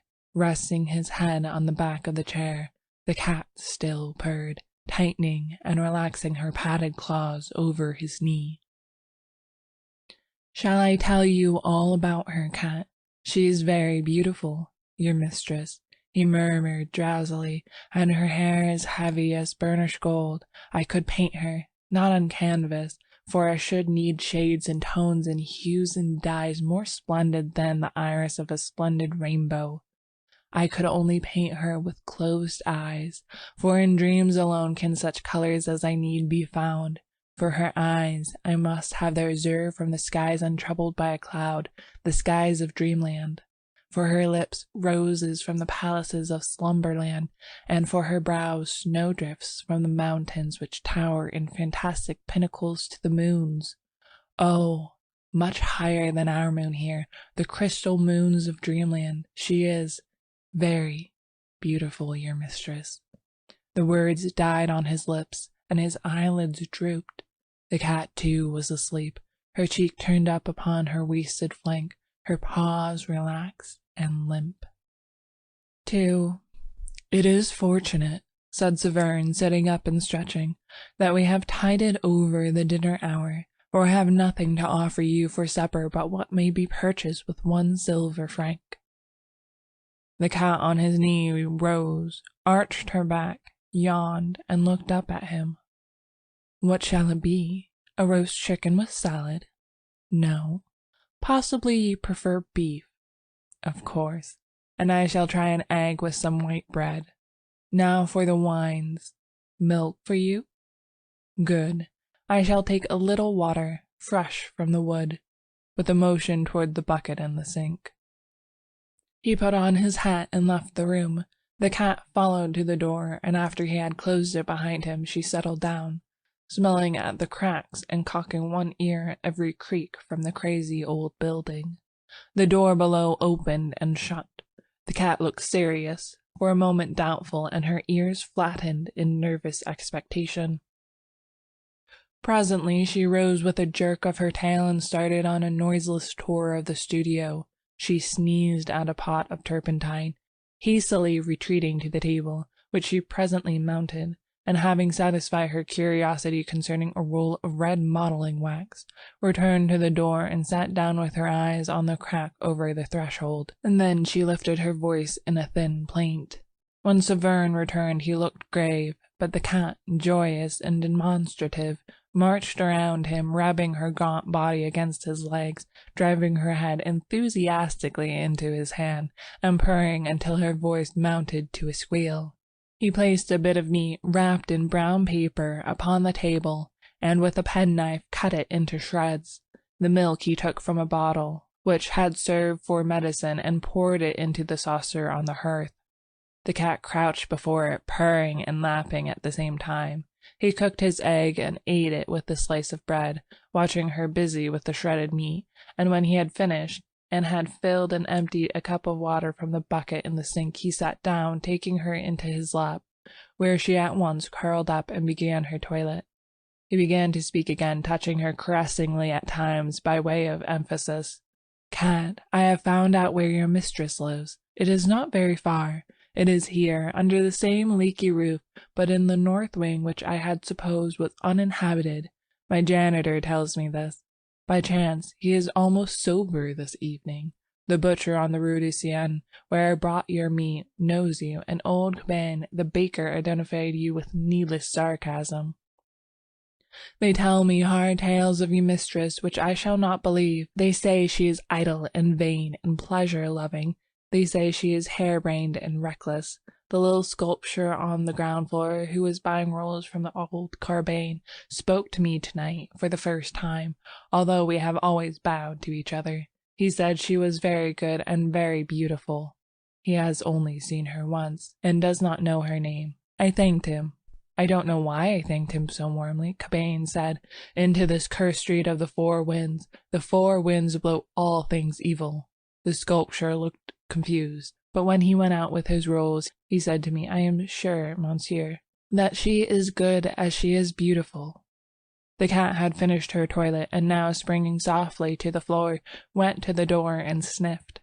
He knelt beside her, and unclasping the garter, held it for a moment in his hands. After a while he said, "There is a name engraved upon the silver clasp beneath the buckle. It is a pretty name. Sylvia Elvin. Sylvia is a woman's name. Elvin is the name of a town. In Paris, in this quarter above all, in the street of the Four Winds, names are worn and put away as fashions change with the seasons. I know the little town of Elvin, for there I met fate face to face, and fate was unkind. But do you know that in Elvin fate had another name, and that name was Sylvia?" He replaced the garter and stood up looking at the cat crouched before the closed door.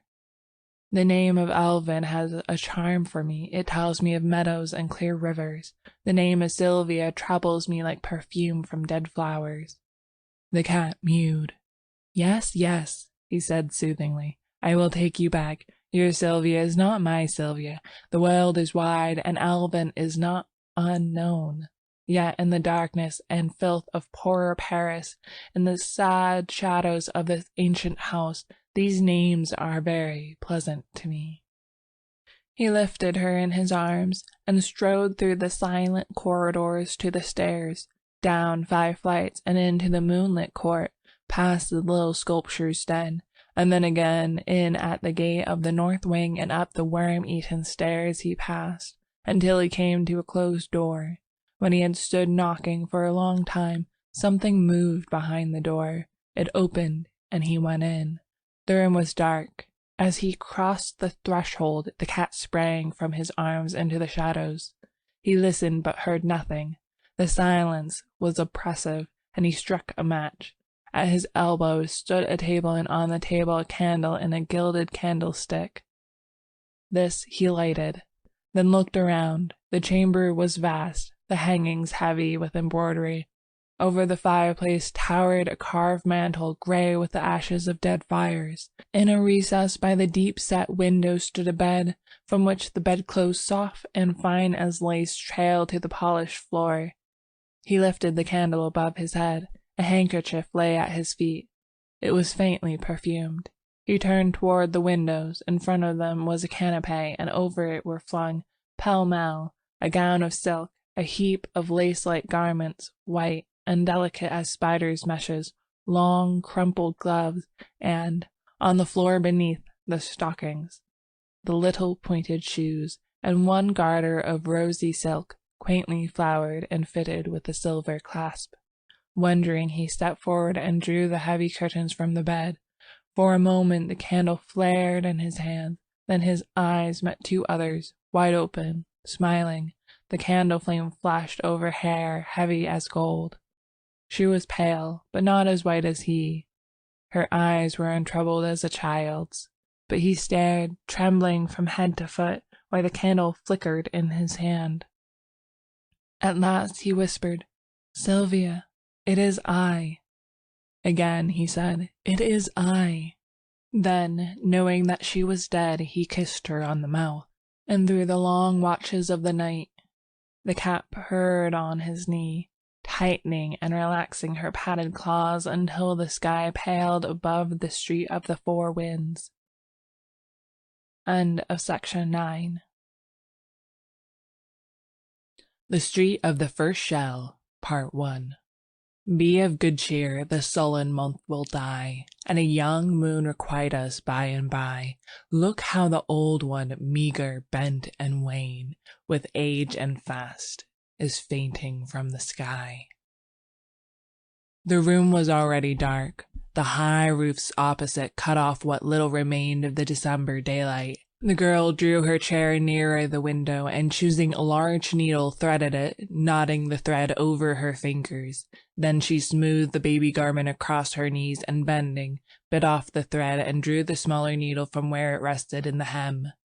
When she had brushed away the stray threads and bit of lace, she laid it again over her knees caressingly. Then she slipped the threaded needle from her corsage and passed it through a button. But as the button spun down the thread, her hand faltered. The thread snapped, and the button rolled across the floor. She raised her head. Her eyes were fixed on a strip of waning light above the chimneys. From somewhere in the city came the sound like distant beating of drums, and beyond, far beyond, a vague muttering, now growing, swelling, rumbling in the distance like the pounding of surf upon the rocks, now like the surf again, receding, growling, menacing. The cold had become intense, a bitter, piercing cold, which strained and snapped at joist and beam and turned the slush of yesterday to flint. From the street below, every sound broke sharp and metallic. The clatter of sabots, the rattle of shutters, or the rare sound of a human voice. The air was heavy, weighted with the black cold as with a pall. To breathe was painful, to move an effort. In the desolate sky there was something that wearied, in the brooding cloud something that saddened. It penetrated the freezing city, cut by the freezing river, the splendid city with its towers and domes, its quays and bridges, its thousand spires. It entered the squares, it seized the avenues and the palaces, stole across bridges, and crept among the narrow streets of the Latin Quarter, gray under the gray of the December sky. Sadness, utter sadness. A fine icy sleet was falling, powdering the pavement with tiny crystalline dust. It sifted against the window panes and drifted in heaps along the sill. The light at the window had nearly failed, and the girl bent low over her work. Presently she raised her head, brushing the curls from her eyes. "Jack, dearest, don't forget to clean your palette," he said, "All right," and picking up the palette sat down upon the floor in front of the stove. His head and shoulders were in shadow, but the firelight fell across his knees and glimmered red on the blade of the palette knife. Full in the firelight beside him stood a colored box. On the lid was carved, J. Trent, École des Beaux-Arts, 1870. This inscription was ornamented with an American and a French flag. The sleet blew against the window panes, covering them with stars and diamonds, then, melting from the warmer air within, ran down and froze again in fern-like terraces. A dog whined, and the patter of small paws sounded on the zinc behind the stove. "Jack, dear, do you think Hercules is hungry?" The patter of paws was redoubled behind the stove. "He's whining," she continued nervously. "and if it isn't because he's hungry, it's because—" Her voice faltered. A loud humming filled the air. The windows vibrated. "Oh, Jack," she cried. "Another—" But her voice was drowned in a scream of a shell tearing through the clouds overhead. "This is the nearest yet," she murmured. "Oh, no," he answered cheerfully. "It probably fell way over by Montmartre." And as she did not answer, he said again with exaggerated unconcern, "They wouldn't take the trouble to fire at the Latin Quarter. Anyway, they haven't a battery that can hurt it." After a while she spoke up brightly. "Jack, dear, when are you going to take me to see Monsieur West's statues?" "I will bet," he said, throwing down his palette and walking over to the window beside her, "that Colette has been here today." "Why?" she asked, opening her eyes very wide. Then, "Oh, it is too bad. Really, men are tiresome when they think they know everything, and I warn you that if Monsieur West is vain enough to imagine that Colette—" From the north another shell came whistling and quavering through the sky, passing above them with a long-drawn screech, which left the windows singing. "That," he blurted out, "was too near for comfort." They were silent for a while, then he spoke again gaily. "Go on, Sylvia, and whither poor West?" But she only sighed. "Oh dear, I can never seem to get used to the shells." He sat down on the arm of the chair beside her. Her scissors fell jingling to the floor. She tossed the unfinished frock after them, and putting both arms about his neck, drew him down into her lap. "Don't go out tonight, Jack." He kissed her uplifted face. "You know I must. Don't make it hard for me." "But when I hear the shells and—" and know you are out in the city. But they all fall in Montmartre. They may all fall in the Beaux Arts. You said yourself that two struck the Quai d'Orsay. Mere accident. Jack, have pity on me. Take me with you. And who will be there to get dinner? She rose and flung herself on the bed.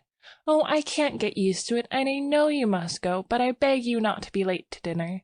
If you knew what I suffer, I cannot help it, and you must be patient with me, dear. He said, "It is as safe there as it is in our own house." She watched him fill for her the alcohol lamp, and when he had lighted it and had taken his hat to go, she jumped up and clung to him in silence. After a moment he said, "Now, Sylvia, remember my courage is sustained by yours. Come, I must go." She did not move, and he repeated, "I must go." Then she stepped back, and he thought she was going to speak and waited, but she only looked at him, and a little impatiently he kissed her again, saying, "Don't worry, dearest."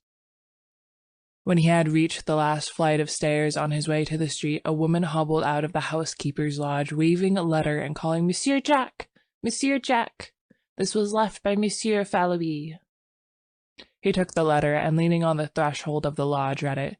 "Dear Jack, I believe Braith is dead broke, and I'm sure Fallowby is. Braith swears he isn't, and Fallowby swears he is, so you can draw your own conclusions.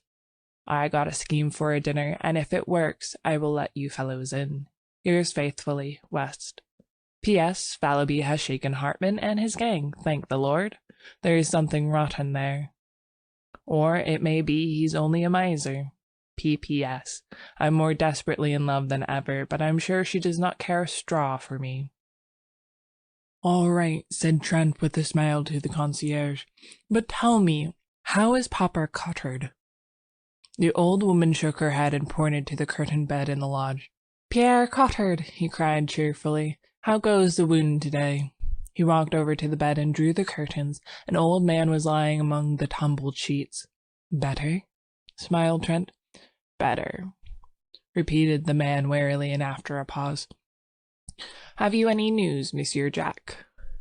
"I haven't been out today. I will bring you any rumor I may hear, though goodness knows I've got enough of rumors," he murmured to himself.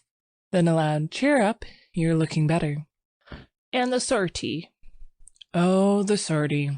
That's for this week. General Truchot sent orders last night." "It will be terrible."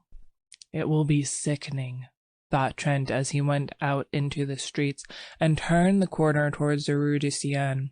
Slaughter, slaughter, phew. I'm glad I'm not going. The street was almost deserted. A few women muffled in tattered military capes crept along the frozen pavement, and a wretchedly clad gayman hovered over the sewer hole on the corner of the boulevard. A rope around his waist held his rags together. From the rope hung a rat, still warm and bleeding. "There's another one in there yet," he yelled at Trent. "I hit him, but he got away." Trent crossed the street and asked, "How much?" 2 francs for a quarter of the fat one. That's what they give at the Saint Germain market. A violent fit of coughing interrupted him, but he wiped his face with the palm of his hand and looked cunningly at Trent. "Last week you could buy a rat for 6 francs, but—" And here he swore vilely. "The rats have quit the Rue de Seine, and they kill them now over by the new hospital. I'll let you have this for 7 francs. I can sell it for 10 in the Isle St. Louis." "You lie," said Trent, "and let me tell you that if you try to swindle anybody in this quarter, the people will make short work of you and your rats." He stood a moment eyeing the gayman, who pretended to snivel. Then he tossed him a franc, laughing. The child caught it, and thrusting it into his mouth, wheeled about to the sewer hole. For a second he crouched, motionless, alert, his eyes on the bars of the drain. Then leaping, he hurled a stone into the gutter, and Trent left him to finish a fierce grey rat that writhed squealing at the mouth of the sewer. Suppose Braith should come to that, he thought. Poor little chap. And hurrying, he turned in the dirty passage de Beaux Arts and entered the third house to the left. "Monsieur is at home," quavered the old concierge. Home. A garret absolutely bare, save for the iron bedstead in the corner and the iron basin and pitcher on the floor. West appeared at the door, winking with much mystery, and motioned Trent to enter. Braith, who was painting in bed to keep warm, looked up, laughed, and shook hands. "Any news?" The perfunctory question was answered as usual by "nothing but the cannon." Trent sat down on the bed. "Where on earth did you get that?" he demanded, pointing to a half-finished chicken nestling in a wash basin. West grinned. "Are you millionaires, you two? Out with it." Braith, looking a little ashamed, began, "Oh, it's one of West's exploits," but was cut short by West, who said he would tell the story himself. "You see, before the siege, I had a letter of introductions to a type here, a fat banker, German-American variety, you know the species, I see. Well, of course I forgot to present the letter, but this morning, judging it to be a favorable opportunity, I called on him. The villain lives in comfort. Fires, my boy, fires in the anterooms. The Buttons finally condescends to carry my letter and cards up, leaving me standing in the hallway, which I did not like. So I entered the first room I saw and nearly fainted at the sight of a banquet on a table by the fire. Down comes Buttons, very insolent. No, oh no, his master is not at home, and in fact is too busy to receive letters of introduction just now, the siege and many business difficulties. I deliver a kick to Buttons, pick up this chicken from the table, toss my card onto the empty plate, and addressing Buttons as a species of Prussian pig, march out with the honors of war. Trent shook his head. "I forgot to say that Hartman often dines there, and I draw my own conclusions," continued West. "Now, about this chicken, half of it is for Braith and myself, and half for Colette. But, of course, you will help me eat my part, because I'm not hungry." "Neither am I," began Braith, but Trent, with a smile at the pinched faces before him, shook his head, saying, "What nonsense. You know I'm never hungry." West hesitated, reddened, and then slicing off Braith's portion, but not eating any himself, said goodnight and hurried away to number 470 Rue Serpine, where lived a pretty girl named Colette, orphan after Sedan, and heaven alone knew where she got the roses in her cheeks, for the siege came hard on the poor. "That chicken will delight her, but I really believe she's in love with West," said Trent. Then walking over to the bed, "See here, old man, no dodging, you know. How much have you left?" The other hesitated and flushed. "Come, old chap," insisted Trent. Braith drew a purse from beneath his bolster and handed it to his friend with a simplicity that touched him. "7 sons," he counted. "You make me tired. Why on earth don't you come to me? I'd take it ill, Braith. How many times must I go over the same thing and explain it to you that because I have money, it is my duty to share it, and your duty and the duty of every American to share it with me? You can't get a cent. The city's blockaded, and the American minister has his hands full with all the German riffraff and deuce knows what. Why don't you act sensibly?" I will, Trent. But it is an obligation that perhaps I can never even in part repay. I'm poor and—" "Of course you'll pay me. If I was a usurer, I would take your talent for security. When you are rich and famous—" "Don't, Trent." "All right. Only no more monkey business." He slipped a dozen gold pieces into the purse and tucking it again under the mattress smiled at Braith. "How old are you?" he demanded. 16. Trent laid his hand lightly on his friend's shoulder. "I'm 22, and I have the rights of a grandfather as far as you're concerned. You'll do as I say until you're 21. "The siege will be over by then, I hope," said Braith, trying to laugh. But the prayer in their hearts, How long, O Lord, how long? Was answered by the swift scream of a shell soaring among the storm clouds of that December night. End of section 10.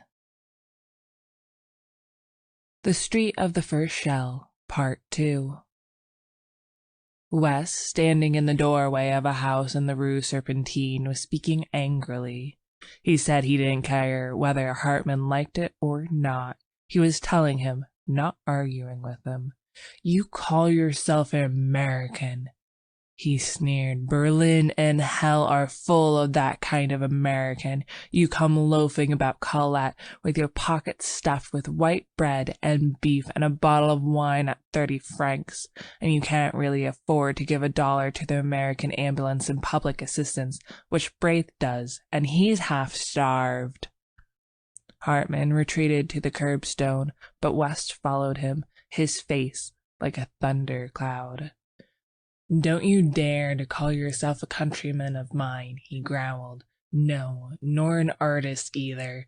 Artists don't worm themselves into the service of the public defense, where they do nothing but feed like rats on the people's food. And I'll tell you now, he continued, dropping his voice, for Hartman had started as though stung. You might better keep away from that Alsatian brasserie and that smug-faced thieves who haunt it. You know what they do with suspects. You lie, you hound, screamed Hartman, and flung the bottle in his hand straight at West's face.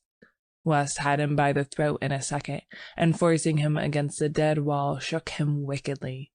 Now you listen to me, he muttered through his clenched teeth.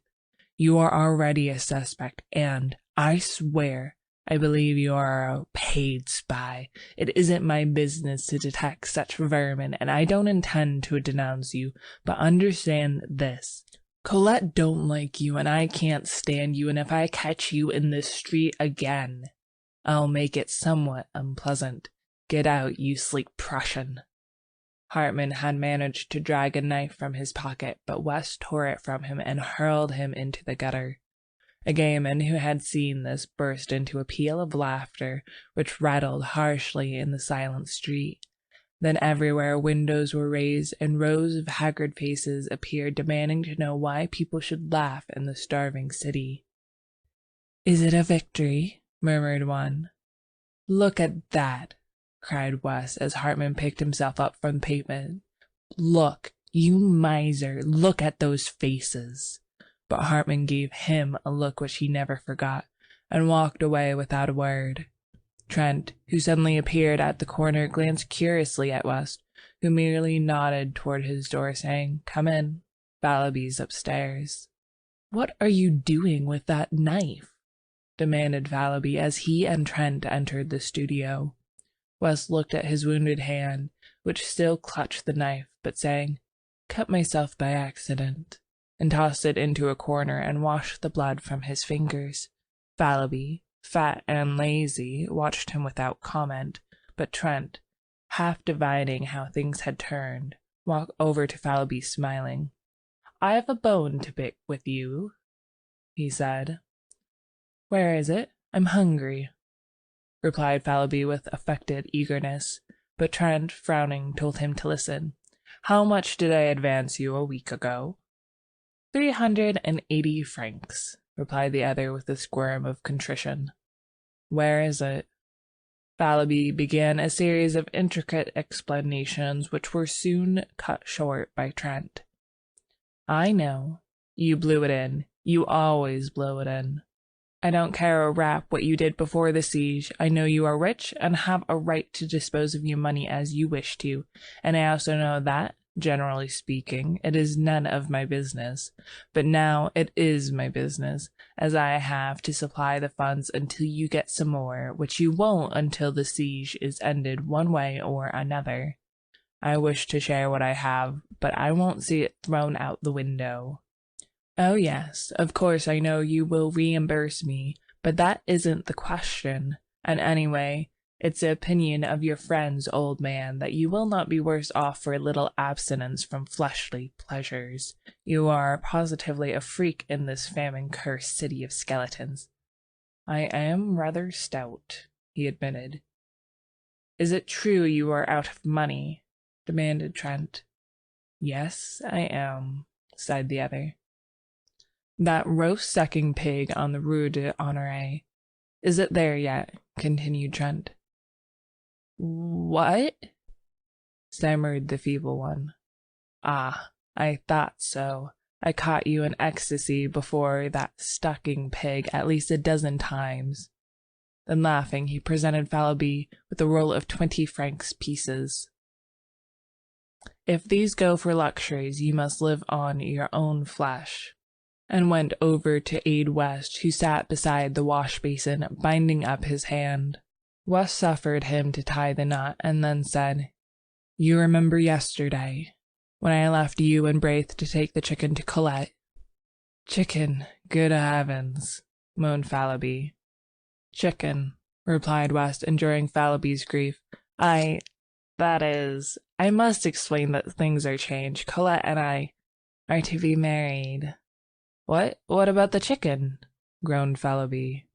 Shut up, laughed Trent, and slipping his arm through West, walked to the stairway. The poor little thing, said West. Just think, not a splinter of firewood for a week, and wouldn't tell me because she thought I needed it for my clay figure. Whew. When I heard it, I smashed the smirking clay nymph to pieces, and the rest can freeze and be hanged. After a moment, he added timidly, Won't you call on your way down and say bonsoir? It's number 17. Yes, said Trent, and he went out softly, closing the door behind. He stopped on the third landing, lighted a match, and scanned the numbers over the row of dingy doors, and knocked at number 17. C'est toi, Georges? The door opened. Oh, pardon, Monsieur Jack, I thought it was Monsieur West. Then blushing furiously, Oh, I see you have heard. Oh, thank you so much for your wishes, and I'm sure we love each other very much.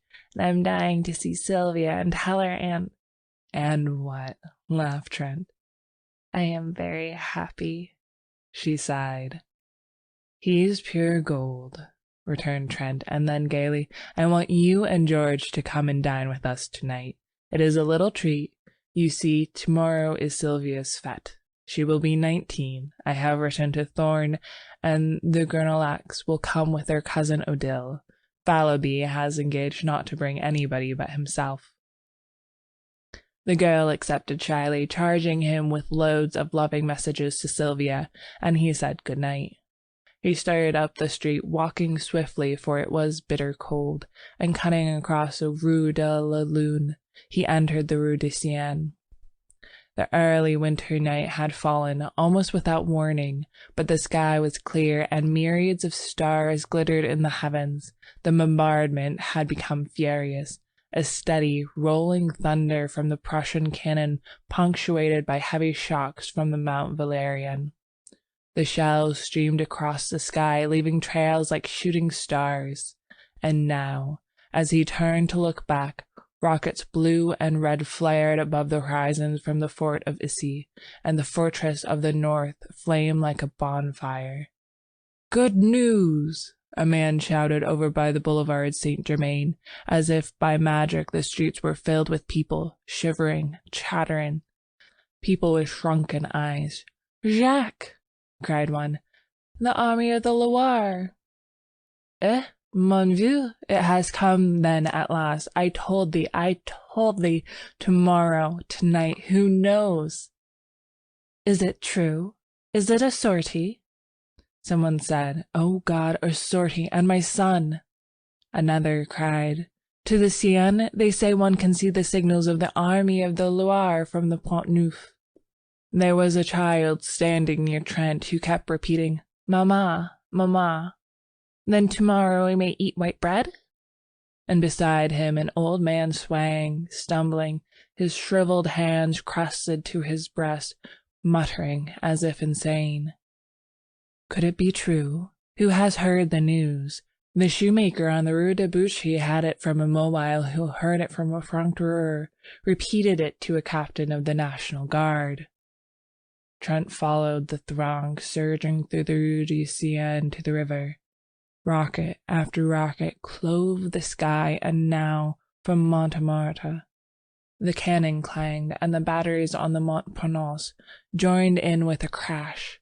The bridge was packed with people. Trent said, "Who has seen the signals of the Army of the Loire?" "We are waiting for them," was the reply. He looked toward the north. Suddenly, the huge silhouette of the Arc de Triomphe sprang into black relief against the flash of a cannon. The boom of the gun rolled along the quay, and the old bridge vibrated. Again, over by the Point du Jour, a flash and heavy explosion shook the bridge, and then the whole eastern bastion of the fortifications blazed and crackled, sending a red flame into the sky. "Has anybody seen the signals yet?" he asked again. "We are waiting," was the reply. "Yes, waiting," murmured a man behind him. "Waiting, sick, starved, freezing, but waiting. Is it a sortie? They go gladly. Is it to starve? They starve. They have no time to think of surrender. Are they heroes, these Parisians? Answer me, Trent." The American ambulance surgeon turned about and scanned the parapets of the bridge. "Any news, doctor?" asked Trent mechanically. "News?" said the doctor. "I don't know any.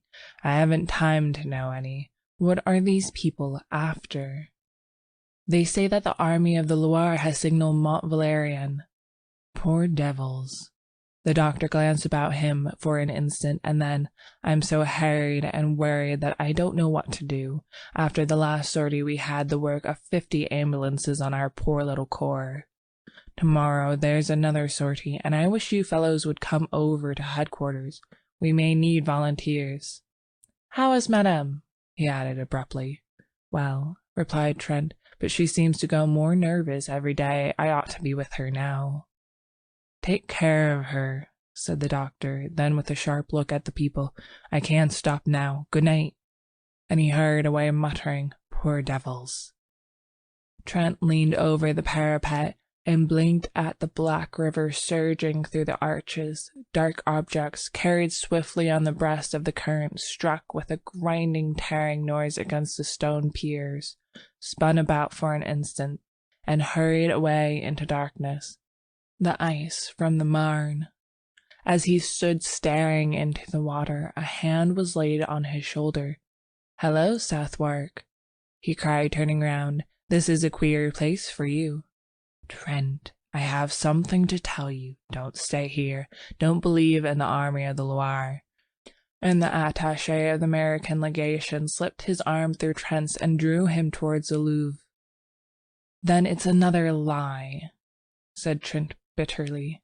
"Worse. We know at the legation. I can't speak of it, but it's not what I have to say. Something's happened this afternoon. The Alsatian brasserie was visited, and an American named Hartman has been arrested. Do you know him?" "I know a German who calls himself an American. His name is Hartman."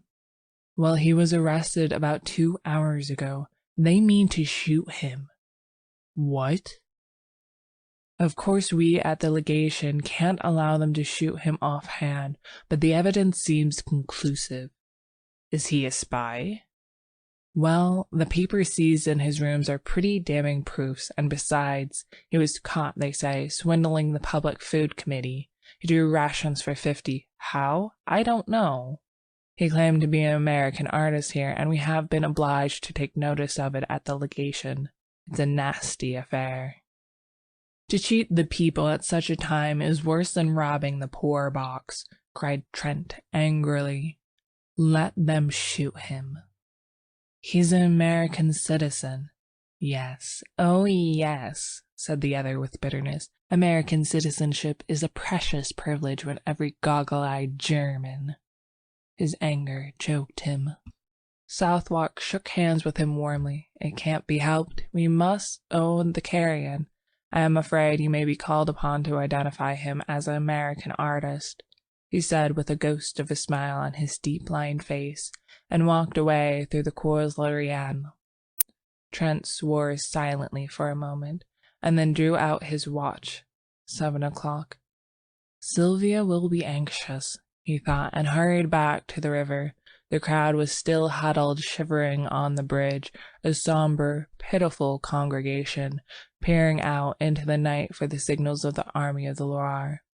And their hearts beat time to the poundings of the guns, their eyes lighted with each flash from the bastions, and hope rose with the drifting rockets.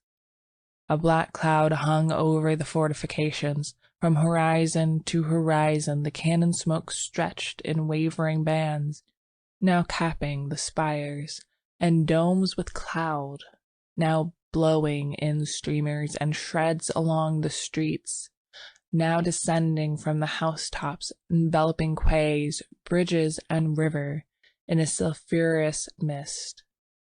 And through the smoke pale the lightning of the cannon played, while from time to time a rift above showed a fathomless black vault set with stars. He turned again into the Rue de Seine, that sad, abandoned street with its rows of closed shutters and desolate rank of unlighted lamps. He was a little nervous and wished once or twice for a revolver, but the slinking forms which passed him in the darkness were too weak with hunger to be dangerous, he thought, and he passed on unmolested to his doorway.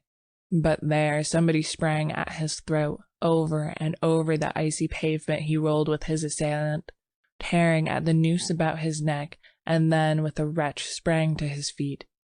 "Get up," he cried to the other. Slowly and with great deliberation a small gamin picked himself out of the gutter and surveyed Trent with disgust. "That's a nice clean trick," said Trent. "A whelp of your age. You'll finish against the dead wall. Give me that cord." The urchin handed him the noose without a word. Trent struck a match and looked at his assailant. It was the rat killer of the day before. I thought so," he muttered. "Tiens, c'est toi," said the gamin tranquilly. The impudence, the overpowering audacity of the ragamuffin took Trent's breath away. "Do you know, you young strangler," he gasped, "that they shoot thieves of your age?" The child turned a passionless face to Trent. "Shoot, then."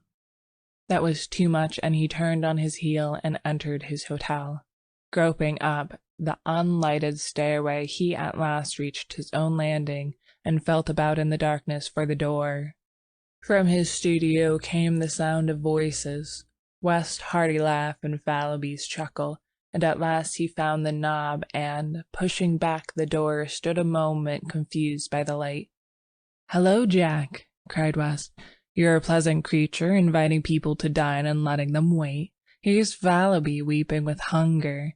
"Shut up," observed the latter. "Perhaps he's been out to buy a turkey." "He's been out garrotting. Look at his noose," laughed Grenelac. "So now we know where you get your cash," added West.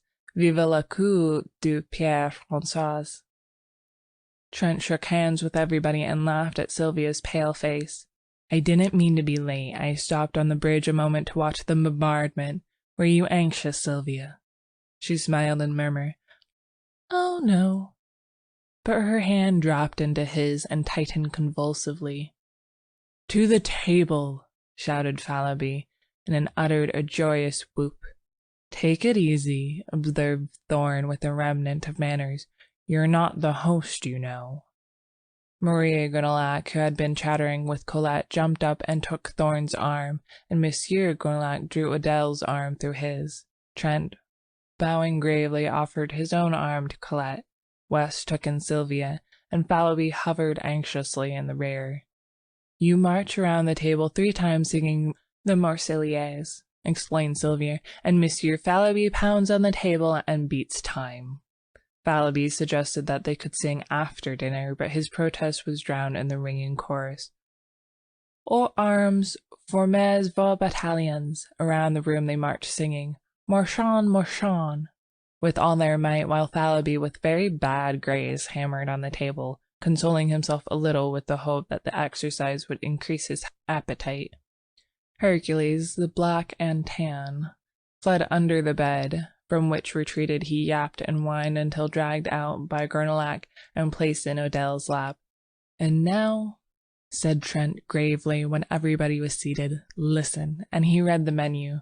"Beef soup à la Siege de Paris, fish, sardines à Pierre Lachaise, white wine, roti, red wine, fresh beef à la Surti, vegetables, canned beans à la Chapat, canned peas gravelette, pâtés irlandais, miscellaneous, cold corned beef à la Thiès, stewed prunes à la Garibaldi, dessert, dried prunes, white bread, currant jelly, tea, café, liqueurs, pipe, and cigarettes." Fallowby applauded frantically, and Sylvia served the soup. "Isn't it delicious?" sighed Odell. Marie Gernelac sipped her soup in rapture. "Not at all like horse, and I don't care what they say. Horse doesn't taste like beef," whispered Colette to West. Fallowby, who had finished, began to caress his chin and eyed the tureen. "Have some more, old chap?" inquired Trent. "Monsieur Fallowby cannot have any more," announced Sylvia. "I am saving this for the concierge." Fallowby transferred his eyes to the fish. The sardines, hot from the grill, were a great success. While the others were eating, Sylvia ran downstairs with the soup for the old concierge and her husband, and when she hurried back, flushed and breathless, and had slipped into her chair with a happy smile at Trent, that young man arose, and silence fell over the table. For an instant he looked at Sylvia and thought he had never seen her so beautiful. "You all know," he began, "that today is my wife's 19th birthday." Fallowby, bubbling with enthusiasm, waved his glass in circles about his head to the terror of Odell and Colette, his neighbors, and Thorne, West, and Gernelac refilled their glasses 3 times before the storm of applause which the toast of Sylvia had provoked subsided. 3 times the glasses were filled and emptied to Sylvia, and again to Trent, who protested.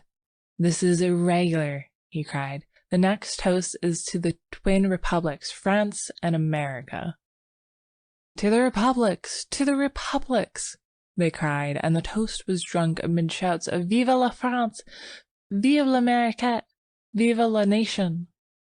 Then Trent, with a smile at West, offered the toast to a happy pair, and everybody understood, and Sylvia leaned over and kissed Colette while Trent bowed to West. The beef was eaten in comparative calm, but when it was finished and a portion of it set aside for the old people below, Trent cried, "Drink to Paris! May she rise from her ruins and crush the invader!" And the cheers rang out, drowning for a moment the monotonous thunder of the Prussian guns. Pipes and cigarettes were lighted, and Trent listened an instant to the animated chatter around him, broken by ripples of laughter from the girls or the mellow chuckle of Fallowby. Then he turned to West. "There is going to be a sortie tonight," he said.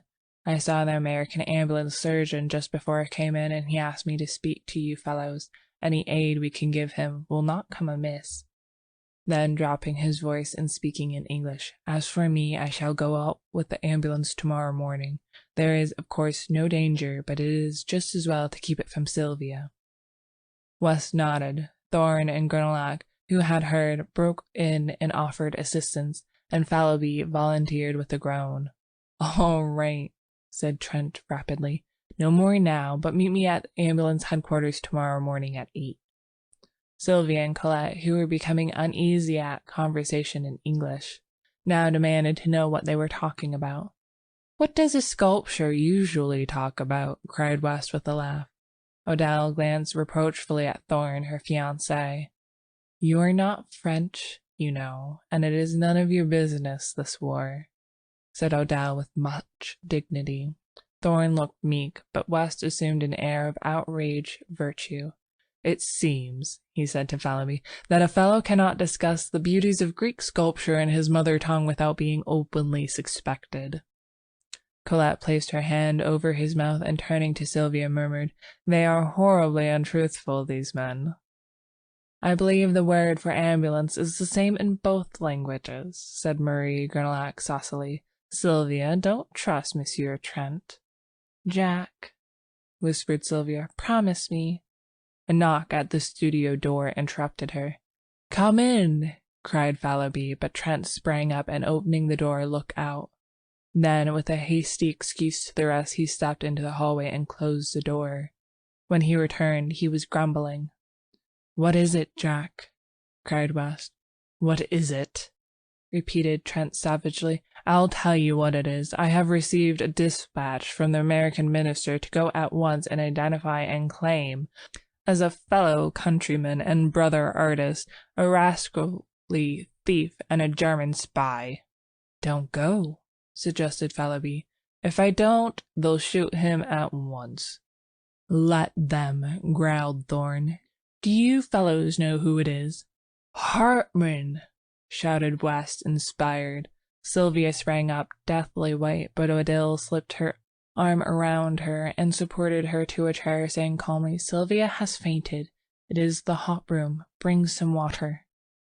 Trent brought it at once. Sylvia opened her eyes and after a moment rose, and supported by Mary Gunlock and Trent, passed into the bedroom. It was a signal for breaking up, and everybody came and shook hands with Trent, saying they hoped Sylvia would sleep it off and that it would be nothing. When Marie Gunlock took leave of him, she avoided his eyes, but he spoke to her cordially and thanked her for her aid. "Anything I can do, Jack?" inquired West, lingering, then hurried downstairs to catch up with the rest. Trent leaned over the banisters, listening to their footsteps and chatter, and then the lower door banged and the house was silent. He lingered, staring down into the blackness, biting his lips. Then, with an impatient movement, "I am crazy," he muttered, and lighting a candle, went into the bedroom. Sylvia was lying on the bed. He bent over her, smoothing the curly hair on her forehead. "Are you better, dear Sylvia?" She did not answer, but raised her eyes to his. For an instant he met her gaze, but what he read there sent a chill to his heart, and he sat down, covering his face with his hands. At last she spoke in a voice changed and strained, a voice which he had never heard, and he dropped his hands and listened, bolt upright in his chair. "Jack, it has come at last. I have feared it and trembled. Ah, how often I have lain awake at night with this on my heart, and prayed that I might die before you should ever know of it. For I love you, Jack, and if you go away I cannot live. I have deceived you. It happened before I knew you, but since that first day when you found me weeping in the Luxembourg and spoke to me, Jack, I have been faithful to you in every thought and deed. I loved you from the first, and did not dare to tell you this, fearing that you would go away, and since then my love has grown, and oh, I suffered, but I dare not tell you, and now you know, but you do not know the worst, for him, now, what do I care? He was cruel, oh, so cruel." She hid her face in her arms. "Must I go on? Must I tell you? Can you not imagine? Oh, Jack!" He did not stir. His eyes seemed dead. I was so young, I knew nothing, and he said that he loved me." Trent rose and struck the candle with his clenched fist, and the room was dark. The bells of St. Sulpice tolled the hour, and she started up, speaking with feverish haste. "I must finish. When you told me you loved me, you asked me nothing, but then, even then, it was too late, and that other life which binds me to him must stand forever between you and me. There is another whom he has claimed, and is good too. He must not die. They cannot shoot him, for that other's sake." Trent sat motionless, but his thoughts ran on an interminable whirl.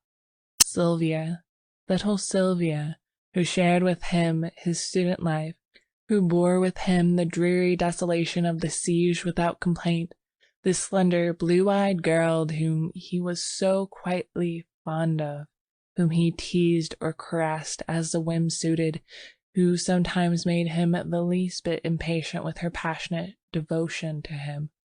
Could this be the same Sylvia who lay weeping there in the darkness? Then he clenched his teeth. Let him die. Let him die. But then, for Sylvia's sake and for that other's sake, yes, he would go. He must go. His duty was plain before him, but Sylvia, he could not be what he had been to her, and yet a vague terror seized him. Now all was sad. Trembling, he struck a light. She lay there, her curly hair tumbled about her face, her small white hands pressed to her breast. He could not leave her, and he could not stay. He never knew before that he loved her. She had been a mere comrade, this girl wife of his. Ah, he loved her now with all his heart and soul, and he knew it, only when it was too late. Too late? Why? When he thought of that other one, binding her, linking her forever to the creature who stood in danger of his life, with an oath he sprang to the door, but the door would not open. Or was it that he pressed it back, locked it, and flung himself on his knees beside the bed, knowing that he dared not for his life's sake leave what was his all in life? End of section 11. The Street of the First Shell, Part 3 and 4. 3. It was 4 in the morning when he came out of the prison of the condemned with the secretary of the American legation. A knot of people had gathered around the American minister's carriage, which stood in front of the prison. The horses stamping and pawing in the icy street, the coachman huddled on the box, wrapped in furs. Southwark helped the secretary into the carriage and shook hands with Trent, thanking him for coming. "How the scoundrel did stare," he said. "Your evidence was worse than a kick, but it saved his skin for the moment, at least, and prevented complications." The secretary sighed. "We have done our part. Now let them prove him a spy, and we wash our hands of him. Jump in, Captain. Come along, Trent." "I have a word to say to Captain Southwark. I won't detain him," said Trent hastily, and dropping his voice. "Southwark, help me now. You know the story from the blackguard. You know that the child is at his rooms. Get it and take it to my own apartment, and if he is shot, I will provide a home for it." "I understand," said the captain gravely. "Will you do this at once?" "At once," he replied. Their hands met in a warm clasp, and the Captain Southwark climbed into the carriage, motioning Trent to follow, but he shook his head, saying goodbye, and the carriage rolled away. He watched the carriage to the end of the street, then started toward his own quarter, but after a step or two hesitated, stopped, and finally turned away in the opposite direction. Perhaps it was the sight of the prisoner he had so recently confronted nauseated him. He felt the need of solitude and quiet to collect his thoughts. The events of the evening had shaken him terribly, but he would walk it off, forget, bury everything, and then go back to Sylvia. He started on swiftly, and for a time the bitter thoughts seemed to fade, and when he paused at the last, breathless, under the Arc de Triomphe, the bitterness and the wretchedness of the whole thing, yes, of his whole misspent life, came back with a pang. Then the face of the prisoner, stamped with the horrible grimace of fear, grew in the shadows before his eyes. Sick at heart, he wandered up and down under the great arc, striving to occupy his mind, peering up at the sculptured cornices, to read the names of the heroes in the battles, which he knew were engraved there. But always the ashen face of Hartman followed him, grinning with terror. Or was it terror? Was it not triumph? At the thought he leaped like a man who feels a knife at his throat, but after a savage tramp around the square came back again and sat down to battle with his misery. The air was cold, but his cheeks were burning with angry shame. Shame? Why? Was it because he had married a girl whom chance had made a mother? Did he love her? Was this miserable human existence, then, his end and aim in life? He turned his eyes upon the secrets of his heart, and read an evil story, the story of the past, and he covered his face for shame, while, keeping time to the dull pain throbbing in his head, his heart beat out the story for the future, shame and disgrace. Roused at last from a lethargy which had begun to numb the bitterness of his thoughts, he raised his head and looked about. A sudden fog had settled in the streets. The arches of the ark were choked with it. He would go home. A great horror of being alone seized him, but he was not alone. The fog was peopled with phantoms. All around him in the mist they moved, drifting through the arches in lengthening lines, and vanished, while from the fog others rose up, swept past, and were engulfed. He was not alone, for even at his side they crowded, touched him, swarmed before him, beside him, behind him, pressed him back, seized and bore him with them through the mist, down a dim avenue, through lanes and alleys white with fog. They moved, and if they spoke their voices were dull as the vapor which shrouded them. At last, in front, a bank of masonry and earth cut by a massive iron-barred gate towered up in the fog. Slowly and more slowly they glided, shoulder to shoulder and thigh to thigh. Then all movement ceased. A sudden breeze stirred the fog. It wavered and eddied. Objects became more distinct.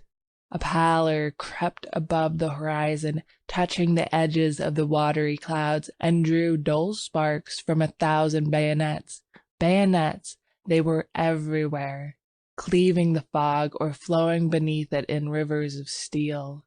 High on the wall of masonry and earth a great gun loomed, and around it figures moved in silhouette.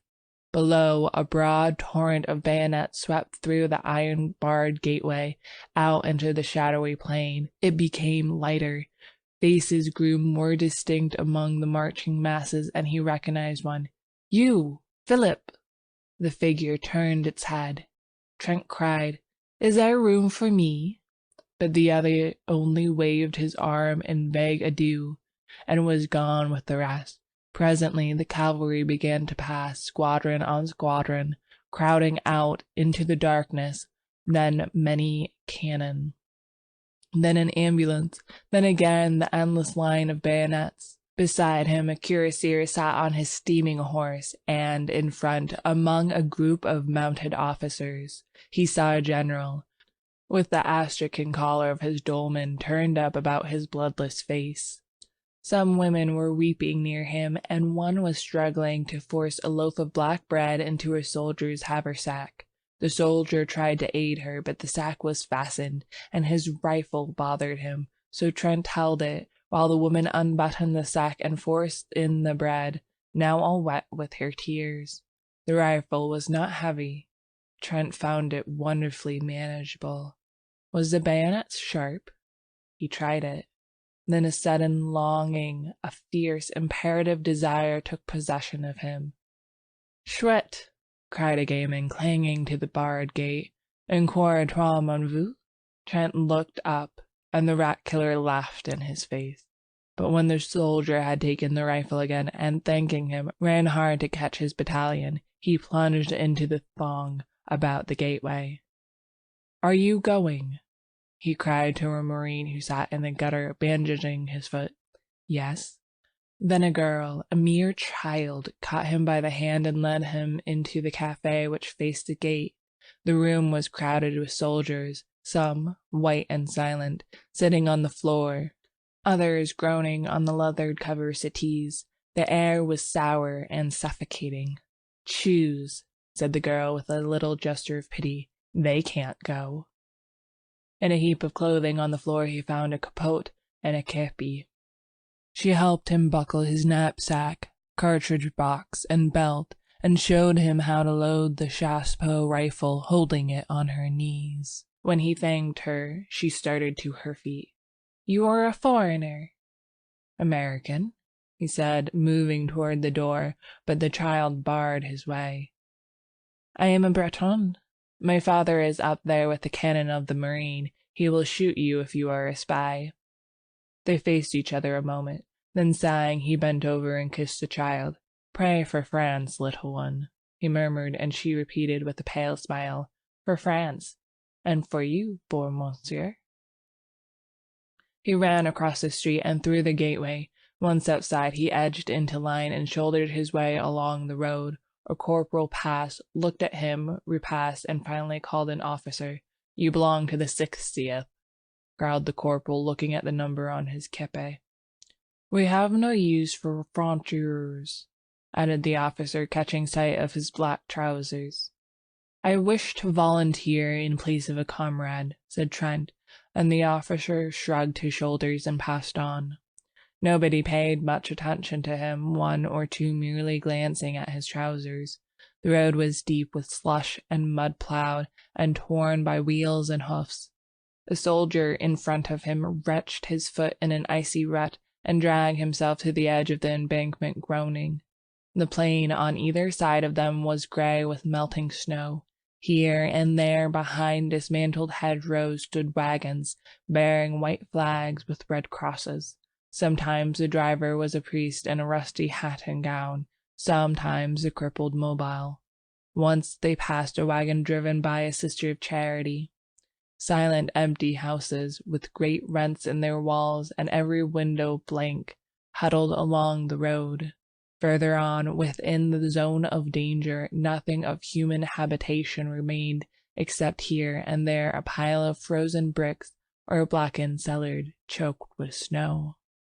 For some time Trent had been annoyed by the man behind him who kept treading on his heels. Convinced at last that it was intentional, he turned to remonstrate and found himself face to face with a fellow student from the Beaux Arts. Trent stared. "I thought you were in the hospital." The other shook his head, pointing to his bandaged jaw. "I see. You can't speak. Can I do anything?" The wounded man rummaged in his haversack and produced a crust of black bread. "He can't eat it. His jaw is smashed. He wants you to chew it for him," said the soldier next to him. Trent took the crust and, grinding it in his teeth morsel by morsel, passed it back to the starving man. From time to time, mounted orderlies sped to the front, covering them with slush. It was a chilly, silent march through the sodden meadows wreathed in fog. Along the railroad embankment, across the ditch, another column moved parallel to their own. Trent watched it. A somber mass, now distinct, now vague, now blotted out in a puff of fog. Once for half an hour he lost it. But when again it came into view, he noticed a thin line detach itself from the flank, and bellying in the middle, swinging rapidly to the west. At the same moment, a prolonged crackling broke out in the fog in front. Other lines began to slough off from the column, swinging east and west, and the crackling became continuous. A battery passed at full gallop, and he drew back with his comrades to give it way. It went into action a little to the right of his battalion, and as the shot from the first rifle piece boomed through the mist, the cannon from the fortifications opened with a mighty roar. An officer galloped by shouting something which Trent did not catch, but he saw the ranks in front suddenly part company with his own and disappear in the twilight. More officers rode up and stood beside him, peering into the fog. Away in front, the crackling had become one prolonged crash. It was a dreary waiting. Trent chewed some bread for the man behind, who tried to swallow it, and after a while shook his head, motioning Trent to eat the rest himself. A corporal offered him a little brandy, and he drank it, but when he turned around to return the flask, the corporal was lying on the ground. Alarmed, he looked over at the soldier next to him, who shrugged his shoulders and opened his mouth to speak, but something struck him, and he rolled over and over into the ditch below. At that moment, the horse of one of the officers gave a bound and backed into the battalion, lashing out with his heels. One man was ridden over, another was kicked in the chest and hurled through the ranks. The officer sank his spurs into the horse and forced him to the front again, where he stood trembling. The cannonade seemed to draw nearer. A staff officer riding slowly up and down the battalion suddenly collapsed in his saddle and clung to his horse's mane. One of his boots dangled, crimsoned and dripping, from the stirrup. Then out of the mist in front men came running. The roads, the fields, the ditches were full of them, and many of them fell. For an instant he imagined he saw horsemen riding about like ghosts in the vapors beyond, and a man behind him cursed horribly, declaring he too had seen them and that they were Uhlans. But the battalion stood inactive, and the mist fell again over the meadows. The colonel sat heavy upon his horse, his bullet-shaped head buried in the astrakhan collar of his dolman, his fat legs sticking straight out in the stirrups. The buglers clustered about him with bugles poised, and behind him a staff officer in a pale blue jacket smoked a cigarette and chatted with the captain of the hussars. From the road in front came the sound of furious galloping, and an orderly reined up beside the colonel, who motioned him to the rear without turning his head.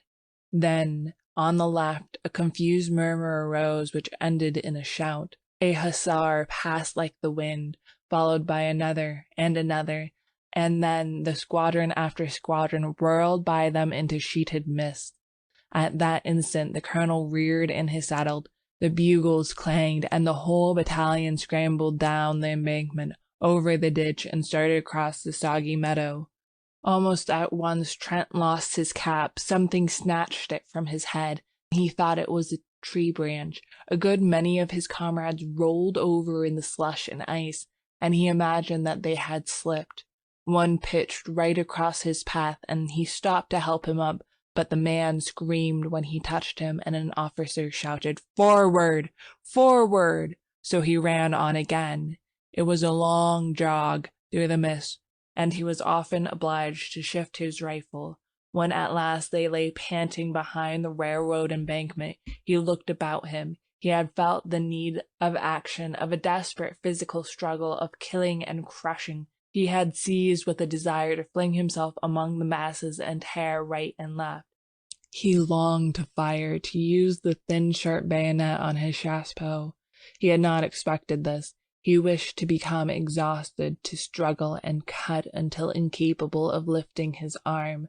Then he had intended to go home. He heard a man say that half the battalion had gone down in the charge, and he saw another examining a corpse under the embankment. The body, still warm, was clothed in a strange uniform, but even when he noticed the spiked helmet lying a few inches further away, he did not realize what had happened. The colonel sat on his horse a few feet to the left, his eyes sparkling under the crimson kepi. Trent heard him reply to an officer, "I can hold it, but another charge and I won't have enough men to sound a bugle." "Were the Prussians here?" Trent asked of a soldier who sat wiping the blood trickling from his hair. "Yes. The hussars cleaned them out. We caught their crossfire." "We are supporting a battery on the embankment," said another. Then the battalion crawled over the embankment and moved along the lines of twisted rails. Trent rolled up his trousers and tucked them into his woolen socks, but they halted again, and some of the men sat down on the dismantled railroad track. Trent looked for his wounded comrade from the Beaux Arts. He was standing in his place, very pale. The cannonade had become terrific. For a moment the mist lifted. He caught a glimpse of the 1st Battalion motionless on the railroad tracks in front, of regiments on either flank, and then, as the fog settled again, the drums beat and the music of the bugles began away on the extreme left. A restless movement passed among the troops. The colonel threw up his arm. The drums rolled, and the battalion moved off through the fog. They were near the front now, for the battalion was firing as it advanced. Ambulances galloped along the base of the embankment to the rear, and the hussars passed and repassed like phantoms. They were in the front at last, for all about them was movement and turmoil, while from the fog, close at hand, came cries and groans and crashing volleys. Shells fell everywhere, bursting along the embankment, splashing them with frozen slush. Trent was frightened. He began to dread the unknown, which lay there crackling and flaming in obscurity. The shock of the cannon sickened him. He could even see the fog light up with a dull orange as the thunder shook the earth. It was near, he felt certain, for the colonel shouted, "Forward!" and the 1st Battalion was hastening to it. He felt its breath. He trembled, but hurried on. A fearful discharge in front terrified him. Somewhere in the fog, men were cheering, and the colonel's horse, streaming with blood, plunged about in the smoke. Another blast and shock, right in his face, almost stunned him, and he faltered. All the men to the right were down. His head swam. The fog and smoke stupefied him. He put out his hand for a support and caught something. It was the wheel of a gun carriage, and a man sprang from behind it, aiming a blow at his head with a rammer, but stumbled back, shrieking, with a bayonet through his neck, and Trent knew that he had killed. Mechanically, he stooped to pick up his rifle, but the bayonet was still in the man, who lay, beating with red hands against the sod. It sickened him, and he leaned on the cannon. Men were fighting all around him now, and the air was foul with smoke and sweat. Somebody seized him from behind and another in front, but others in turn seized them or struck them solid blows. The click, click, click of bayonets infuriated him, and he grasped the rammer and struck out blindly until it was shivered to pieces. A man threw his arm around his neck and bore him to the ground, but he throttled him and raised himself on his knees. He saw a comrade seize the cannon and fall across it with his skull crushed in. He saw the colonel tumble clean out of his saddle into the mud, then consciousness fled. When he came to himself, he was lying on the embankment among the twisted rails. On every side huddled men who cried out and cursed and fled away into the fog, and he staggered to his feet and followed them. Once he stopped to help a comrade with a bandaged jaw who could not speak but clung to his arm for a time, and then fell dead in the freezing mire. And again he aided another who groaned, "Trent, c'est moi, Philip," until a sudden volley in the mist relieved him of his charge. An icy wind swept down from the heights, cutting the fog into shreds. For an instant, with an evil leer, the sun peered through the naked woods of the Vincennes, sank like a blood clot in the battery smoke, lower, lower, into the blood-soaked plain. 4. When midnight sounded from the belfry of Saint-Sulpice, the gates of Paris were still choked with fragments of what had once been an army. They entered with the night, a sullen horde, splattered with slime, faint with hunger and exhaustion. There was little disorder at first, and the throng at the gates parted silently as the troops tramped along the freezing streets.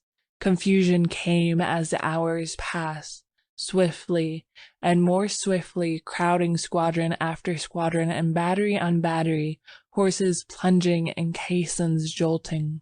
The remnants from the front surged through the gates, a chaos of cavalry and artillery struggling for the right of way.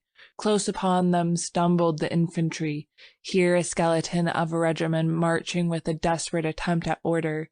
There was a riotous mob, mobiles crushing their way to the streets, then a turmoil of horsemen, cannon, troops without, officers without men, then again a line of ambulances, the wheels groaning under their heavy loads. Dumb with misery, the crowd looked on. All through the day the ambulances had been arriving, and all day long the ravaged throng whimpered and shivered by the barriers. At noon the crowd was increased tenfold, filling the squares about the gates and swarming over the inner fortifications. At 4 o'clock in the afternoon the German batteries suddenly wreathed themselves in smoke, and the shells fell fast on Montparnasse.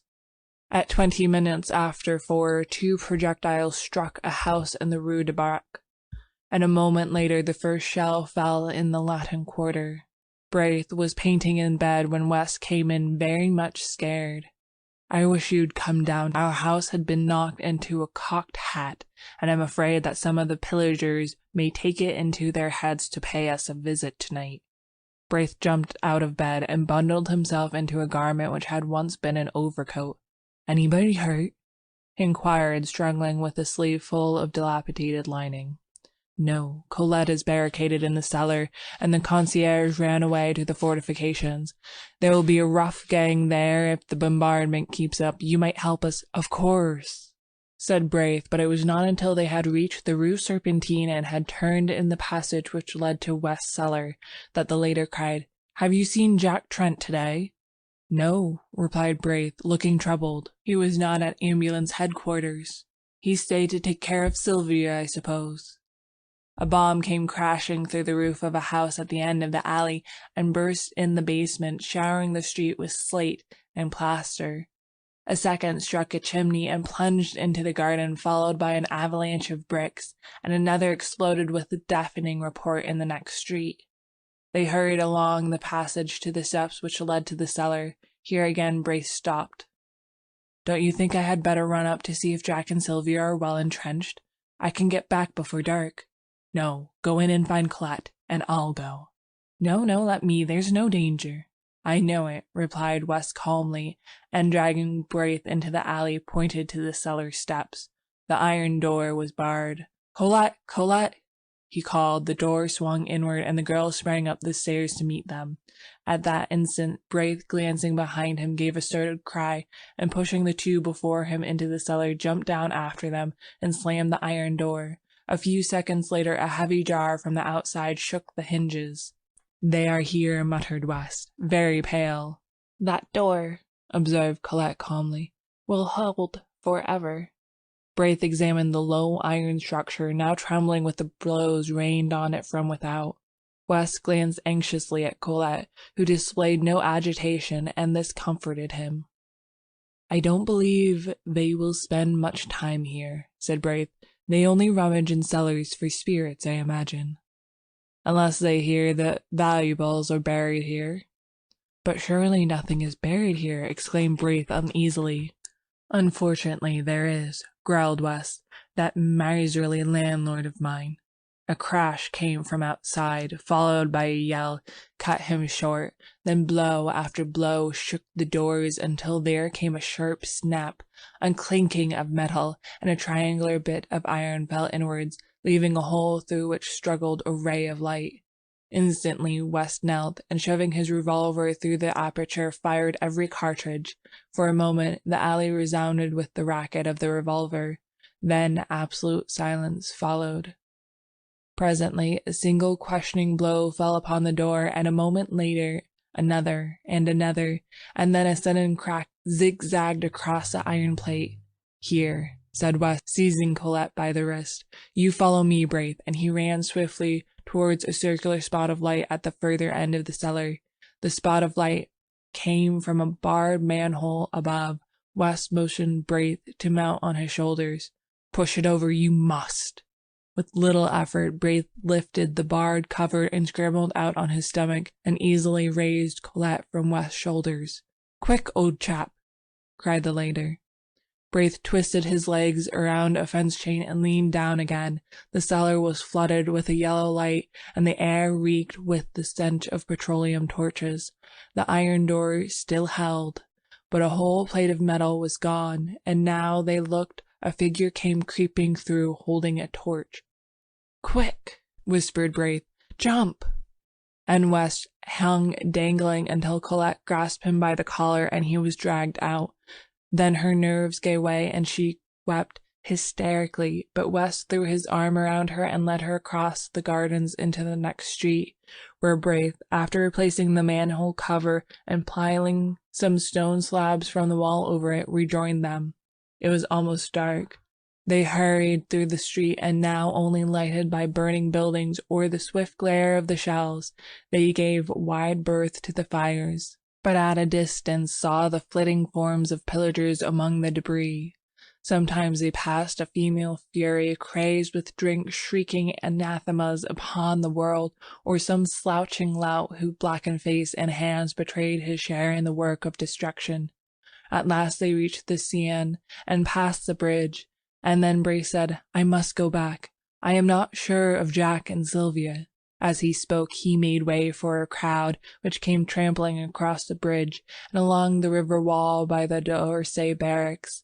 In the midst of it, West caught a measured tread of a platoon. A lantern passed, a file of bayonets, then another lantern which glimmered on a deathly face behind, and Colette gasped, "Hartman!"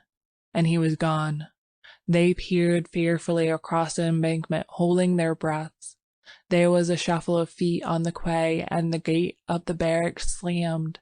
A lantern shone for a moment at the postern. The crowd pressed to the grill. Then came the clang of the volley from the stone parade. One by one, the petroleum torches flared up along the embankment, and now the whole square was in motion. Down from the Champs-Élysées and across the Place de la Concorde straggled the fragments of the battle. A company here, and a mob there. They poured in from every street, followed by women and children, and a great murmur, borne on the icy wind, swept through the Arc de Triomphe and down the dark avenue. Perdues! Perdues! A ragged end of a battalion was pressing past, the spectre of annihilation. West groaned. Then a figure sprang from the shadowy ranks and called West's name, and when he saw it was Trent, he cried out. Trent seized him, white with terror. "Sylvia?" West stared speechless, but Colette moaned, "Oh, Sylvia, Sylvia, and they are shelling the quarter." "Trent!" shouted Braith, but he was gone, and they could not overtake him. The bombardment ceased as Trent crossed the Boulevard Saint-Germain, but the entrance to the Rue de Seine was blocked by the heap of smoking bricks.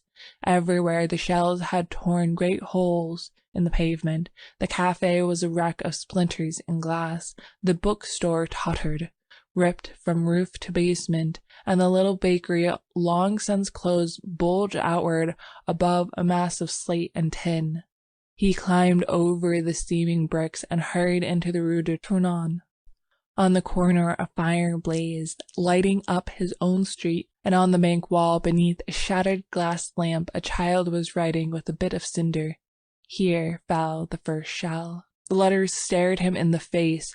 The rat killer finished and stepped back to view his work, but catching sight of Trent's bayonet, screamed and fled. And as Trent staggered across the shattered street, from holes and crannies and the ruins fierce women fled from their work of pillage, cursing him. At first he could not find his house, for tears blinded him, but he felt along the wall and reached the door.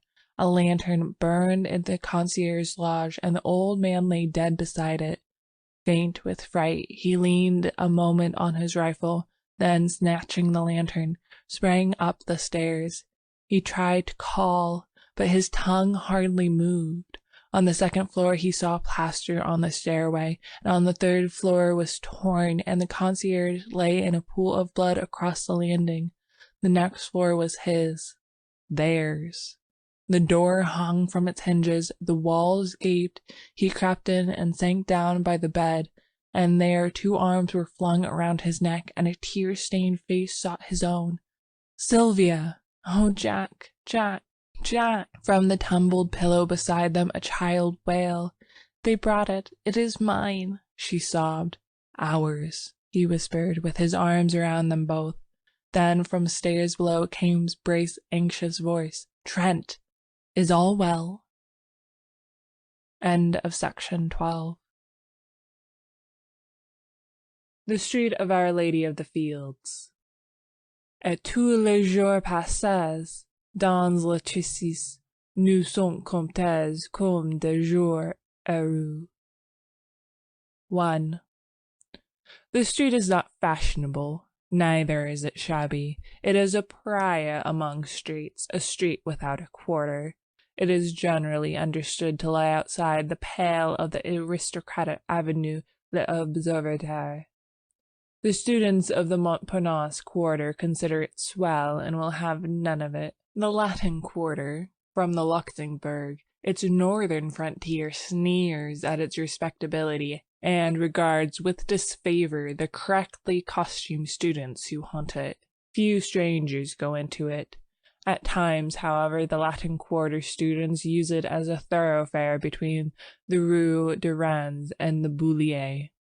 But except for that and the weekly afternoon visits of parents and guardians to the convent near the Rue Vavin, The street of Our Lady of the Fields is as quiet as a Passy boulevard. Perhaps the most respectable portion lies between the Rue de Grand Chaumière and the Rue Vavin. At least this was the conclusion arrived at by the Reverend Joel Byram, as he rambled through it with Hastings in charge. To Hastings the street looked pleasant in the bright June weather, and he had begun to hope for its selection when the Reverend Byram shied violently at the cross on the convent opposite. "Jesuits," he muttered.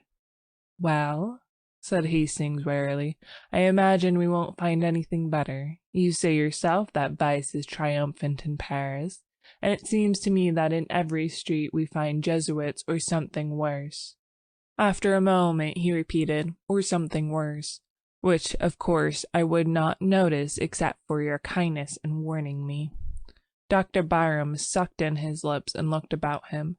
He was impressed by the evident respectability of the surroundings. Then, frowning at the convent, he took Hastings' arm and shuffled across the street to an iron gateway, which bore the number 201 bis, painted in white on a blue ground. Below this was a notice printed in English. 1. For the porter, please press once. 2. For the servant, please press twice. 3. For the parlor, please press thrice. Hastings touched the electric button 3 times, and they were ushered through the garden and into the parlor by a trim maid. The dining-room door, just beyond, was open, and from the table in plain view a stout woman hastily arose and came toward them. Hastings caught a glimpse of a young man with a big head and several snuffy old gentlemen at breakfast, before the door closed and the stout woman waddled into the room, bringing with her an aroma of coffee and a black poodle. "It is a pleasure to you receive," she cried. "Monsieur is English? No? American? Of course, my pension it is for Americans surtout. Here I'll speak English. C'est adhere the personnel. The servants do speak, plus ou moins, a little. I am happy to have you come, Penseres." "Madame," began Dr. Byram, but was cut short again. "Ah, yes, I know. Ah, mon Dieu, you do not speak French, but you have come to learn. My husband does speak French with the Pensiers. We have at the moment a family American who learn of my husband French." Here the poodle grovelled at Dr. Byram, and was promptly cuffed by his mistress. "Veux-tu?" she cried, with a slap. "Veux-tu? Ah, le villain! Oh, le villain!" "Mais, madame," said Hastings, smiling, "il n'est pas là très féroce." The poodle fled, and his mistress cried, "Ah, the accent charming! He does speak already French like a Parisian young gentleman." Then Dr. Byram managed to get in a word or two and gathered more or less information with regards to prices. "It is a pension servie. My clientele is of the best. Indeed, a pension de famille where one is at home." Then they went upstairs to examine Hastings' future quarters, test the bed springs, and arrange for the weekly towel allowance. Dr. Byram appeared satisfied. Madame Murat accompanied them to the door and rang for the maid, but as Hastings stepped out into the gravel walk, his guide and mentor paused for a moment and fixed Madame with his watery eyes. "You understand," he said. "He is a youth of most careful upbringing, and his character and morals are without a stain. He is young, and has never been abroad, never seen a large city, and his parents have requested me, as an old family friend living in Paris, to see that he is placed under good influences. He is to study art, but on no account would his parents wish him to live in the Latin Quarter if they knew the immorality which is rife there." A sound like the click of a latch interrupted him, and he raised his eyes, but not in time to see the maid slap the big-headed young man behind the parlor door. Madame coughed, cast a deadly glance behind her, and then beamed on Dr. Byram. "It is well that he come here," The pension more serious illness exists pas. It is not any, she announced with conviction. So, as there was nothing more to add, Dr. Byram joined Hastings at the gate. I trust, he said, eyeing the convent, that you'll make no acquaintance among Jesuits.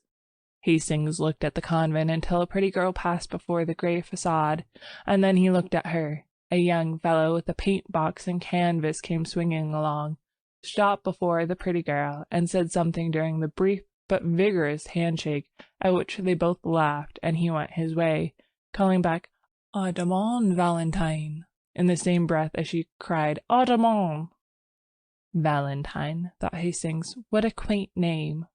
And he started to follow the Reverend Joel Byram, who was shuffling towards the nearest tramway station. 2. "And you are pleased with Paris, Monsieur Austin?" demanded Madame Morat the next morning as Hastings came into the breakfast room of the pension, rosy from his plunge in the limited bath above. "I am sure I shall like it," he replied, wondering at his own depression of spirit. The maid brought him coffee and rolls. He returned the vacant glance of the big-headed young man and acknowledged diffidently the salutes of the snuffy old gentleman. He did not try to finish his coffee, and sat, crumbling a roll, unconscious of the sympathetic glances of Madame Morat, who had tact enough not to bother him. Presently a maid entered with a tray on which were balanced 2 bowls of chocolate, and the snuffy old gentleman leered at her ankles. The maid deposited the chocolate at a table near the window, and smiled at Hastings.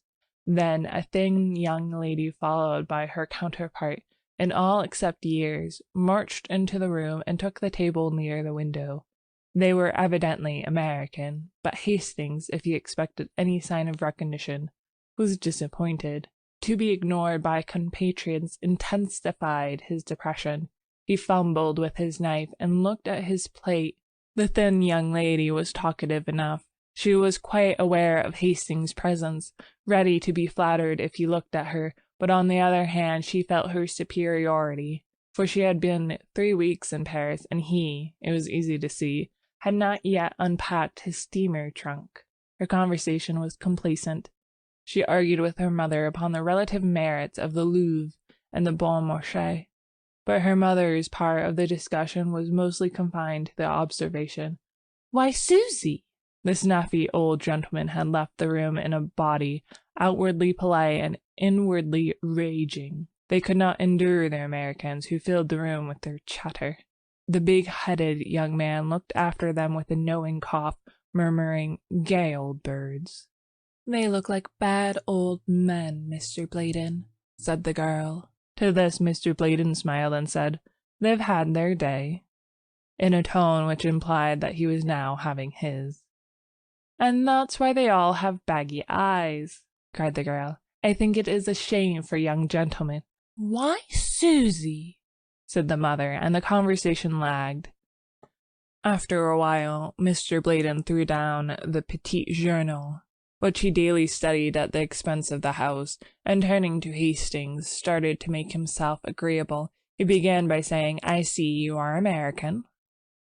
To this brilliant and original opening, Hastings, deadly homesick, replied gratefully, and the conversation was judicially nourished by observations from Miss Susie Byng, distinctly addressed to Mr. Bladen.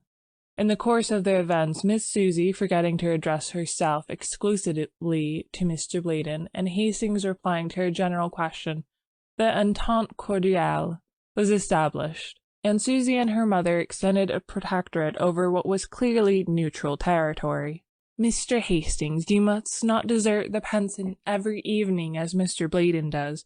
Paris is an awful place for young gentlemen, and Mr. Bladen is a horrid cynic." Mr. Bladen looked gratified. Hastings answered, "I shall be at the studio all day, and I imagine I shall be glad enough to come back at night." Mr. Bladen, who, at a salary of $15 a week, acted as agent for the Pluley Manufacturing Company of Chore, New York, smiled a skeptical smile and withdrew to keep an appointment with a customer on the Boulevard Magenta. Hastings walked into the garden with Mrs. Byng and Susie, and, at their invitation, sat down in the shade before the iron gate. The chestnut tree still bore the fragrant spikes of pink and white, and the bees hummed among the roses, trellised on the white-walled house. A faint freshness was in the air. The watering carts moved up and down the street, and a clear stream bubbled over the spotless gutters of the Rue de la Grande Chaumière. The sparrows were merry along the curbstones, taking bath after bath in the water, and ruffling their feathers with delight. In a walled garden across the street, a pair of blackbirds whistled among the almond trees. Hastings swallowed the lump in his throat, for the song of the birds and the ripple of water in a Paris gutter brought back to him the sunny meadows of Millbrook. "That's a blackbird," observed Miss Byng. "See him there on the bush with the pink blossoms? He's all black except his bill, and that looks as if it had been dipped in an omelette, as some Frenchman says." "Why, Susie," said Mrs. Byng. "That garden belongs to a studio inhabited by 2 Americans," continued the girl serenely, "and I often see them pass. They seem to need a great many models, mostly young and feminine." "Why, Susie!"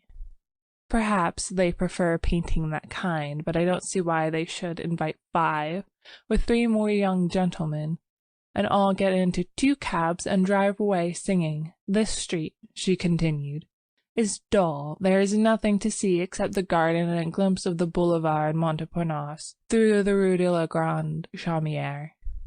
No one ever passes except a policeman. There is a convent on the corner." "I thought it was a Jesuit college," began Hastings, but was at once overwhelmed with a Baedeker description of the place, ending with, "On one side stands the palatial hotels of Jean-Paul Laurens and Guillaumin Bonjour, and opposite, in the little passage Stanlias, Carolus Duran paints the masterpieces which charm the world."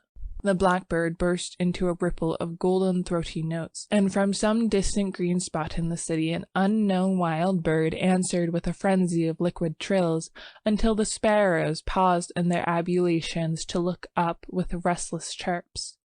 Then a butterfly came and sat on a cluster heliotrope, and waved his crimson-banded wings in the hot sunshine.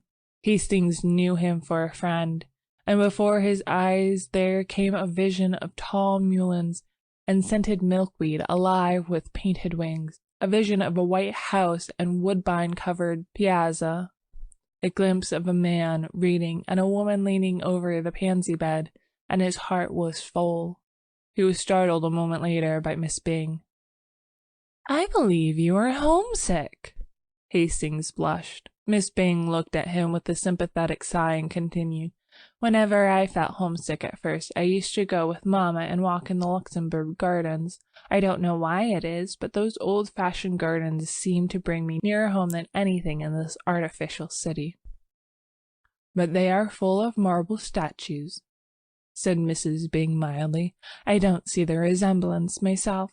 "Where is the Luxembourg?" inquired Hastings after a silence.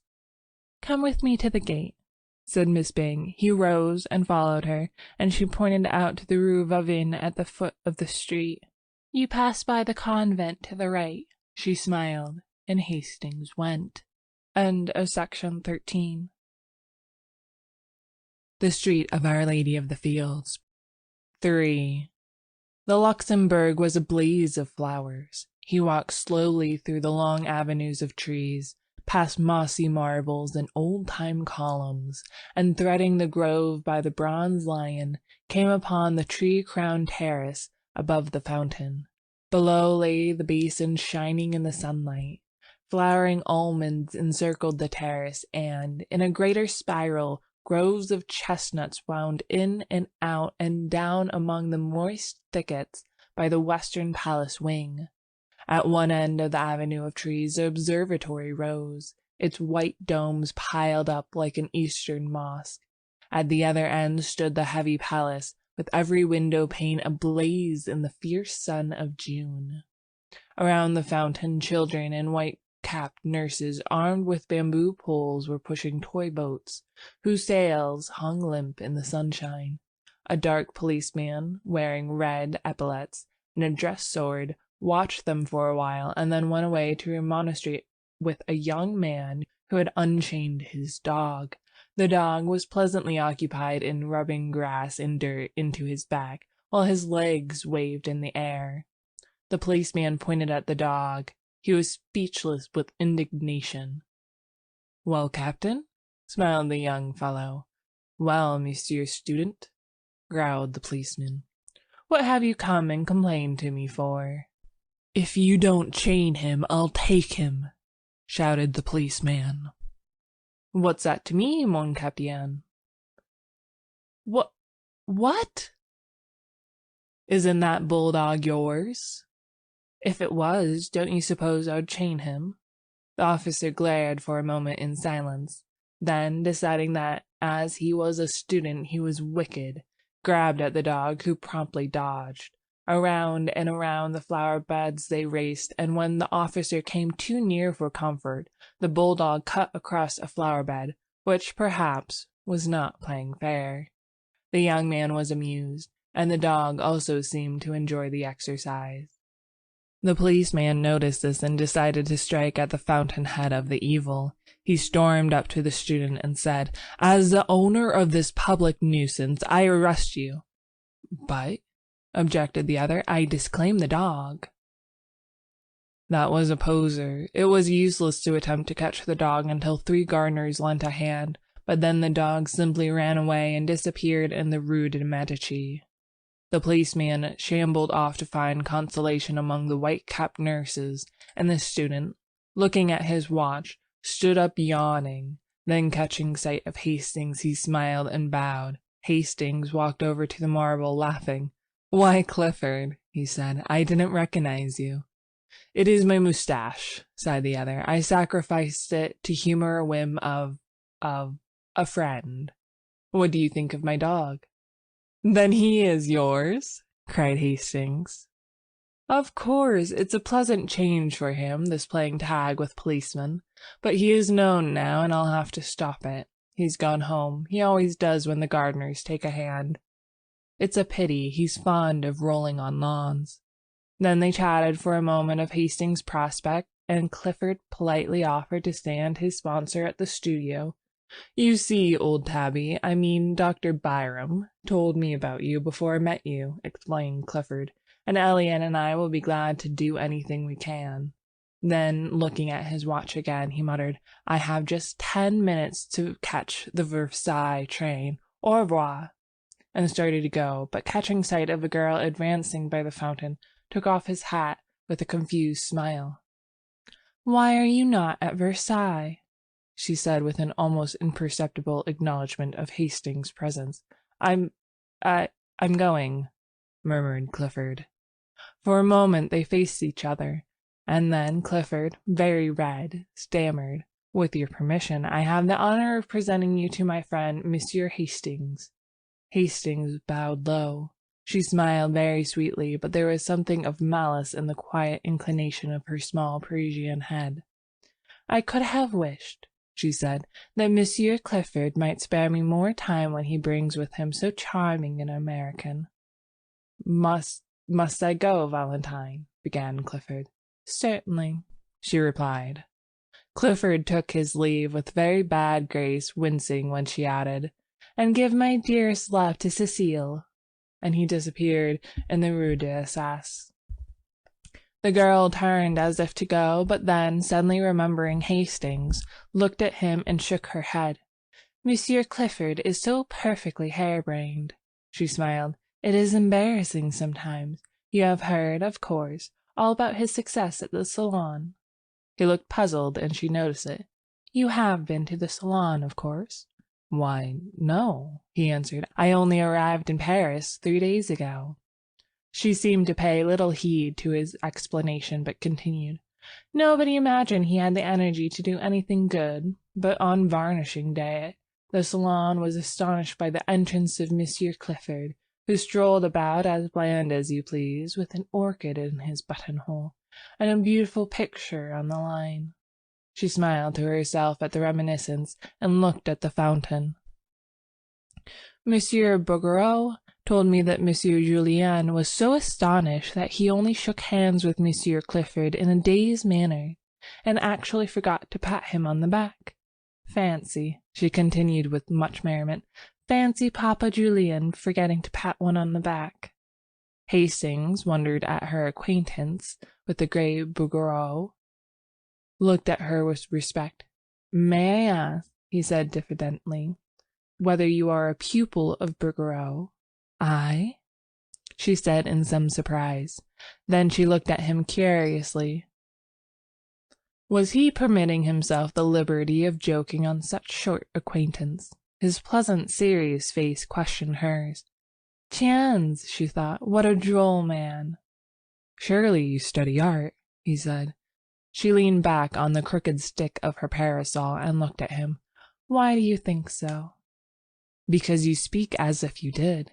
"You are making fun of me," she said, "and it is not good taste." She stopped, confused, as he colored to the roots of his hair. "How long have you been in Paris?" she said at length. 3 days, he replied gravely. But, surely you are not a nouveau. You speak French so well." Then, after a pause, "Really, are you a nouveau?" "I am," he said. She sat down on the marble bench lately occupied by Clifford, and tilting her parasol over her small head looked at him. "I don't believe it." He felt the compliment, and for a moment hesitated to declare himself one of the despised. Then, mustering up his courage, he told her how new and green he was, and all with a frankness which made her blue eyes open very wide and her lips part in the sweetest of smiles. "You have never seen a studio?" "Never." "Nor a model?" "No." "How funny," she said solemnly. Then they both laughed. "And you, have you seen studios?" "Hundreds." "And models?" "Millions."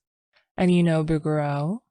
"Yes, and Henner, and Constant, and Laurens, and Pou de Chavannes, and Dagnon, and Courtois, and all the rest of them. And yet you say you are not an artist." "Pardon," she said gravely. "Did I say I was not?" "Won't you tell me?" He hesitated. At first she looked at him, shaking her head and smiling. Then of a sudden her eyes fell and she began tracing figures with her parasol in the gravel at her feet. Hastings had taken a place on the seat, and now, with his elbows on his knees, sat watching the spray drifting above the fountain jet. A small boy, dressed as a sailor, stood poking his yacht and crying, "I won't go home! I won't go home!" His nurse raised her hands to heaven. Just like a little American boy, thought Hastings, and a pang of homesickness shot through him. Presently the nurse captured the boat, and the small boy stood at bay. "Monsieur René, when you decide to come here, you may have your boat." The boy backed away scowling. "Give me my boat, I say," he cried. "And don't call me René, for my name's Randall, and you know it." "Hello," said Hastings. "Randall, that's English." "I am an American," announced the boy in perfectly good English, turning to look at Hastings. "And she's such a fool she calls me René because Mama calls me Ranny." Here he dodged the exasperated nurse and took up his station behind Hastings, who laughed, and catching him round the waist, lifted him onto his lap. "One of my countrymen," he said to the girl beside him. He smiled while he spoke, but there was a queer feeling in his throat. "Don't you see the stars and stripes on my yacht?" demanded Randall. Sure enough, the American colors hung limply under the nurse's arm. "Oh!" cried the girl, "he is charming," and impulsively stooped to kiss him, but the infant Randall wiggled out of Hastings' arm, and his nurse pounced upon him with angry glance at the girl. She reddened, and then bit her lips as the nurse, with eyes still fixed on her, dragged the child away and ostentatiously wiped his lips with her handkerchief. Then she stole a look at Hastings and bit her lip again. "What an ill-tempered woman," he said. "In America, most nurses are flattered when people kiss their children." For an instant she tipped the parasol to hide her face. then closed it with a snap and looked at him defiantly. Do you think it is strange that she objected? Why not? He said in surprise. Again, she looked at him with quick, searching eyes. His eyes were clear and bright, and he smiled back, repeating, Why not? You are droll, she murmured, bending her head. Why? But she made no answer and sat silent, tracing curves and circles in the dust with her parasol. After a moment, he said, I am glad to see that young people have so much liberty here. I understood that the French were not at all like us. You know, in America, or at least where I live in Millbrook, girls have every liberty, go out alone and receive their friends alone, and I was afraid I should miss it here. But I see how it is now, and I am glad I was mistaken. She raised her eyes to his and kept them there. He continued pleasantly. Since I have sat here, I have seen a lot of pretty girls walking alone on the terrace there, and then you are alone too. Tell me, for I do not know French customs, do you have the liberty of going to the theater without a chaperone? For a long time she studied his face, and then, with a trembling smile, she said, Why do you ask me? Because you must know, of course, he said gaily. Yes, she replied indifferently. I know. He waited for an answer, but getting none, decided that perhaps she had misunderstood him. I hope you don't think I mean to presume on our short acquaintance, he began. In fact, it is very odd, but I don't know your name. When Clifford presented me, he only mentioned mine. Is that the custom in France? It is the custom in the Latin Quarter, she said with a queer light in her eyes. Then suddenly she began talking almost feverishly. You must know, Monsieur Hastings, that we are all un peu sans gêne. Here in the Latin Quarter, we are very bohemian, and etiquette and ceremony are out of place. It was for that Monsieur Clifford presented you to me with small ceremony, and left us together with less. Only for that, and I am his friend, and I have many friends in the Latin Quarter, and we all know each other very well. And I am not studying art, but what? Bewildered. I shall not tell you. It is a secret, she said with an uncertain smile. On both cheeks a pink spot was burning, and her eyes were very bright. Then, in a moment, her face fell. Do you know Monsieur Clifford very intimately? Not very. After a while she turned to him, grave and a little pale. My name is Valentine. Valentine Tissot. Might I ask a service of you on such very short acquaintance? Oh, he cried, I should be honored. It is only this, she said gently. It is not much. Promise me not to speak to Monsieur Clifford about me. Promise me that you will speak to no one about me. I promise, he said, greatly puzzled. She laughed nervously. I wish to remain a mystery. It is a caprice. But, he began, I had hoped that you might give Monsieur Clifford permission to bring me, to present me at your house. My house? She repeated. I mean where you live, in fact, to present me to your family. The change in the girl's face shocked him. I beg your pardon, he cried. I have hurt you. And as quick as a flash she understood him because she was a woman. My parents are dead, she said. Presently he began again, very gently. Would it displease you if I beg you to receive me? Is it the custom? I cannot, she answered. Then, glancing up at him, I am sorry. I should like to, but believe me, I cannot. He bowed seriously and looked vaguely uneasy. It isn't because I don't wish to. I like you. You are very kind to me. Kind? He cried, surprised and puzzled. I like you, she said slowly, and we will see each other sometimes, if you will. At friends' houses? No, not at friends' houses. Where? Here, she said with defiant eyes. Why? He cried. In Paris you are much more liberals in your views than we are. She looked at him curiously. Yes, we are very bohemian. I think it is charming, he declared. You see, we shall be in the best of society, she ventured timidly, with a pretty gesture towards the statues of the dead queens ranged in stately ranks above the terrace. He looked at her delighted, and she brightened at the success of her innocent little pleasantry. "Indeed," she smiled, "I shall be well chaperoned, because you see, we are under the protection of the gods themselves. Look, there are Apollo and Juno and Venus on their pedestals," counting them on her small gloved fingers, "and Ceres and Hercules but I can't make out." Hastings turned to look up at the winged god under whose shadow they were seated.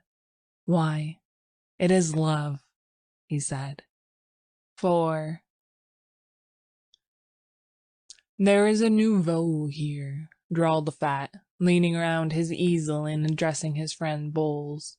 "There is a nouveau here who is so tender and green and appetizing that heaven help him if he should fall into a salad bowl." "Hayseed?" inquired Bowles, plastering in a background with a broken palette knife and squinting at the effect with approval. "Yes, Guidunk or Okosh. And how he ever grew up among the daisies and escaped the cows, heaven knows." Bowles rubbed his thumb across the outline of his study to throw in a little atmosphere, as he said, glared at the model, pulled at his pipe, and finding it out, struck a match on his neighbor's back to relight it. "His name," continued Lafat, hurling a bit of bread at the hat rack, "his name is Hastings. He is a berry. He knows no more about the world," and here Mr. Lafat's face spoke volumes for his own knowledge of that planet, "than a maiden cat on its first moonlight stroll." Bowles, now having succeeded in lighting his pipe, repeated the thumb touch on the other edge of the study and said, "Ah, yes," continued his friend, "and you would imagine it. He seems to think that everything here goes on as it does in his little backwood ranch at home. He talks about the pretty girls who come walk alone in the streets, as how sensible it is, how French parents are misrepresented in America. Says that for his part he finds French girls, and he confessed to only knowing one, as jolly as American girls. I tried to set him straight, tried to give him a pointer as to what sort of ladies walk about alone or with students, and he was either too stupid or too innocent to catch on. Then I gave it to him straight, and he said I was a vile-minded fool, and marched off." "Did you assist him with your shoe?" inquired Bowles, languidly interested. "Well, no. He called you a vile-minded fool." "He was correct," said Clifford from his easel in front. What do you mean?" demanded Lafat, turning red. "That," replied Clifford. "Who spoke to you? Is this your business?" sneered Bowles, nearly lost his balance as Clifford swung about and eyed him. "Yes," he said slowly, "it's my business." No one spoke for some time. Then Clifford sang out, "I say, Hastings!" And when Hastings left his easel and came round, he nodded toward the astonished Lafat. "This man has been disagreeable to you, and I want to tell you that any time you feel inclined to kick him, why, I will hold the other creature." Hastings, embarrassed, said, "Why, no, I don't agree with his ideas, nothing more." Clifford said, "Naturally," and slipping his arm through Hastings, strolled about with him, and introduced him to several of his own friends, at which all the nouveaux opened their eyes with envy, and the studio were given to understand that Hastings, although prepared to do menial work as the latest nouveau, was already within the charm circle of the old, respected and feared, the truly great. The rest finished. The model resumed his place, and work went on in a chorus of songs and yells and every ear-splitting noise which the art student utters when studying the beautiful. 5 o'clock struck. The model yawned, stretched, and climbed into his trousers, and the noisy contents of 6 studios crowded through the halls and down into the street. 10 minutes later, Hastings found himself on top of a Montreux tram, and shortly afterward was joined by Clifford. They climbed down at the Rue Gay-Lussac. "I always stop here," observed Clifford. "I like the walk through the Luxembourg." "By the way," said Hastings, "how can I call on you when I don't know where you live?" "Why, I live opposite you." "What?" "The studio and the garden where the almond trees are and the blackbirds." Exactly, said Clifford. I'm with my friend Elliot. Hastings thought of the description of the two American artists which he had heard from Miss Susie Byng, and looked blank. Clifford continued, Perhaps you had better let me know when you think of coming so I will be sure to be there, he ended rather lamely. I shouldn't care to meet any of your model friends there, said Hastings, smiling. You know, my ideas are rather straight-laced. I suppose you would say puritanical. I shouldn't enjoy it and wouldn't know how to behave. Oh, I understand, said Clifford, but added with great cordiality, I'm sure we'll be friends, although you may not approve of me and my set. But you will like Severn and Selby, because, well, they are like yourself, old chap. After a moment, he continued, There is something I want to speak to you about. You see, when I introduced you last week in Luxembourg to Valentine— Not a word, cried Hastings, smiling. You must not tell me a word of her. Why, no, not a word, he said gaily. I insist. Promise me upon your honor you will not speak of her until I give you permission. Promise. I promise, said Clifford, amazed. She is a charming girl. We had such delightful chat after you left, and I thank you for presenting me, but not another word about her until I give you permission. Oh, murmured Clifford. Remember your promise. He smiled as he turned into his gateway. Clifford strolled across the street and, traversing the ivy-covered alley, entered his garden. He felt for his studio key, muttering, I wonder. But of course he doesn't. He entered the hallway and, fitting the key into the door, stood staring at the two cards tacked over the panels. Vauxhall Clifford, Richard Osborne Elliot. Why the devil does he want me to speak of her? He opened the door, and discouraging the caresses of two brindled bulldogs, sank down on the sofa. Elliot sat smoking and sketching with a piece of charcoal by the window. Hello, he said without looking around. Clifford gazed absently at the back of his head, murmuring, I'm afraid that man is too innocent. I say, Elliot, he said at last, Hastings, you know the chap that old Tabby Byram came around here to tell us about, the day you had to hide Colette in the armoire? Yes, what's up? Oh, nothing. He's a brick. Yes, said Elliot without enthusiasm. Don't you think so? Demanded Clifford. Why, yes, but he is going to have a tough time when some of his illusions are dispelled. More shame to those who have to dispel them. Yes. Wait until he comes to pay his call on us, unexpectedly, of course. Clifford looked virtuous and lighted a cigar. I was just going to say, he observed, that I have asked him not to come around without letting us know, so I can postpone any orgy you may have intended. Ah! cried Elliot indignantly. I suppose you put it to him in that way. Not exactly, grinned Clifford. Then, more seriously, I don't want anything to occur here to bother him. He's a brick, and it's a pity we can't be more like him. I am, observed Elliot complacently, only living with you. Listen, cried the other. I have managed to put my foot in it in great style. Do you know what I've done? Well, the first time I met him in the street, or rather, it was in the Luxembourg, I introduced him to Valentine.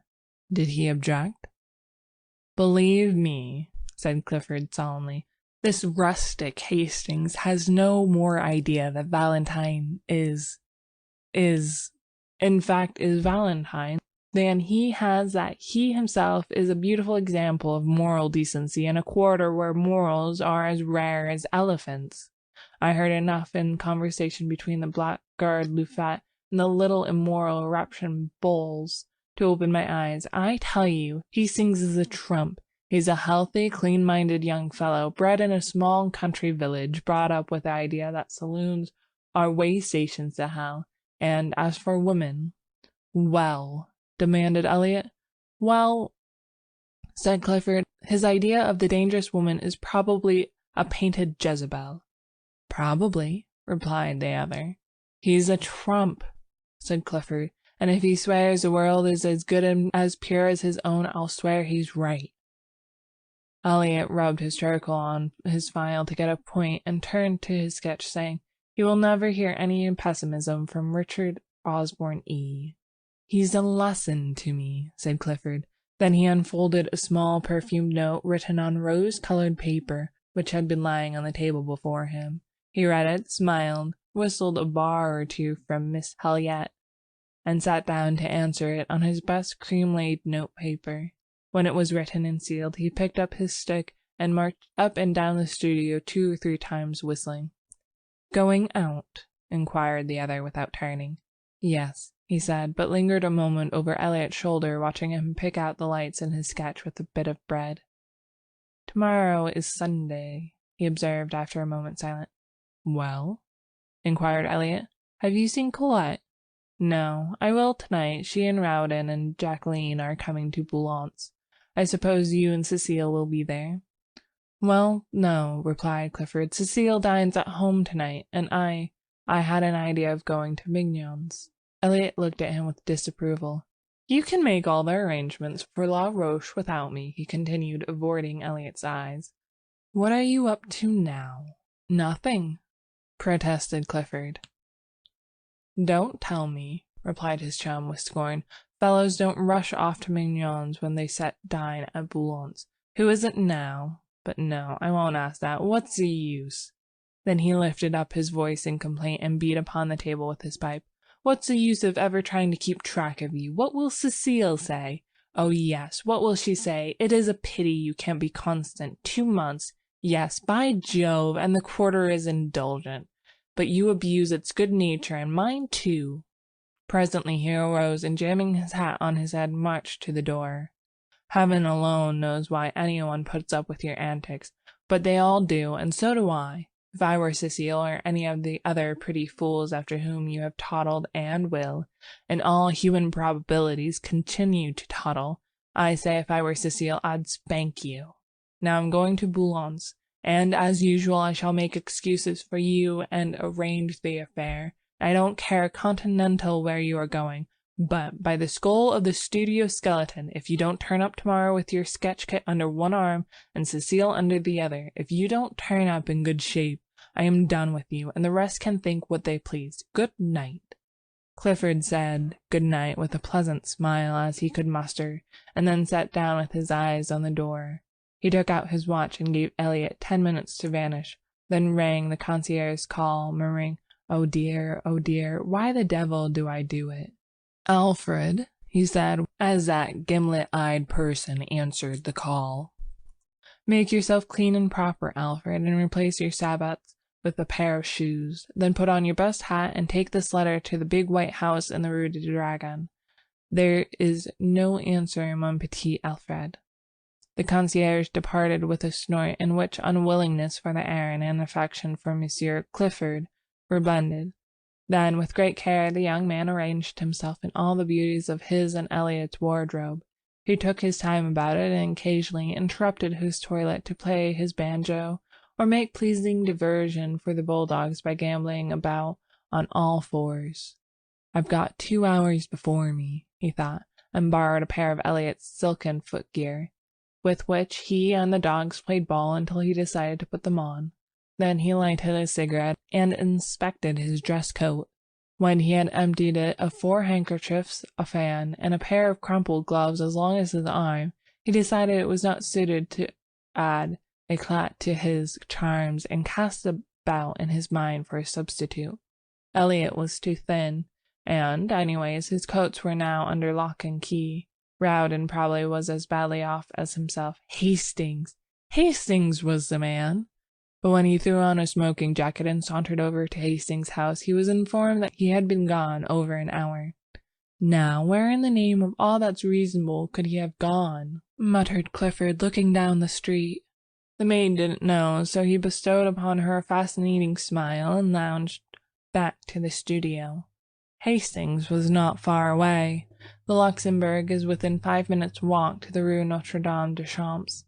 And there he sat under the shadow of a winged god, and there he sat for an hour, poking holes in the dust and watching the steps which lead from the northern terrace to the fountain. The sun hung, a purple globe, above the misty hills of the Meudon. Long streamers of clouds touched with rose swept low on the western sky, and the dome of the distant Invalides burned like an opal through the haze. Behind the palace, the smoke from a high chimney mounted straight into the air, purple until it crossed the sun, where it changed to a bar of smoldering fire. High above the darkening foliage of the chestnuts, the twin towers of St. Sulpice rose, an ever-deepening silhouette. A sleepy blackbird was caroling in some near thicket, and pigeons passed and repassed with the whispers of soft winds in their wings. The light on the palace windows had died away, and the dome of the Pantheon swam aglow above the northern terrace, a fiery Valhalla in the sky, while below, in grim array, along the terrace range, the marble ranks of queens looked out into the west. From the end of a long walk by the northern facade of the palace came the noise of omnibuses and the cries of the street. Hastings looked at the palace clock, 6, and as his own watch agreed with it, he fell to poking holes in the gravel again. A constant stream of people passed between the Odeon and the fountain, priests in black, with silver-buckled shoes, line soldiers slouchy and rakish, neat girls without hats bearing milliners' boxes, students with black portfolios and high hats, students with berets and big canes, nervous, quick-stepping officers, symphonies in turquoise and silver, ponderous, jangling cavalrymen all over dust, pastry cook's boys skipping along the utter disregard for the safety of the basket balanced on the impish heads, and then the lean outcast, the shambling Paris tramp, slouching with shoulders bent, and little eye furtively scanning the ground for smoker's refuse. All these moved in steady stream across the fountain circle and out into the city by the Odeon, whose long arcades are now beginning to flicker with gas jets. The melancholy bells of the St. Sulpice struck the hour, and the clock tower of the palace lighted up. Then hurrying steps sounded across the gravel, and Hastings raised his head.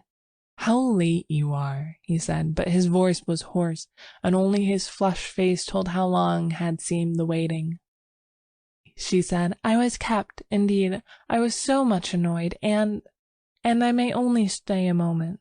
She sat down beside him, casting a furtive glance over her shoulder at the gods upon his pedestal. What nuisance! Intruding Cupid is still there. "Wings and arrows, too," said Hastings, unheeding her motion to be seated. "Wings," she murmured. "Oh, yes, to fly away with when he's tired of his play. Of course, it was a man who conceived the idea of wings, otherwise Cupid would have been insupportable." "Do you think so?" "Ma foi, it's what men think, and women." "Oh," she said with a toss of her small head, "I really forget what we were speaking of." "We were speaking of love," said Hastings. "I was not," said the girl. Then, looking up at the marble god, "I don't care for this one at all. I don't believe he knows how to shoot his arrows. No, indeed, he is a coward. He creeps up like an assassin in the twilight. I don't approve of cowardice," she announced, and turned her back on the statue. "I think," said Hastings quietly, "that he does shoot fairly, yes, and even gives one warning." "Is it your experience, Monsieur Hastings?" He looked straight into her eyes and said, "He is warning me." "Heed the warning, then," she cried with a nervous laugh. As she spoke, she stripped off her gloves, then carefully proceeded to draw them on again. When this was accomplished, she glanced at the palace clock, saying, "Oh dear, how late it is!" furled her umbrella, then unfurled it, and finally looked at him. "No," he said, "I shall not heed his warning." "Oh dear," she sighed again, still talking about that tiresome statue. Then, stealing a glance at his face, I suppose you are in love." "I don't know," he muttered. "I suppose I am." She raised her head with a quick gesture. "You seem delighted at the idea," she said, but bit her lip and trembled as his eyes met hers. Then sudden fear came over her, and she sprang up, staring into the gathering shadows. "Are you cold?" he said. But she only answered, oh dear, it is late, so late, I must go. Good night." She gave him her gloved hand a moment, and then withdrew it with a start. "What is it?" he insisted. "Are you frightened?" She looked at him strangely. No, No, not frightened. You are very good to me." "By Jove!" he burst out.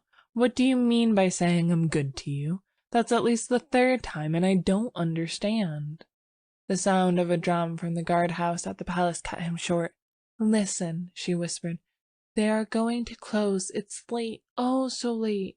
The rolling of the drum came nearer and nearer. Then the silhouette of the drummer cut the sky above the eastern terrace. The fading light lingered a moment on his belt and bayonet. Then he passed into shadows, drumming the echoes awake. The roll became fainter along the eastern terrace, then grew and rattled with increasing sharpness when he passed the avenue by the Bronze Lion and turned down the western terrace walk. Louder and louder the drum sounded, and the echoes struck back the notes from the grey palace walls. And now the drummer loomed up before them, his red trousers a dull spot in the gathering gloom, the brass of his drum and bayonet touched with a pale spark, his epaulets tossing on his shoulder.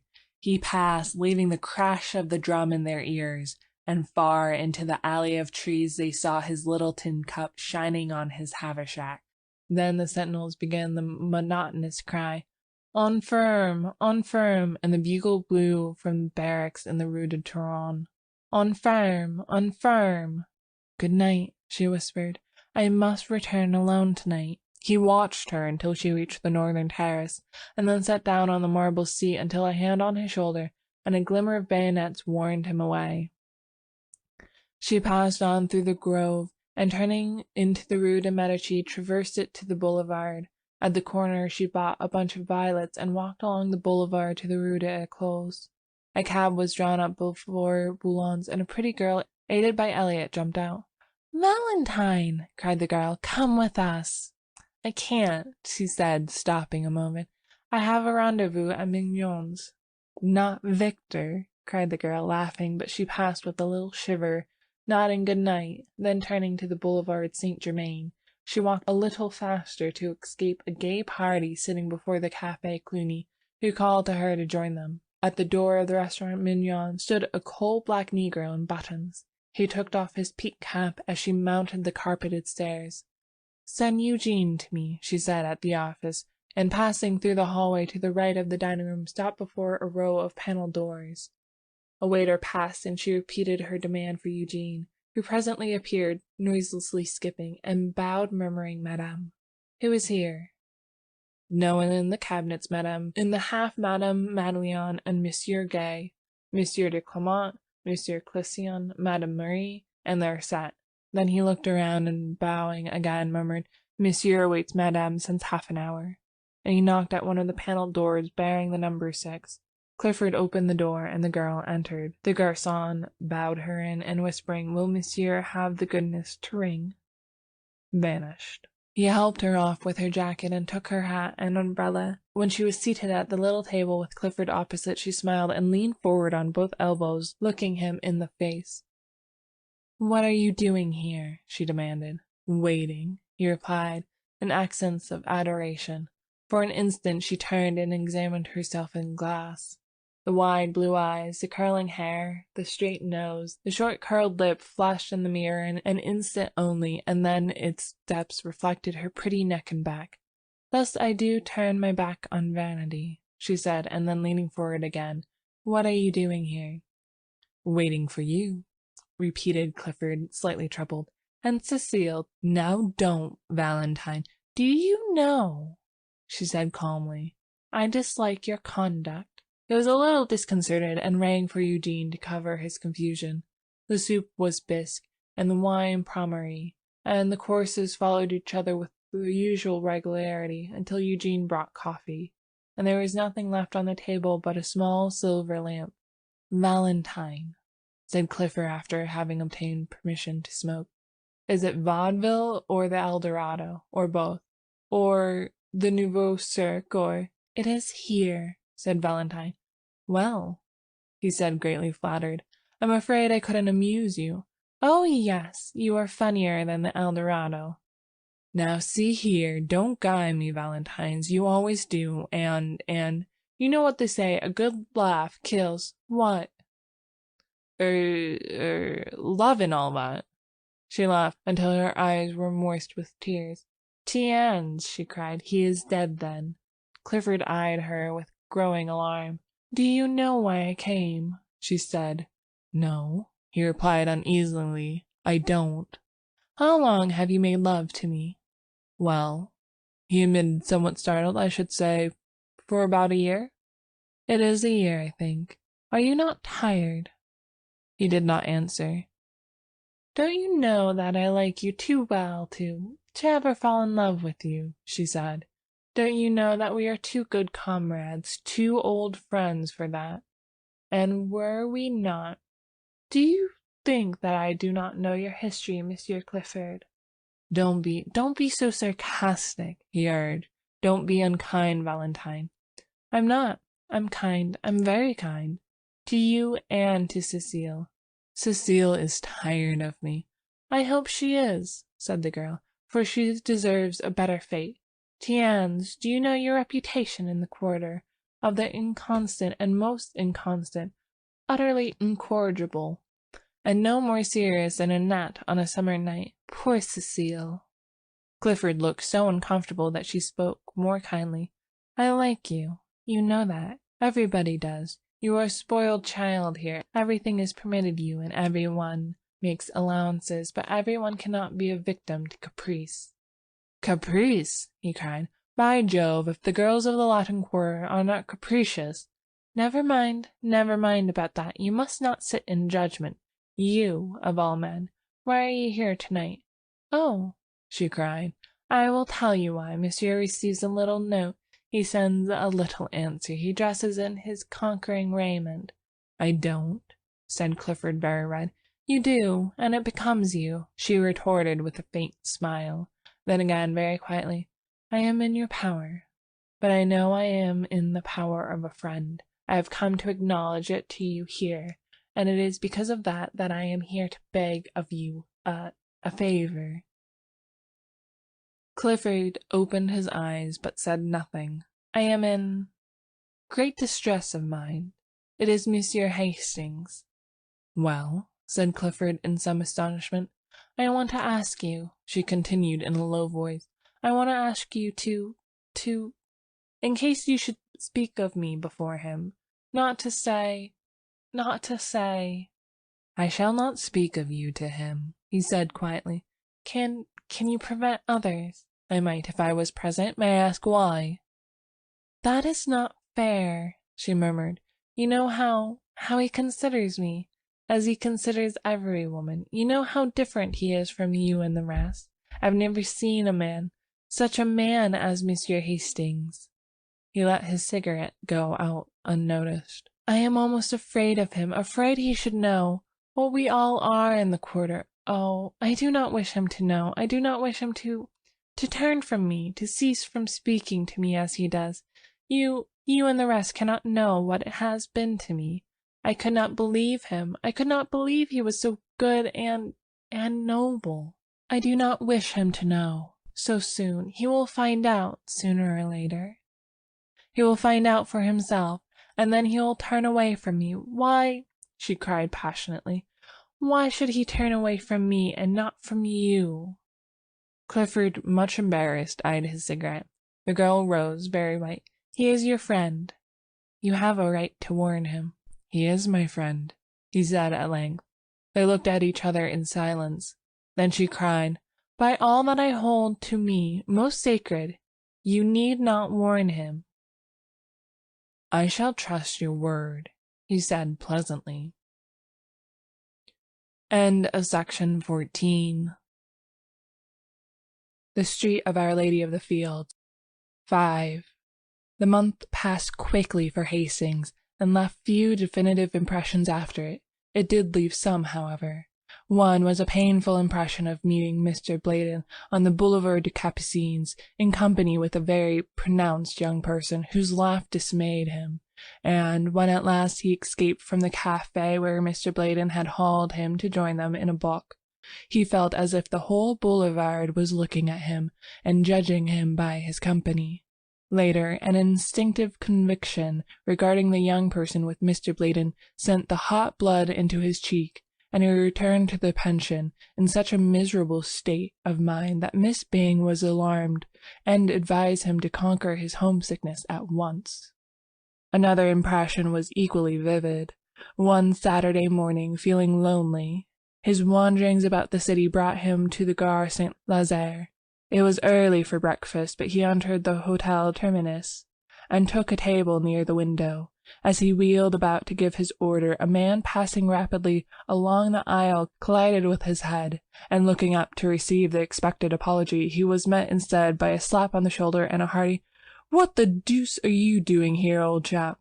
It was Rowden, who seized him and told him to come along. So, mildly protesting, he was ushered into a private dining room, where Clifford, rather red, jumped up from the table and welcomed him with a startled air which was softened by the unaffected glee of Rowden and the extreme courtesy of Elliot.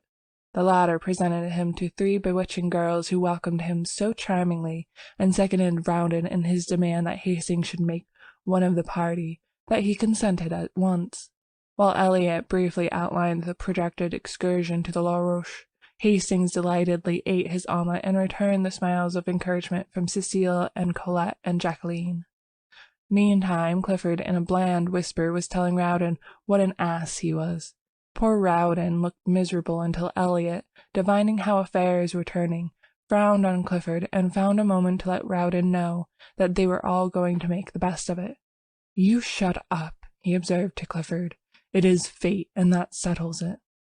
"It's Rowden, and that settles it," murmured Clifford, concealing a grin, for after all he was not Hastings' wet nurse. So it came about that the train which left the Gare Saint-Lazare at 9:15 a.m. stopped a moment in its career towards Havre, and deposited at the Red Roof station of La Roche. A merry party, armed with sunshades, trout rods, and one cane, carried by the non-combatant Hastings. Then, when they established their camp in a grove of sycamores, which bordered the little river Epte, Clifford, the acknowledged master of all that pertained to sportsmanship, took command.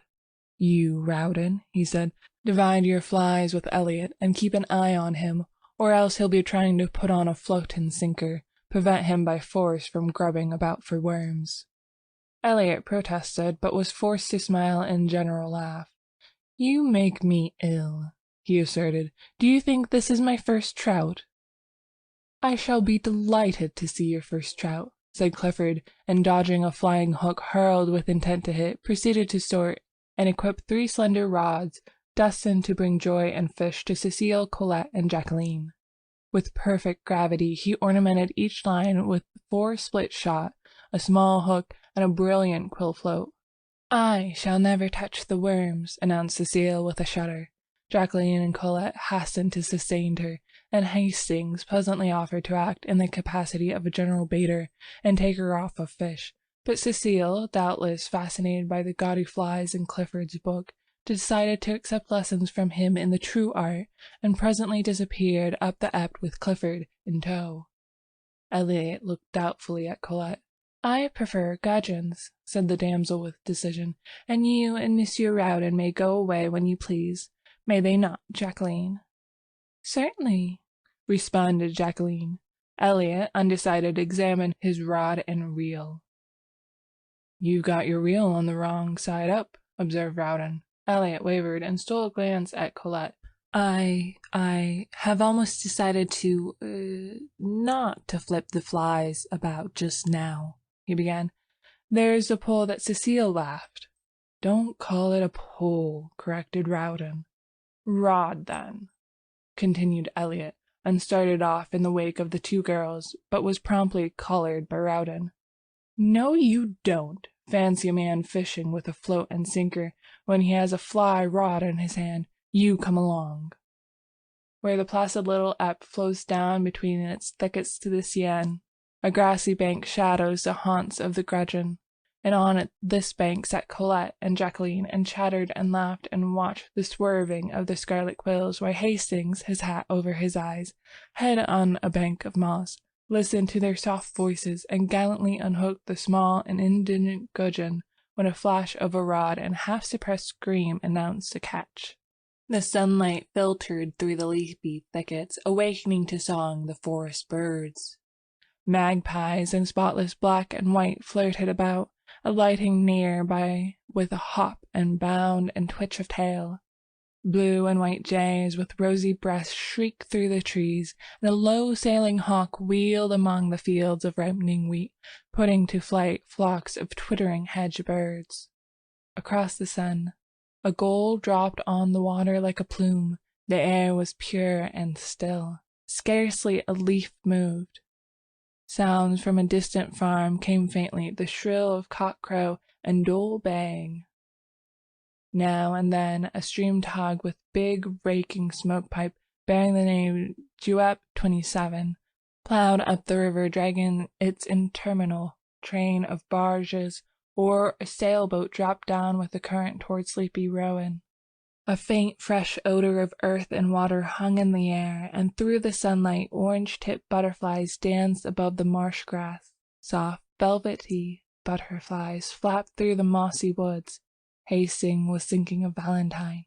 It was 2 o'clock when Elliot strolled back, and, frankly admitting that he had eluded Rowden, sat down beside Colette and prepared to doze with satisfaction.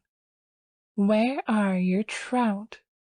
said Colette severely. "They still live," murmured Elliot, and went fast asleep. Rowden returned shortly after, and casting a scornful glance at the slumbering one, displayed 3 crimson-flecked trout. "And that," smiled Hastings lazily, "that is a holy end to which the faithful plod, the slaughter of these small fish with a bit of silk and feather." Rowden disdained to answer him. Colette caught in another gudgeon, and awoke Elliot, who protested and gazed about for the lunch baskets. As Clifford and Cecile came up demanding instant refreshment, Cecile's skirts were soaked, and her gloves torn, but she was happy, and Clifford, dragging out a 2-pound trout, stood still to receive the applause of the company. "Where the deuce did you get that?" demanded Elliot. Cecile, wet and enthusiastic, recounted the battle, and then Clifford eulogized her powers with the fly, and, in proof, produced from his creel a defunct chub, which he observed just missing being a trout. They were all very happy at luncheon, and Hastings was voted charming. He enjoyed it immensely. Only it seemed to him at moments that flirtations went further in France than in Millbrook, Connecticut, and he thought that Cecile might be a little less enthusiastic about Clifford, that perhaps it would be quite as well if Jacqueline sat further away from Rowden, and that possibly Colette could have, for a moment at least, taken her eyes from Elliot's face. Still he enjoyed it, except when his thoughts drifted to Valentine, and then he felt that he was very far away from her. La Roche is at least an hour and a half from Paris. It is also true that he felt a happiness, a quick heartbeat when, at 8 o'clock that night, the train which bore them from La Roche rolled into Gare Saint-Lazare, and he was once more in the city of Valentine. "Good night," they said, pressing about him. "You must come with us next time." He promised, and watched them, 2 by 2, drift into the darkening city, and stood so long that, when again he raised his eyes, the vast boulevard was twinkling with gas jets through which the electrical lights stared like moons. 6. It was another quick heartbeat that he awoke next morning, for his first thought was of Valentine. The sun already gilded the towers of Notre Dame. The clatter of the workmen's sabots awoke sharp echoes in the street below, and across the way a blackbird in pink almond tree was going into an ecstasy of trills. He determined to await Clifford for a brisk walk in the country, hoping later to beguile that gentleman into the American church for his soul's sake. He found Alfred, the gimlet-eyed, washing the asphalt walk which led to the studio. "Monsieur Elliot?" he replied to the perfunctory inquiry. "Je ne sais pas." "And Monsieur Clifford?" began Hastings, somewhat astonished. "Monsieur Clifford," said the concierge with fine irony, "will be pleased to see you," as he retired early. "In fact, he has just come in." Hastings hesitated while the concierge pronounced a fine eulogy on people who never stayed out all night, and then came battering at the lodge gate during hours which even the gendarme held sacred to sleep.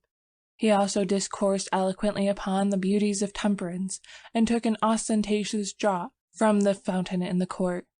"I do not think I will come in," said Hastings. "Pardon, monsieur," growled the concierge. "Perhaps it would be well to see Monsieur Clifford. He possibly needs aid. Me he drives forth with hair brushes and boots. It is a mercy if he has not set fire to something with his candle." Hastings hesitated for an instant, but swallowing his dislike of such a mission, walked slowly through the ivy-covered alley and across the inner garden to the studio. He knocked. Perfect silence. Then he knocked again, and this time something struck the door from within with a crash. "That," said the concierge, "was a boot." He fit his duplicate key into the lock and ushered Hastings in. Clifford, in disordered evening dress, sat on the rug in the middle of the room. He held in his hand a shoe, and did not appear astonished to see Hastings. "Good morning. Do you use Pear's soap?" he inquired with a vague wave of his hand and a vaguer smile. Hastings' heart sank. "For heaven's sakes," he said. "Clifford, go to bed." "Not while that Alfred pokes his shaggy head in here, and I have a shoe left." Hastings blew out the candle, picked up Clifford's hat and cane, and said, with an emotion he could not conceal, "This is terrible, Clifford. I never knew you did this sort of thing." "Well, I do," said Clifford. "Where is Elliot?" "Old chap," returned Clifford, becoming maudlin. "Providence, which feeds sparrows and that sort of thing. Watches over intemperate wanderer." "Where is Elliot?" But Clifford only wagged his head and waved his arm about. "He's out there, somewhere about." Then, suddenly feeling a desire to see his missing chum, lifted up his voice and howled for him. Hastings, thoroughly shocked, sat down on the lounge without a word. Presently, after shedding several scalding tears, Clifford brightened up and rose with great precaution. "Old chap," he observed, "do you want to see a miracle? Well, here goes. I'm going to begin." He paused, beaming at vacancy. Miracle," he repeated. Hastings supposed he was alluding to the miracle of his keeping his balance, and said nothing. "I am going to bed," he announced. "Poor old Clifford's going to bed, and that's miracle." And he did, with a nice calculation of distance and equilibrium, which would have wrung enthusiastic yells of applause from Elliot had he been there to insist en connoisseur. But he was not. He had not yet reached the studio. He was on his way, however, and smiled with magnificent condescension on Hastings, who, half an hour later, found him reclining upon a bench in the Luxembourg. He permitted himself to be aroused, dusted, and escorted to the gate. Here, however, he refused all further assistance, and bestowing a patronizing bow upon Hastings, steered a tolerably true course for the Rue Vavin. Hastings watched him out of sight, and then slowly retraced his steps towards the fountain. At first he felt gloomy and depressed, but gradually the clear air of the morning lifted the pressure from his heart, and he sat down on the marble seat under the shadows of the winged god. The air was fresh and sweet with perfume from the orange flowers. Everywhere pigeons were bathing, dashing the water over their iris-hued breasts, flashing in and out of the spray, or nestling almost to the neck along the polished basin. The sparrows, too, were abroad in force, soaking their dust-colored feathers in the limpid pool, and chirping with might and main. Under the sycamores which surrounded the duck-pond opposite the fountain of the Marie de Medici, the waterfowl cropped the herbage, or waddled in rows down the bank to embark on some solemn, aimless cruise. Butterflies, somewhat lame from a chilly's night repose under the lilac leaves, crawled over and over the white phlox, or took a rheumatic flight towards some sun-warmed shrub. The bees were already busy among the heliotrope, and one or two gray flies with brick-color eyes sat in a spot of sunlight beside the marble seat, or chased each other about, only to return again to the spot of sunshine. and rubbed their forelegs, exulting. The sentries paced briskly before the painted boxes, pausing at times to look toward the guardhouse for their relief. They came at last, with a shuffle of feet and click of bayonets. The word was passed, the relief fell out, and away they went, crunch, crunch, across the gravel. A mellow chime floated from the clock tower of the palace, and the deep bell of St. Sulpice echoed the stroke. Hastings sat dreaming in the shadow of the god, and, while he mused, somebody came and sat down beside him. At first he did not raise his head. It was only when she spoke that he sprang up. "You, at this hour?" "I was restless, I could not sleep." Then, in a low, happy voice, "And you, at this hour?" I slept, but the sun awoke me." "I could not sleep," she said, and her eyes seemed, for a moment, touched with an indefinable shadow. Then, smiling, "I am so glad. I seemed to know you were coming. Don't laugh. I believe in dreams." "Did you really dream of me being here?" "I think I was awake when I dreamed it," she admitted.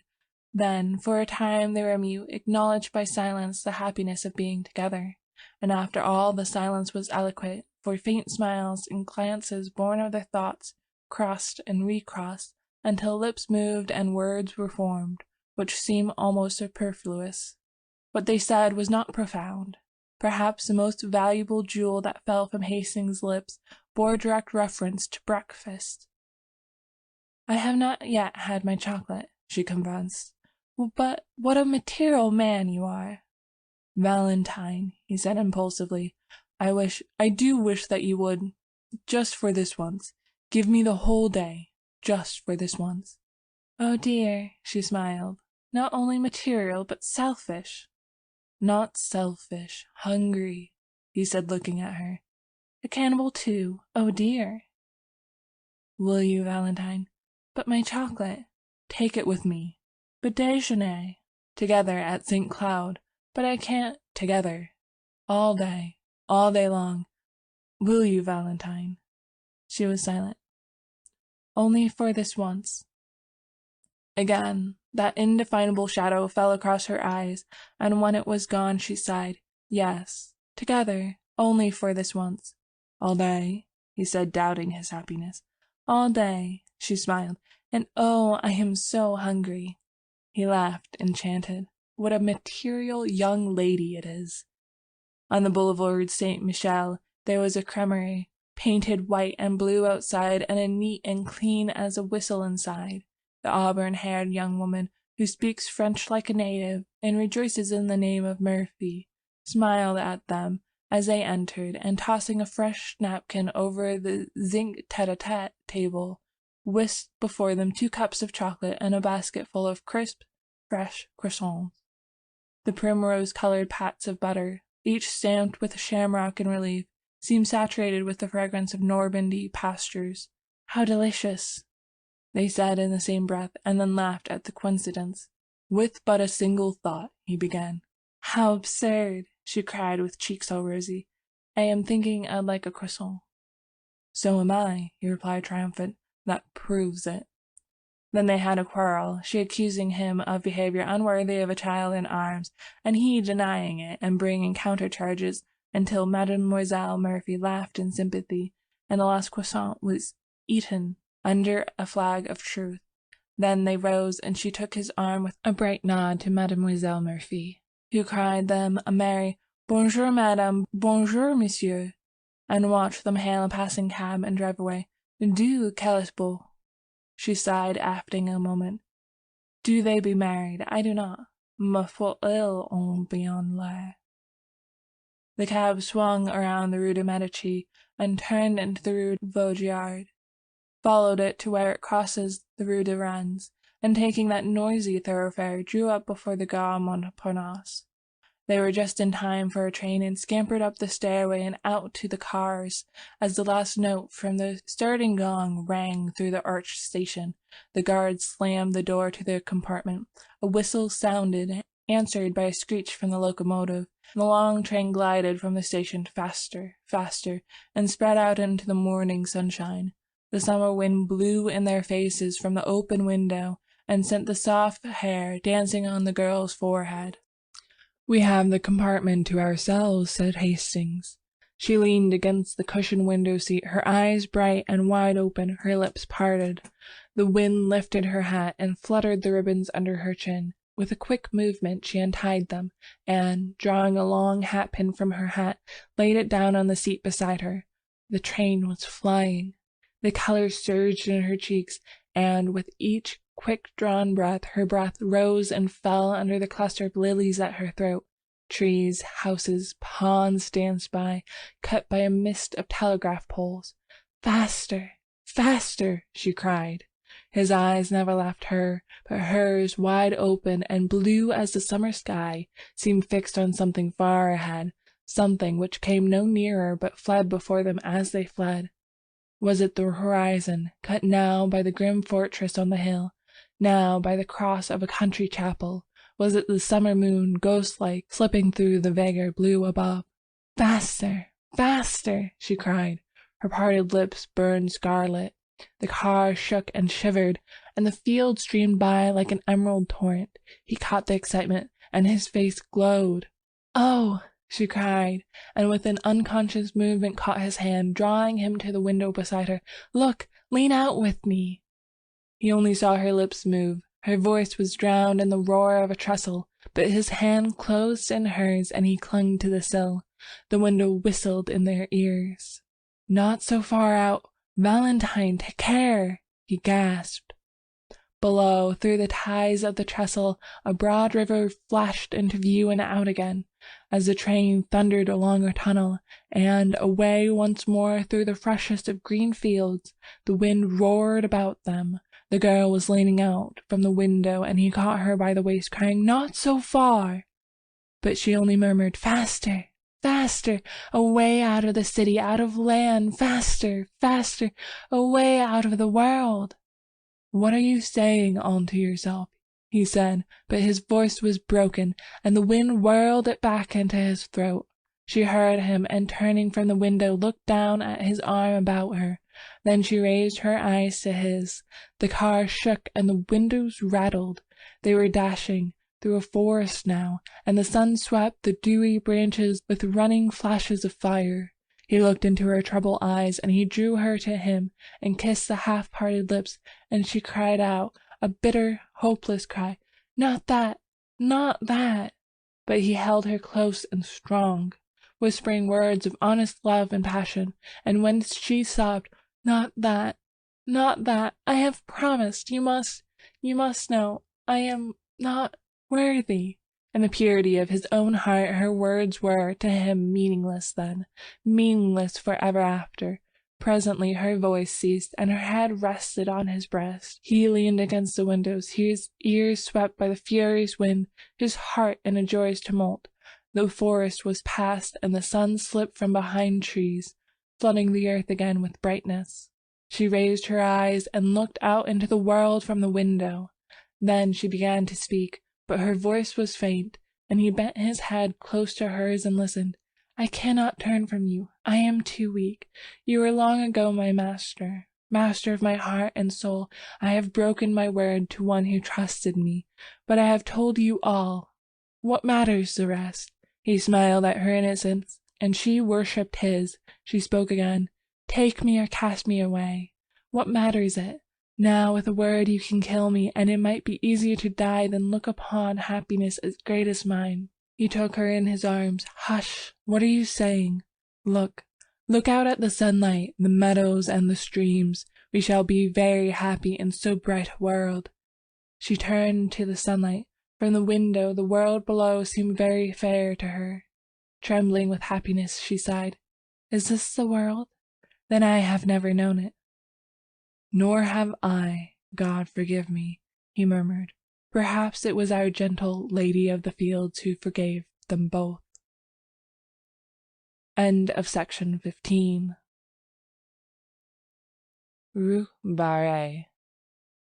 For let philosopher and doctor preach of what they will and what they will not, each is but one link in an eternal chain that none can slip nor break nor overreach. Crimson nor yellow roses nor the savior of the mounting sea are worth the perfume I adore that clings to thee. The languid-headed lilies tire, the changeless waters weary me. I ache with passionate desire of thine and thee. There are but these things in the world, thy mouth of fire, thy breasts, thy hands, thy hair upcurled, and my desire. 1. One morning at Julian's, a student said to Selby, "This is Foxhall Clifford," pointing with his brushes at a young man who sat before an easel doing nothing. Selby, shy and nervous, walked over and began, "My name is Selby. I have just arrived in Paris, and bring a letter of introduction." His voice was lost in the crash of a falling easel, the owner of which promptly assaulted his neighbor, and for a time the noise of battle rolled through the studios of Messieurs Bullinger and Lefebvre, presently subsiding into a scuffle on the stairs outside. Selby, apprehensive as to his own reception in the studio, looked at Clifford, who sat serenely watching the fight. "It's a little noisy here," said Clifford, "but you will like the fellows when you know them." His unaffected manner delighted Selby. Then, with a simplicity that won his heart, he presented him to half a dozen students as many nationalities. Some were cordial, all were polite. Even the majestic creature who held the position of massier, unbent enough to say, "My friend, when a man speaks French as well as you do, and is also a friend of Monsieur Clifford, he will have no troubles in the studio. You expect, of course, to fill the stove until the next new man comes." "Of course." "And you don't mind chaff?" "No," replied Selby, who hated it. Clifford, much amused, put on his hat, saying, "You must expect lots of it at first." Selby placed his own hat on his head and followed him to the door.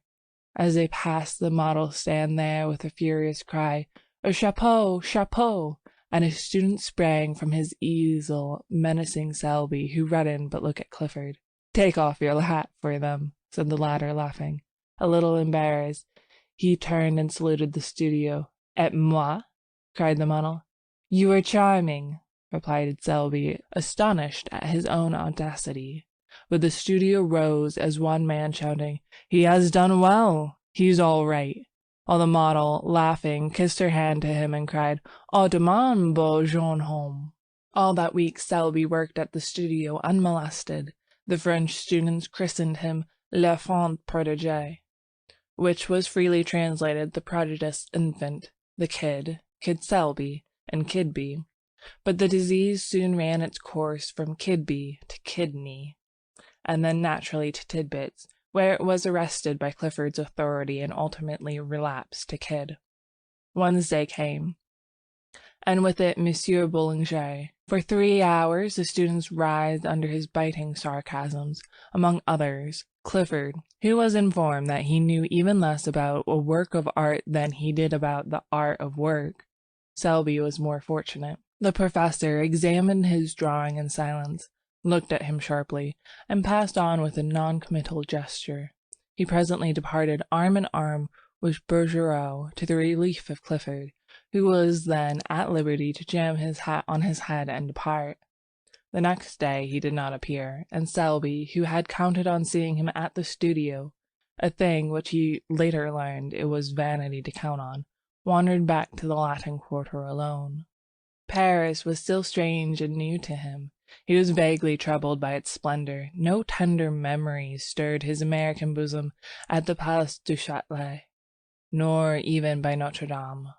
The Palais de Justice, with its clock and turret and stalking sentinels in blue and vermilion, the Place de Saint-Michel, with its jumble of omnibuses and ugly water-spitting griffins, the hill of the Boulevard Saint-Michel, the tooting trams, the policeman's dawdling 2 by 2, and the table-lined terraces of the Café Bahat were nothing to him, as yet, nor did he even know. When he stepped from the stones of the Place de Michel to the asphalt of the boulevard, he had crossed the frontier and entered the student zone, the famous Latin Quarter. A cabman hailed him as bourgeois, and urged the superiority of driving over walking. A gayman, with an appearance of great concern, requested the latest telegraph news from London, and then, standing on his head, invited Selby to feats of strength. A pretty girl gave him a glance from a pair of violet eyes. He did not see her, but she, catching her own reflection in a window, wondered at the color burning in her cheeks. Turning to resume her course, she met Vauxhall Clifford, and hurried on. Clifford, open-mouthed, followed her with his eyes. Then he looked after Selby, who had turned into the Boulevard Saint-Germain, towards the Rue du Seine. Then he examined himself in a shop window. The result seemed to be unsatisfactory. "I am not a beauty," he mused, "but neither am I a hobgoblin. What does she mean by blushing at Selby? I never before saw her look at a fellow in my life. Neither has anyone in the quarter. Anyways, I can swear she never looks at me, and goodness knows I have done all that the respectful adoration can do." He sighed, and murmuring a prophecy concerning the salvation of his immortal soul, swung into the graceful lounge which at times characterized Clifford. With no apparent exertion, he overtook Selby at the corner, and together they crossed the sunlit boulevard and sat down under the awning of the Café de Cercile. Clifford bowed to everyone on the terrace, saying, "You shall meet them all later, but now let me present to you two of the sights of Paris, Mr. Richard Elliot and Mr. Stanley Rowden." The sights looked amiable and took vermouth. "You cut the studio today," said Elliot, suddenly turning on Clifford, who averted his eyes. "To commune with nature," observed Rowden. "What's her name this time?" asked Elliot, and Rowden answered promptly, "Name, Yvette, nationality, Breton." "Wrong," replied Clifford blandly. "It's Rue Barré." The subject changed instantly, and Selby listened in surprise to names which were new to him, and eulogies on the latest Prix de Rome winner. He was delighted to hear opinions boldly expressed and points honestly debated, although the vehicle was mostly slang, both English and French. He longed for the time when he too should be plunged into the strife for fame. The bells at the Saint-Sulpice struck the hour, and the palace of the Luxembourg answered chime on chime. With a glance at the sun, dipping low in the golden dust behind the Place Bourbon, they rose, and turning to the east, crossed the Boulevard Saint-Germain, and sauntered toward the École de Médecine. At the corner a girl passed them, walking hurriedly. Clifford smirked. Elliot and Rowden were agitated, but they all bowed, and, without raising her eyes, she returned their salute. But Selby, who had lagged behind, fascinated by some gay shop window, looked up to meet two of the bluest eyes he had ever seen. The eyes were dropped in an instant, and the young fellow hastened to overtake the others. "By Jove," he said, "do you fellows know I have just seen the prettiest girl?" An exclamation broke from the trio, gloomy, foreboding, like the chorus in a Greek play. "Rue Barré." "What?" cried Selby, bewildered. The only answer was a vague gesture from Clifford. 2 hours later, during dinner, Clifford turned to Selby and said, "You want to ask me something. I can tell by the way you fidget about." "Yes, I do," he said innocently enough. "It is about that girl. Who is she?" In Rowden's smile there was pity, in Elliot's bitterness. "Her name," said Clifford solemnly, "is unknown to any one, at least," he added with much conscientiousness, "as far as I can learn. Every fellow in the quarter bows to her, and she returns the salute gravely, but no man has ever known to obtain more than that. Her profession, judging from her music roll, is that of a pianist. Her residence is in a small, humble street, which is kept in perpetual process of repair by the city authorities, and from the black letters painted on the barrier which defends the street from traffic, she has taken the name by which we know her, Rue Barré. Mr. Rowden, in his imperfect knowledge of the French tongue, called our attention to it as Rue Barry." "I didn't," said Rowden hotly. "And Rue Barry, or Rue Barré, is today an object of adoration to every rapin in the quarter." "We are not rapins," corrected Elliot. "Aye, am not," returned Clifford. "And I beg to call your attention, Selby, that these two gentlemen have, at various and apparently unfortunate moments, offered to lay down life and limb at the feet of Rue Barré. The lady possesses a chilling smile which she uses on such occasions, and," here he became gloomily impressive, "I have been forced to believe that neither the scholarly grace of my friend Eliot nor the buxom beauty of my friend Rowden have touched that heart of ice." Eliot and Rowden, boiling with indignation, cried out, "And you!" "I," said Clifford blandly, "do not fear to tread where you rush in." 24 hours later, Selby had completely forgotten Rue Barré. During the week he worked with might and main at the studio, and Saturday night found him so tired that he went to bed before dinner and had a nightmare about a river of yellow ochre in which he was drowning. Sunday morning, apropos of nothing at all, he thought of Rue Barré, and 10 seconds afterward he saw her. It was at the flower market on the Marble Bridge. She was examining a pot of pansies.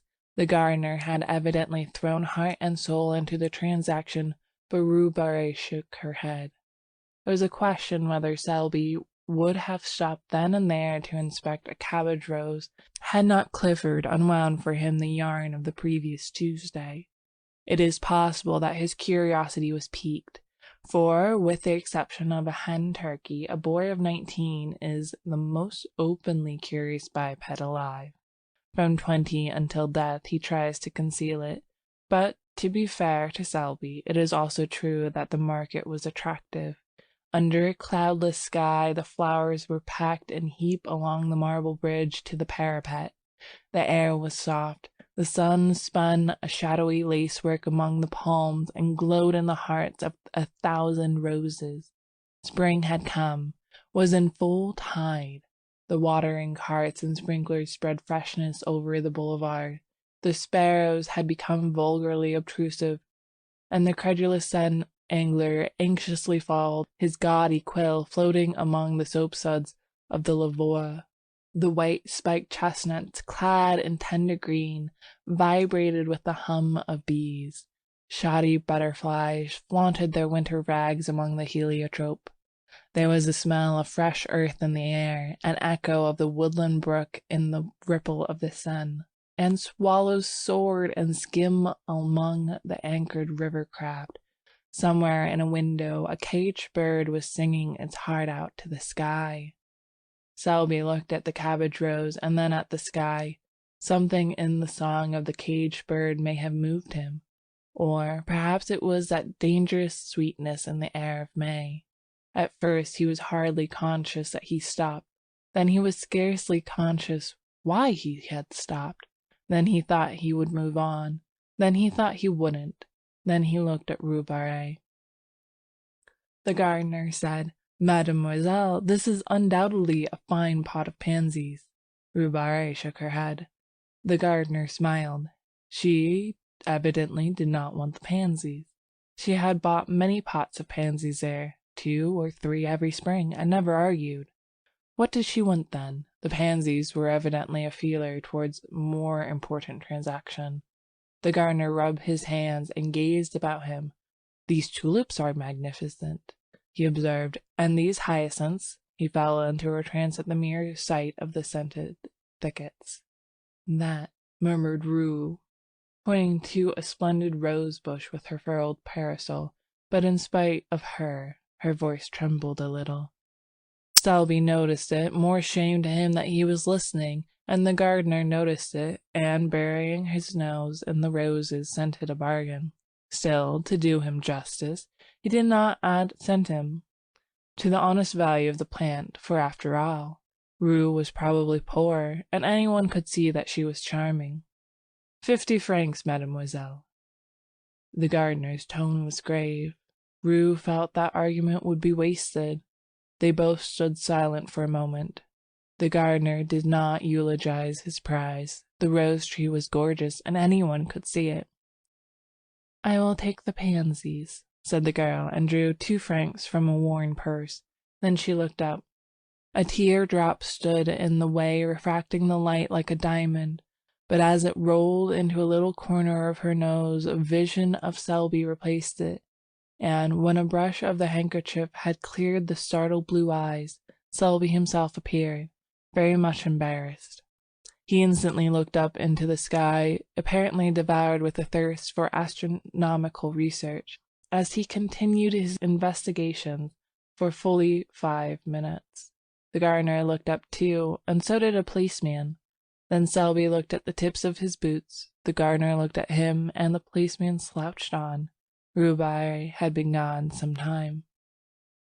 "What," said the gardener, "may I offer, monsieur?" Selby never knew why, but he suddenly began to buy flowers.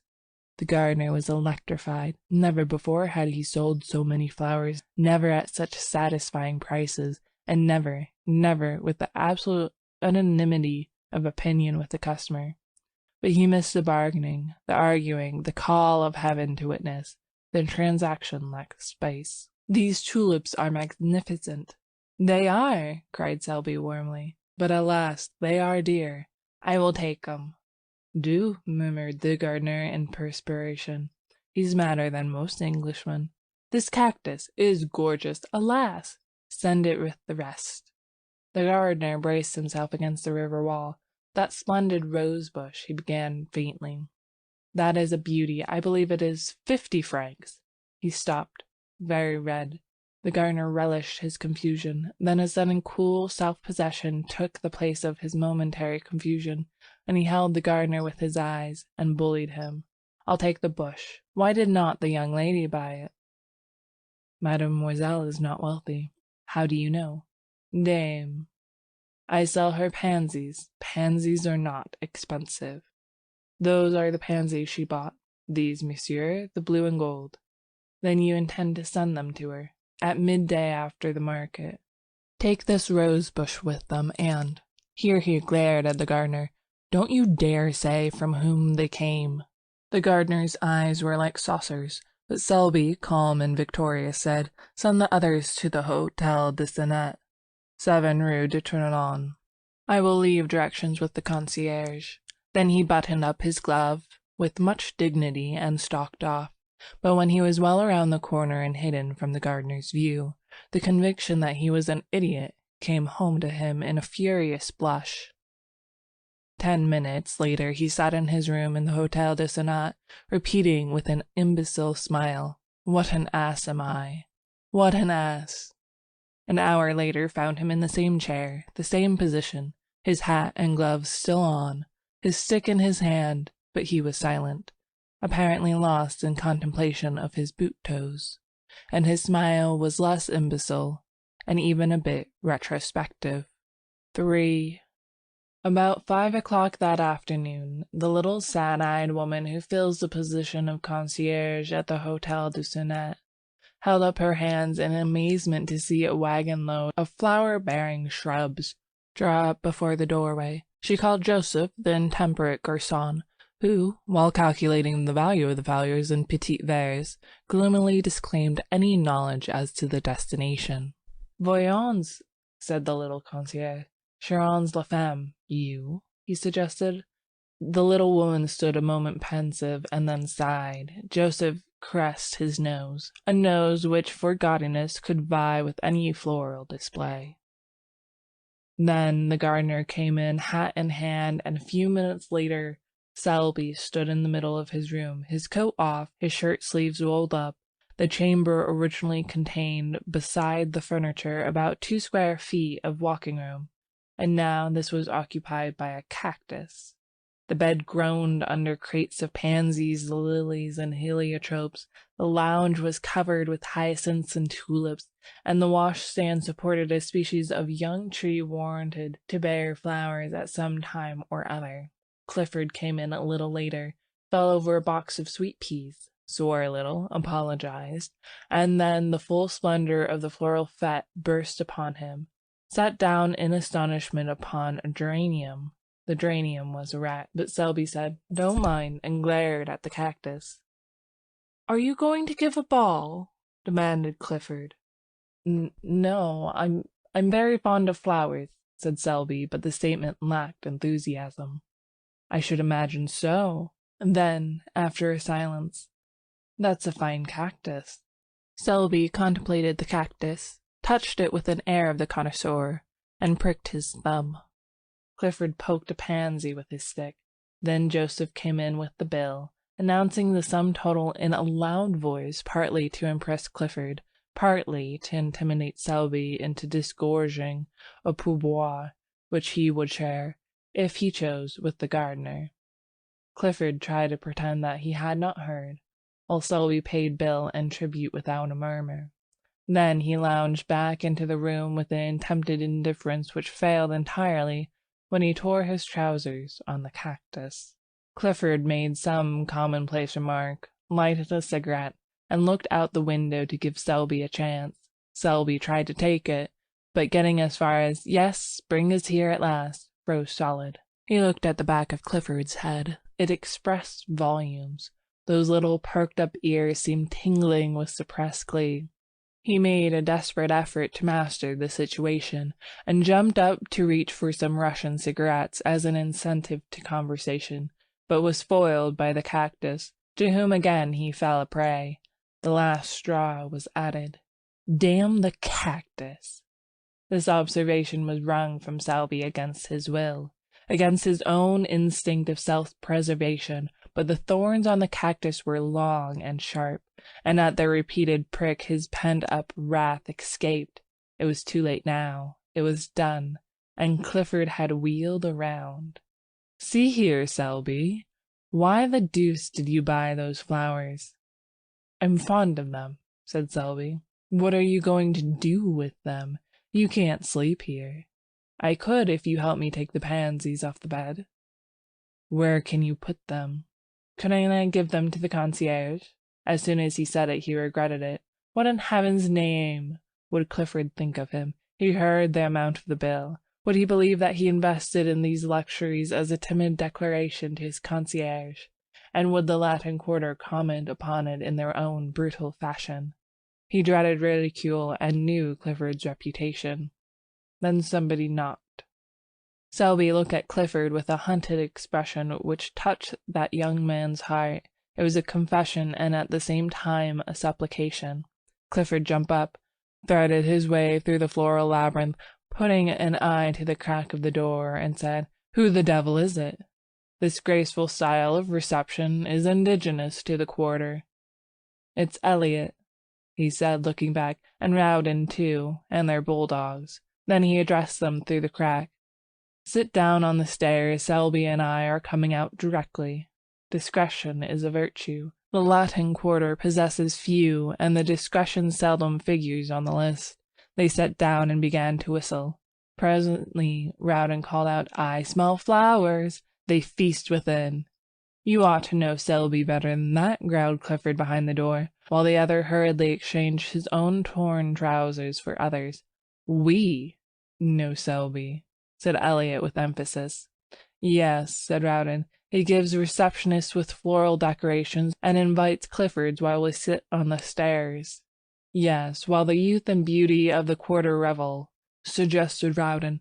Then, with sudden misgivings, "Is Odette there?" "See here," demanded Elliot, "is Colette there?" Then he raised his voice in a plaintive howl. "Are you there, Colette, while I'm kicking my heels on these tiles?" "Clifford is capable of anything," said Rowden. "His nature is soured since Rhubarbe sat on him." Elliot raised his voice. "I say, you fellows, we saw some flowers carried into Rhubarbe's house at noon." "Posies and roses," specified Rowden. "Probably for her," added Elliot, caressing his bulldog. Clifford turned with sudden suspicion upon Selby. The latter hummed a tune, selected a pair of gloves, and choosing a dozen cigarettes, placed them in a case. Then walking over to the cactus, he deliberately detached a blossom, drew it through his buttonhole, and picking up hat and stick, smiled upon Clifford, at which the latter was mightily troubled. 4. Monday morning at Julian's, students fought for places. Students with prior claims drove away others who had been anxiously squatting on coveted tabourets, since the door was open in hopes of appropriating them at roll call. Students squabbled over palettes, brushes, portfolios, or rent the air with demands for secrecy and bread. The former, a dirty ex-model who had, in Palmier days, posed as Judas, now dispensed stale bread as one so, and made enough to keep himself in cigarettes. Monsieur Julien walked in, smiled a fatherly smile, and walked out. His disappearance was followed by the apparition of the clerk, a foxy creature who flitted through the battling hordes in search of prey. 3 men who had not paid dues were caught and summoned. A 4th was scented, followed, outflanked, his retreat towards the door cut off, and finally captured behind the stove.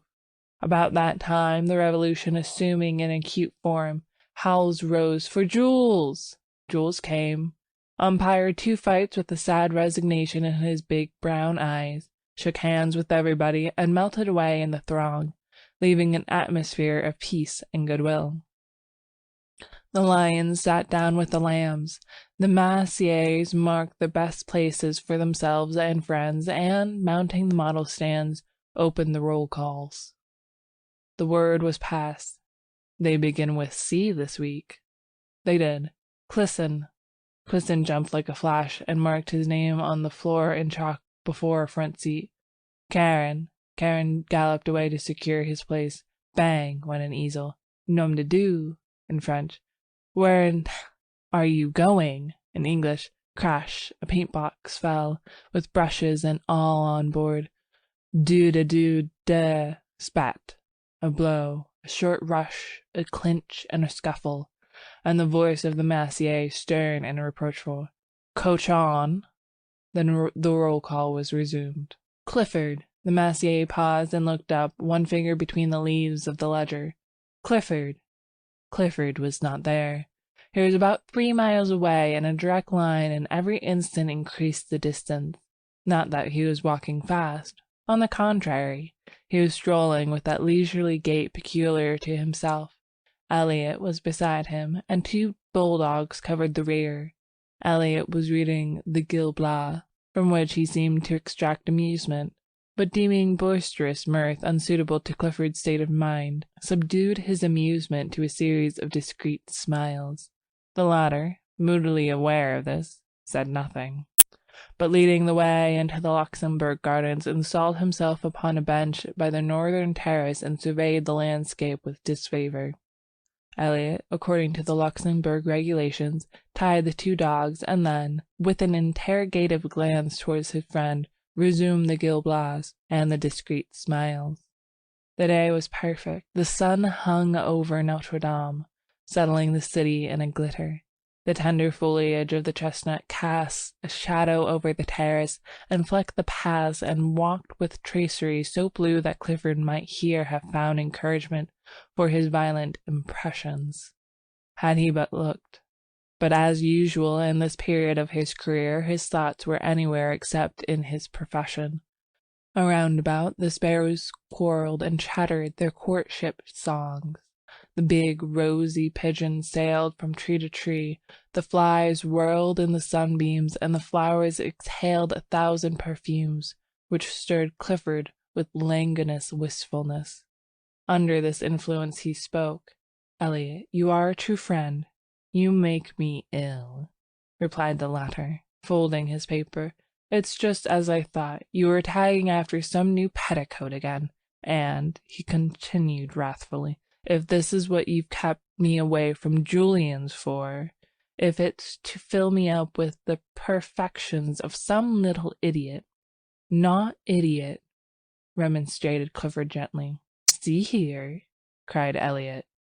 "Have you the nerve to try to tell me that you are in love again?" "Again?" "Yes, again and again and again, and—" "By George, have you?" "This," observed Clifford sadly, "is serious." For a moment Elliot would have laid hands on him. Then he laughed from sheer helplessness. "Oh, go on, go on. Let's see, there's Clemence and Marie Tellick and Cosette and Fifine, Colette, Marie Verdier, all of whom are charming, most charming, but I was never serious." "So help me Moses," said Elliot solemnly, Each and every one of those named have separately and in turn torn your heart with anguish, and have also made me lose my place at Julian's in the same manner, each and every one, separately and in turn. Do you deny it? What you have said may be founded on facts, in a way, but give me the credit of being faithful to one at a time, until the next one came along. But this is really different. Elliot, believe me, I am all broken up. Then there was nothing else to do. Elliot gnashed his teeth and listened. It's Rue Barré. Well, observed Elliot with scorn, if you are moping and moaning over that girl, the girl who has given you and myself every reason to which that the ground would open up and engulf us, well, go on. I'm going on. I don't care. Timidity has fled. Yes, your native timidity. I'm desperate, Elliot. Am I in love? Never did I feel so miserable. I can't sleep. Honestly, I'm incapable of eating properly. Same symptoms noticed in the case of Colette. Listen, will you? Hold on a moment. I know the rest by heart. Now let me ask you something. Is it your belief that Rue Barré is a pure girl? Yes, said Clifford, turning red. Do you love her? Not as you dangle and tiptoe after every pretty inanity. I mean, do you honestly love her? Yes, said the other doggedly. I would. Hold on a moment. You would marry her? Clifford turned scarlet. Yes, he muttered. Pleasant news for your family, growled Elliot in suppressed fury. Dear father, I have just married a charming grisette, whom I'm sure you'll welcome with open arms, in the company with her mother, a most estimable and cleanly washed lady. Good heavens, this seems to have gone a little further than the rest. Thank your stars, young man, that my head is level enough for us both. Still, in this case I have no fear. Rue Barré sets on your aspirations in a manner unmistakably final. Rue Barré, began Clifford, drawing himself up, but he suddenly ceased, for there was the dappled sunlight glowed in spots of gold.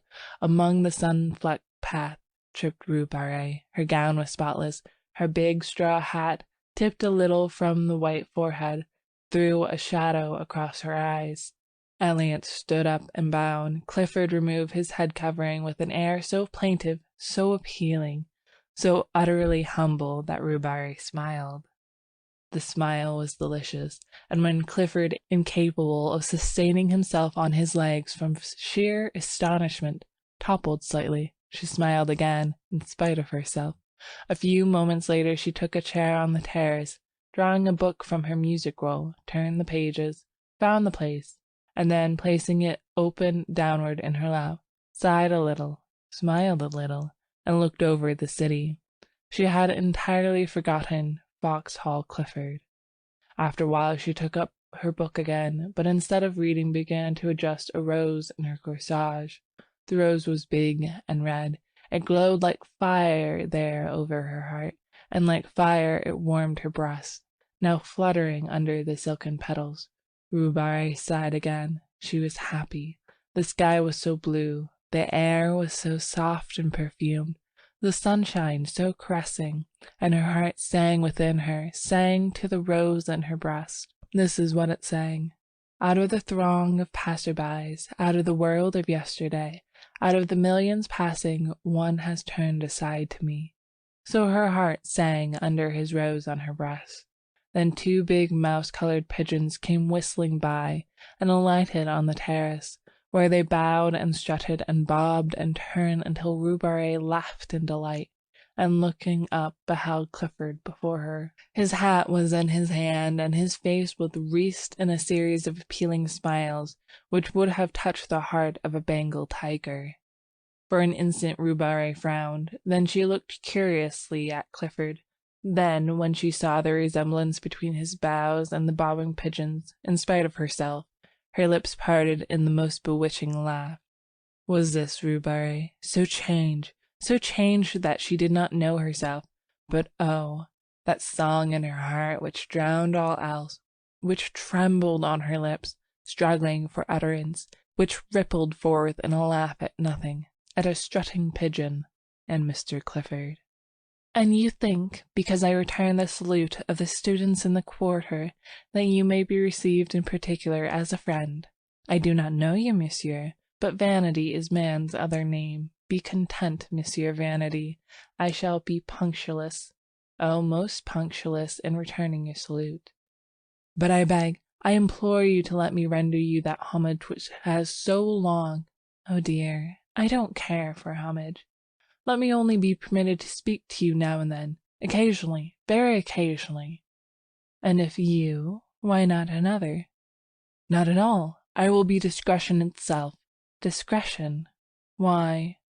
Her eyes were very clear, and Clifford winced for a moment, but only for a moment. Then, the devil of recklessness seizing him, he sat down and offered himself, soul and body, goods and chattels. And all the time he knew he was a fool, and that infatuation is not love, and that each word he uttered bound him in honor from which there was no escape. And all the time Elliot was scowling down on the Fountain Plaza, and savagely checking both bulldogs from their desire to rush to Clifford's rescue, for even they felt that there was something wrong, as Elliot stormed within himself and growled maledictions. When Clifford finished, he finished in a glow of excitement, but Rue Barré's response was long in coming, and his ardor cooled, while the situation slowly assumed its just proportions. Then regret began to creep in. But he put that aside, and broke out again in protestations. At the first word, Rue Barré checked him. "I thank you," she said, speaking gravely. "No man has ever before offered me marriage." She turned and looked out over the city. After a while she spoke again. "You offer me a great deal. I am alone. I have nothing. I am nothing."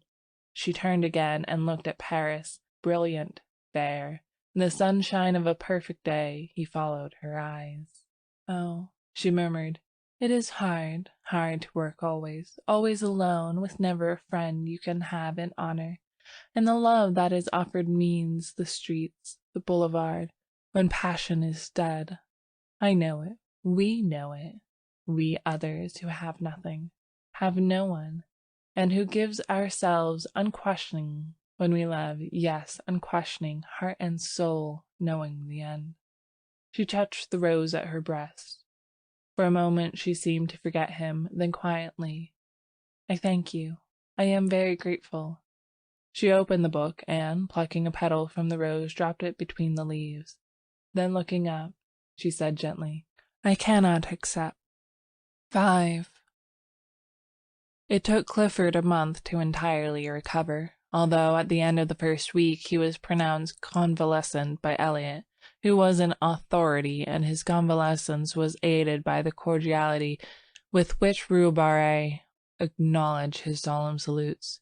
40 times a day he blessed Rue Barré for her refusal, and thanked his lucky stars, and at the same time, O wondrous heart of ours, he suffered the tortures of the blighted.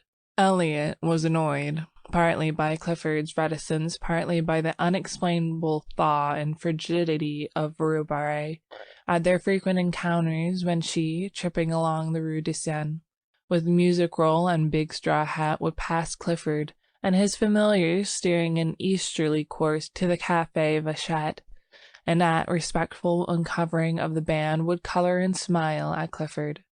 Elliot's slumbering suspicions awoke, but he never found out anything, and finally gave it up as beyond his comprehension, merely qualifying Clifford as an idiot, and reserving his opinion on Rue Barré. And all this time Selby was jealous.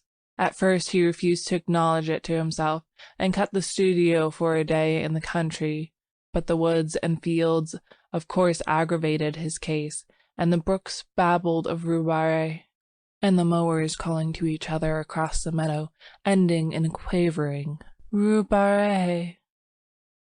That day spent in the country made him angry for a week. He worked sulkily at Julian's, all the time tormented by a desire to know where Clifford was and what he might be doing.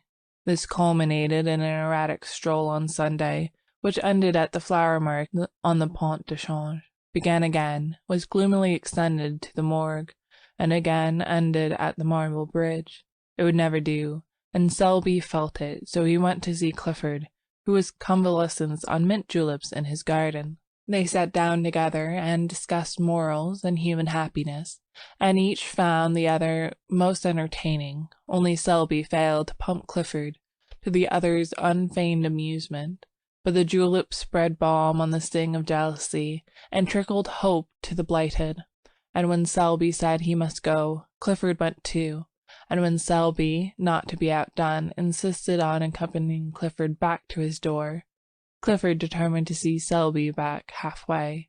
And then, finding it hard to part, they decided to dine together and flit. To flit, a verb applied to Clifford's nocturnal prowls, express, perhaps, as well as anything, the gaiety proposed. Dinner was ordered at Mignon's, and while Selby interviewed the chef, Clifford kept a fatherly eye on the butler. The dinner was a success, or was of the sort of generally termed a success. Toward the dessert, Selby heard some one say at great distance, "Kid Selby, drunk as a lord." A group of men passed near them. It seemed to him that he shook hands, and laughed a great deal, and that everybody was very witty. There was Clifford opposite, swearing undying confidence in his chum Selby, and there seemed to be others there, either seated beside them or continually passing with the swish of skirts on the polished floor, the perfume of roses, the rustle of fans, the touch of rounded arms, and the laughter grew vaguer and vaguer. The room seemed enveloped in mist. Then, all in a moment, each object stood out painfully distinct. Only forms and visages were distorted, and voices piercing. He drew himself up, calm, grave, for the moment master of himself, but very drunk. He knew he was drunk, and was as guarded and alert, as keenly suspicious of himself as he would have been of a thief at his elbow. His self-command enabled Clifford to hold his head safely under some running water, and repair to the street considerably the worse for wear, but never suspecting that his companion was drunk. For a time he kept to his self-command. His face was only a bit paler, a bit tighter than usual. He was only a trifle slower and more fastidious in his speech. It was midnight when he left Clifford peacefully slumbering in someone's armchair, with a long suede glove dangling in his hand, and a plumpy boa twisted about his neck to protect his throat from draughts. He walked through the halls and down the stairs, and found himself on the sidewalk in a quarter he did not know. Mechanically, he looked up at the name of the street. The name was not familiar. He turned and steered his course towards the lights clustered at the end of the street. They proved farther away than he anticipated, and after a long quest he came to the conclusion that his eyes had been mysteriously removed from their proper places, and had been reset on either side of his head like those of a bird. It grieved him to think of the inconvenience this transformation might occasion him, and he attempted to cock up his head, hen-like, to test the mobility of his neck. Then an immense despair stole over him. Tears gathering in the tear ducts, his heart melted, and he collided with a tree. This shocked him into comprehension. He stifled the violent tenderness in his breast, picked up his hat, and moved on more briskly. His mouth was white and drawn, his teeth tightly clenched. He held his course pretty well and strayed but little, and after an apparently interminable length of time found himself passing a line of cabs. The brilliant lamps, red, yellow, and green, annoyed him, and he felt it might be pleasant to demolish them with his cane. But mastering this impulse, he passed on. Later, an idea struck him that would save fatigue to take a cab, and he started back with that intention. But the cab seemed already so far away, and the lanterns were so bright and confusing that he gave it up, and pulling himself together, looked around. A shadow, a mass, huge, undefined, rose to his right. He recognized it at the Arc de Triomphe, and gravely shook his cane at it. Its size annoyed him. He felt it was too big. Then he heard something fall clattering to the pavement, and thought probably it was his cane. but it didn't much matter. When he had mastered himself and regained control of his right leg, which betrayed symptoms of insubordination, he found himself traversing the Place de la Concorde at a pace which threatened to land him at the Madeleine. This would never do. He turned sharply to the right and, crossing the bridge, passed the Place Bourbon at a trot and wheeled into the Boulevard Saint-Germain. He got on well enough, although the size of the War Office struck him as a personal insult, and he missed his cane, which it would have been pleasant to drag along the iron railings as he passed. It occurred to him, however, to substitute his hat, but when he found it, he forgot what he wanted it for, and replaced it upon his head with gravity. Then he was obliged to battle with a violent inclination to sit down and weep. This lasted until he came to the Rue de Rennes, but there he became absorbed in contemplating the dragon on the balcony overhanging the Cour du Dragon. And time slipped away until he remembered vaguely that he had no business there, and marched off again. It was slow work. The inclination to sit down and weep had been given place to a desire for solitary and deep reflection. Here his right leg forgot its obedience, and, attacking the left, outflanked it, and brought him up against a wooden board which seemed to bar his path. He tried to walk around it, but he found the street closed. He tried to push it over, and found he couldn't. Then he noticed a red lantern standing on a pile of paving stones inside the barrier. This was pleasant. How was he to get home if the boulevard was blocked? But he was not on the boulevard. His treacherous right leg had beguiled him into the detour, for there, behind him, lay the boulevard with its endless line of lamps. And here, what was this narrow, dilapidated street piled up with earth and mortar and heaps of stone? He looked up. Written in staring black letters on the barrier was Rue Barré. He sat down. Two policemen whom he knew came by and advised him to get up, but he argued the question from a standpoint of personal taste, and they passed on, laughing. For he was at that moment absorbed in a problem. It was, how to see Rue Barré. She was somewhere or other in that big house with the iron balconies, and the door was locked, but what of that? The simple idea struck him to shout until she came. This idea was replaced by another equally lucid, to hammer on the door until she came. But finally, rejecting both of these as too uncertain, he decided to climb into the balcony, and, opening a window, politely inquire for Rue Barré. There was but one lighted window in the house that he could see. It was on the second floor, and towards this he cast his eyes. Then, mounting the wooden barrier and clambering over the pile of stones, he reached the sidewalk, and looked up at the facade for a foothold. It seemed impossible, but a sudden fury seized him, a blind, drunken obstinacy, and the blood rushed to his head, leaping, beating in his ears like the dull thunder of an ocean.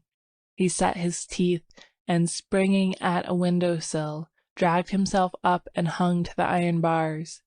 Then reason fled. There surged in his brain the sound of many voices. His heart leaped up, beating a mad tattoo. And gripping at cornice and ledge, he worked his way along the facade, clung to pipes and shutters, and dragged himself up, over, and into the balcony by the lighted window. His hat fell off, and rolled against the pane. For a moment he leaned breathless against the railing. Then the window was slowly opened from within. They stared at each other for some time. Presently the girl took 2 unsteady steps back into the room. He saw her face, all crimson now. He saw her sink into a chair by the lamplight table, and without a word he followed her into the room, closing the big door like panes behind him. Then they looked at each other in silence. The room was small and white.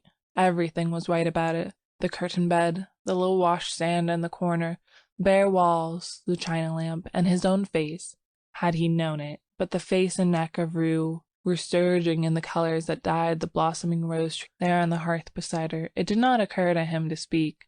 She seemed not to expect it. His mind was struggling with the impressions of the room. The whiteness, the extreme purity of everything occupied him, began to trouble him. As his eyes became accustomed to the light, Other objects grew from the surroundings and took their places in the circle of lamplight. There was a piano and a coal scuttle and a little iron trunk and a bathtub. Then there was a row of wooden pegs against the door, with a white chintz curtain covering the clothes underneath. On the bed lay an umbrella and a big straw hat, and on the table a music roll unfurled, an inkstand and sheets of ruled paper. Behind him stood a wardrobe faced with a mirror, but somehow he did not care to see his own face then. He was sobering. The girl sat looking at him without a word. Her face was expressionless, yet the lips at times trembled almost imperceptibly. Her eyes, so wonderfully blue in the daylight, seemed dark and soft as velvet, and the color on her neck deepened and whitened with every breath. She seemed smaller and more slender than when he had seen her in the street, and there was now something in the curve of her cheek, almost infantine. When, at last, he turned and caught his own reflection in the mirror behind him, a shock passed through him as though he had seen a shameful thing, and his clouded mind and his clouded thoughts grew clearer. For a moment their eyes met, then his sought the floor, his lips tightened, and the struggle within him bowed his head and strained every nerve to the breaking. And now it was over, for the voice within had spoken. He listened, duly interested, but already knowing the end. Indeed, it little mattered. The end would always be the same for him. He understood now, always the same for him, and he listened, duly interested, to a voice which grew within him. After a while he stood up, and she rose at once, one small hand resting on the table. Presently he opened the window, picked up his hat, and shut it again. Then he went over to the rose bush and touched the blossoms with his face. One was standing in a glass of water on the table, and mechanically the girl drew it out, pressed it with her lips, and laid it on the table beside him. He took it without a word, and crossing the room, opened the door. The landing was dark and silent, but the girl lifted the lamp, and gliding past him slipped down the polished stairs to the hallway. Then unchaining the bolt, she drew open the iron wicket. Through this he passed with his rose. End of section 16. End of The King in Yellow by Robert W. Chambers. We hope you enjoyed tonight's sleep audiobook. If you liked this audiobook and want to listen to more, please check out our channel at Sleep Audiobooks. And if you prefer to listen to each story individually, they will also be uploaded to our secondary channel at Sleep Chapters. You can access our entire catalog of bedtime story audiobooks through our web app, which can be found at sleepaudiobooks.com. There, you will also find our suite of sleep tools, including a complimentary Better Sleep Quick Guide if you sign up to our mailing list. Links are in the description below. All likes, comments, and especially subscribing help this channel grow so that we can reach more night owls in our quest to help as many people sleep easier so they can live their lives more fully during the day. We appreciate your support and wish you a very excellent night's sleep. This is Sleep Audiobooks.